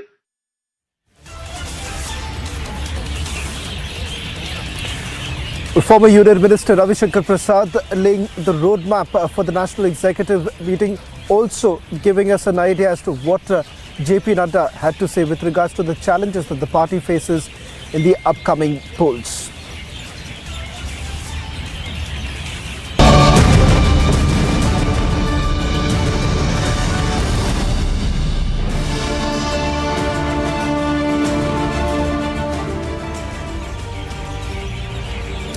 Hello and welcome. You're watching. This is exclusive from Vijay Chowk in the national capital. 3 big stories that are lined up for you, starting with that big story that we are tracking very closely about the Delhi terror plot busted by the special cell. 2 suspects were identified by the Delhi Police Special Cell. Following questioning of both, Delhi Police Special Cell recovers a body from Bhalaswa drain in North Delhi. What turns out thereafter is extremely sensational. The very fact that there is a Pakistani link that has now emerged. Both the suspects were in touch with their Pakistani handlers, in fact sent a 37-second video to them to try and impress them. And the fact that they've also got more details right now with regards to the fact that there was a hit list that was generated by both of them. They were targeting Shiv Sena and Bajrang Dal leaders. Not just that, Pakistani handlers had also given 2 crore rupees to both the suspect in this particular case so that they could carry out the attacks, and the fact that Delhi Police Special Cell also suspects at this point in time that there could be more people who are part of this entire module. In fact, both the suspects have indicated that they were basically motivated by several of these ISIS modules.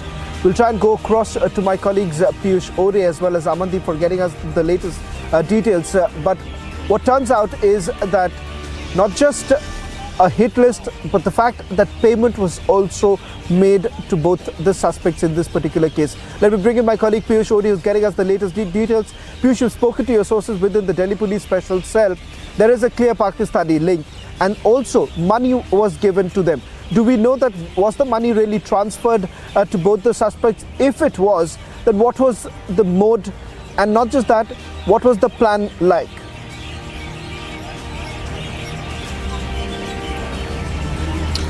So yes, Shravan, what we have been told by our sources in the Delhi police is that there was indeed some transfer of money. In fact, what we have been told is that a token sum of rupees 5 lakh was given to these 2 terror suspects, namely Naushad and Jagjit Singh Jassa, through Hawala route.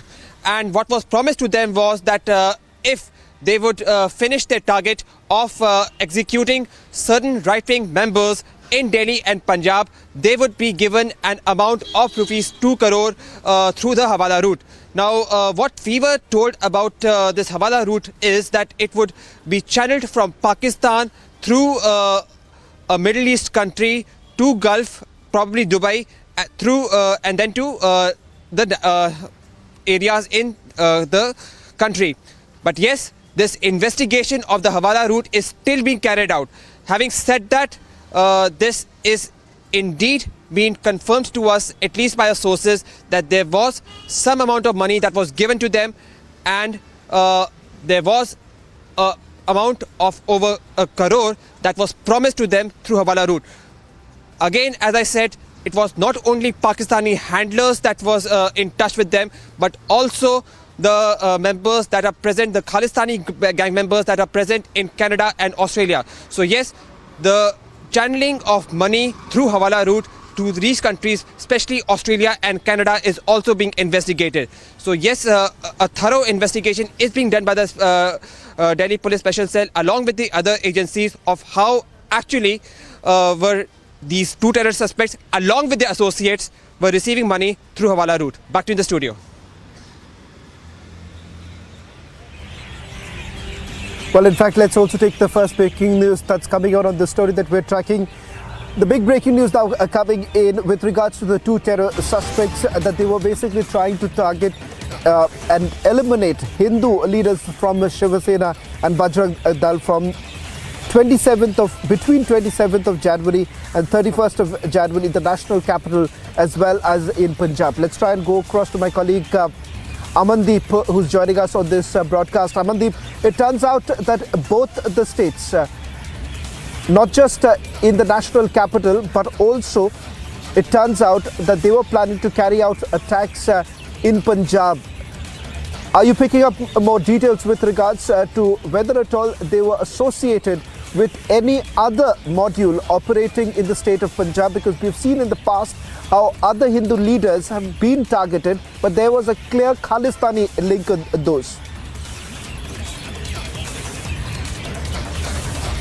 Absolutely, Shravan, absolutely. A direct Khalistani link is emerged into this entire investigation, and that is the reason Jagjit Singh Jagga as well as Nushad Ali has been selected, just because both were handled by the ISI operators and pro Khalistani activists. And in fact, Jagjit Singh was being handled by Arshdeep Singh Dalla, a recently declared Khalistani element and the terrorist, and he's actively carrying out certain kind of executions on the soil of Punjab as well. And in fact, Nushad Ali was being handled by Sohail, who is presently camping in Pakistan, and this entire conspiracy was hatched from the back end of the ISI, and ISI was the one who was actually sponsoring the entire money. What we are given to understand, and in fact the additional information to my colleague Piyush Ori, that he rightly pointed out that there is a money trail between these two suspects from their handlers. And in fact, Jagjit Singh was being paid by Arsh Dalla,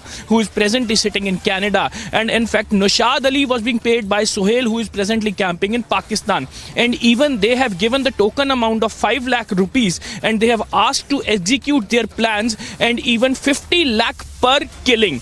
Shravan, I repeat, 50 lakh per killing was the amount that was decided, but that amount will be transferred once the person was killed. And in fact, these targets has been given. And if we just go to the background of this entire story, this Nushad Ali and Jagjit Singh, they both were lodged in Haldwani jail, from where they came to each other's connection. And in fact, Sohail was the one who was directly in contact with Nushad Ali, and he was lodged in the Indian jail, but after he procured the bail, and in fact he shifted his base from India to Pakistan and came in touch with ISI, and he's the one who suggested ISI that let's rope in Arsh Dalla as well to carry out these attacks, just because two locations, and in fact they required two networks, one in national capital, another is in Punjab. So obviously ISI require one network to handle the operation in Delhi, and in fact the other network that can handle the operations in Punjab. So Arsh Dalla was one of the options who can handle the network and to carry out certain kind of terror activities in Punjab. So that is the reason these two modules have joined the hand with the intervention of ISI and with the promising money of 50 lakh per killing. So this was the amount that has been decided, and in fact these two are in the custody, and in fact Arsh Dalla has also activated his network in Punjab to follow up this execution as well. So far the investigation is going deeper into this nexus, just because this is not this is not the brim point of the investigation. It is dragging to the more, just because this is not the only operation the ISI is planning with the help of pro-Khalistani activists as well as the other operatives. They have certain other plans also. Yes, Shravan. Let's also get in. Well, thank you very much, Amandeep. We're also getting in some more breaking news on the story that we've been tracking. This is now with regards to the payments that were actually received. It turns out that installment payments were being made to the terror suspects. As per sources, second and third installment that was to be paid to them was about 50 lakh rupees and 1.5 crore rupees. 6 months while they were staying in Delhi, they had conducted recce in areas of Punjab and Delhi to identify their targets. They had already been paid 5 lakh rupees through Hawala. Let me quickly bring in my colleague Piyush for a quick update. We're getting in more details right now. Piyush, with regards to the payment, it becomes abundantly clear, as Amandeep was pointing out, 50 lakh rupees for each killing. And now more details emerging that there were payments that were already made. A quick response from you, then we move on to the other big story that we're getting to you tonight on This Is Exclusive. So yes, Shravan, as Amandeep rightly pointed out, that yes, a token sum of 5 lakh was already given to them as a form of trying to execute the plan which was being hatched by the handlers, not only staying in Pakistan, but also the Khalistani outfits that have their bases in Canada, UK and even Australia. But in order to encourage these two terror suspects and also their associates to carry out the plan fast and to carry out the plan as per the designated dates on January 27th and January 31, it was decided that they would be given 1 crore first for killing the leaders as they had planned on the specific dates. And then if they would be able to carry out the second killing also, it would be increased to 1.5 crore. So what we've been told is that there were plans of paying these two terror suspects in 3 installments, namely 50 lakh, rupees 1 crore and rupees 1.5 crore. So yes, they were being encouraged through monetary benefits in order to commit these killings, and especially targeted killings. Back to you in the studio.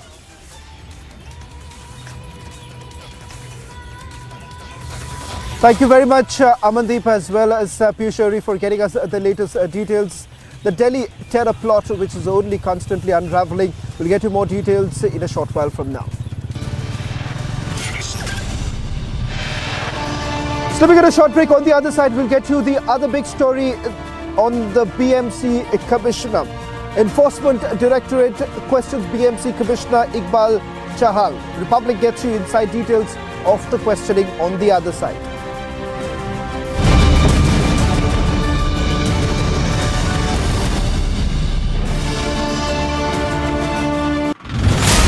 A stunning revelation has come to fore where the Delhi Police Special Cell Unit have arrested Jagjit Singh Jassa and Naushad over their involvement in terror activities and trying to disrupt the Republic Day parade. Now, there was another major breakthrough that was achieved by the Delhi Police Special Cell after it was able to get some hand grenades from at Bhalfa Dairy. There are also now reports that perhaps Naushad and Jagjit Singh Jassa would have also been involved in a target killing. The global south has countries that are in a state of perpetual conflict. Some of them their own making and some of them from outside.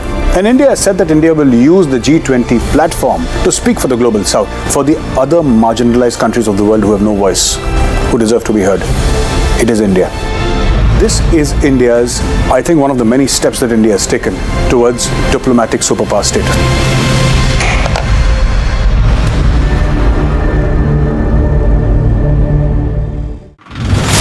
More trouble for the people of Joshimath. On one side, they have been asked to leave their houses. They have been evacuated. On the other hand, this is the water crisis which is being seen by the people of Joshimath now. Water pipes is not working properly and the supply of the water has been already stopped.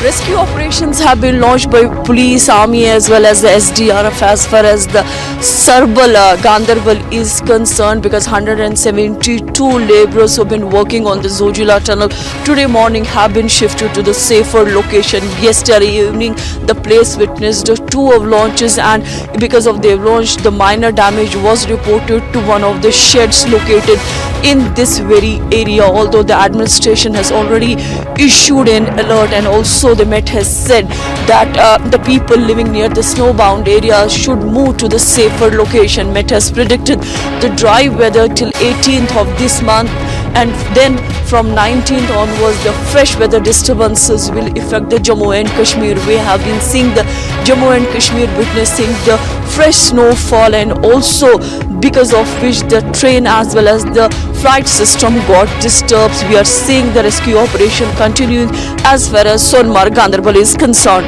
With Vijay Firdaus Wani, Amzi Nazir Shan Fazal for Republic in Central Kashmir. You are watching Republic TV. On the other side, the Apex Court is likely to hear a plea seeking the sinking of Joshimath to be declared as a national. Republic, 47.3%. 394% more viewership for Republic TV than News 18 in super prime time. Content supremacy destroys the landing experiment. Republic TV, the All India #1.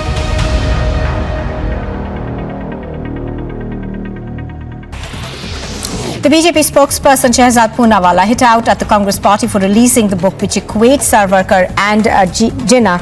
The BJP alleges the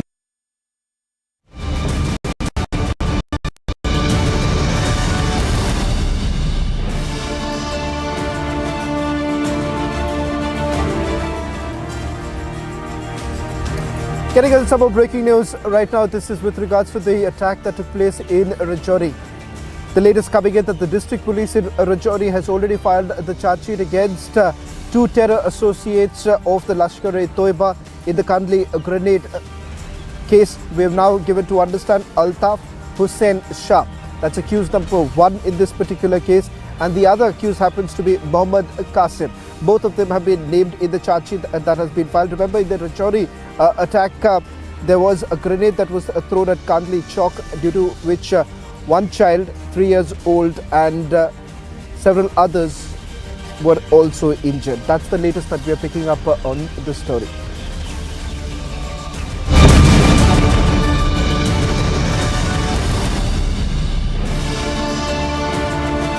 The global south has countries that are in a state of perpetual conflict. Some of them their own making, and some of them from outside. And India has said that India will use the G20 platform to speak for the global south, for the other marginalized countries of the world who have no voice, who deserve to be heard. It is India. This is India's, I think, one of the many steps that India has taken towards diplomatic superpower status.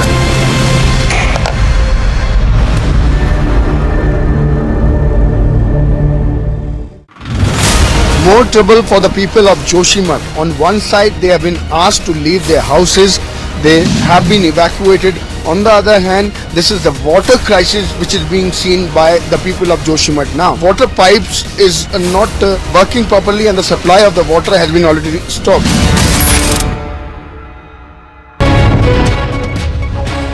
Rescue operations have been launched by police, army as well as the SDRF as far as the Sarbal, Ganderbal is concerned, because 172 labourers who have been working on the Zojila tunnel today morning have been shifted to the safer location. Yesterday evening the place witnessed 2 avalanches, and because of the avalanche the minor damage was reported to one of the sheds located in this very area, although the administration has already issued an alert, and also the Met has said that the people living near the snowbound areas should move to the safer location. Met has predicted the dry weather till 18th of this month, and then from 19th onwards the fresh weather disturbances will affect the Jammu and Kashmir. We have been seeing the Jammu and Kashmir witnessing the fresh snowfall, and also because of which the train as well as the flight system got disturbed. We are seeing the rescue operation continuing as far as Sonmarg, Ganderbal is concerned.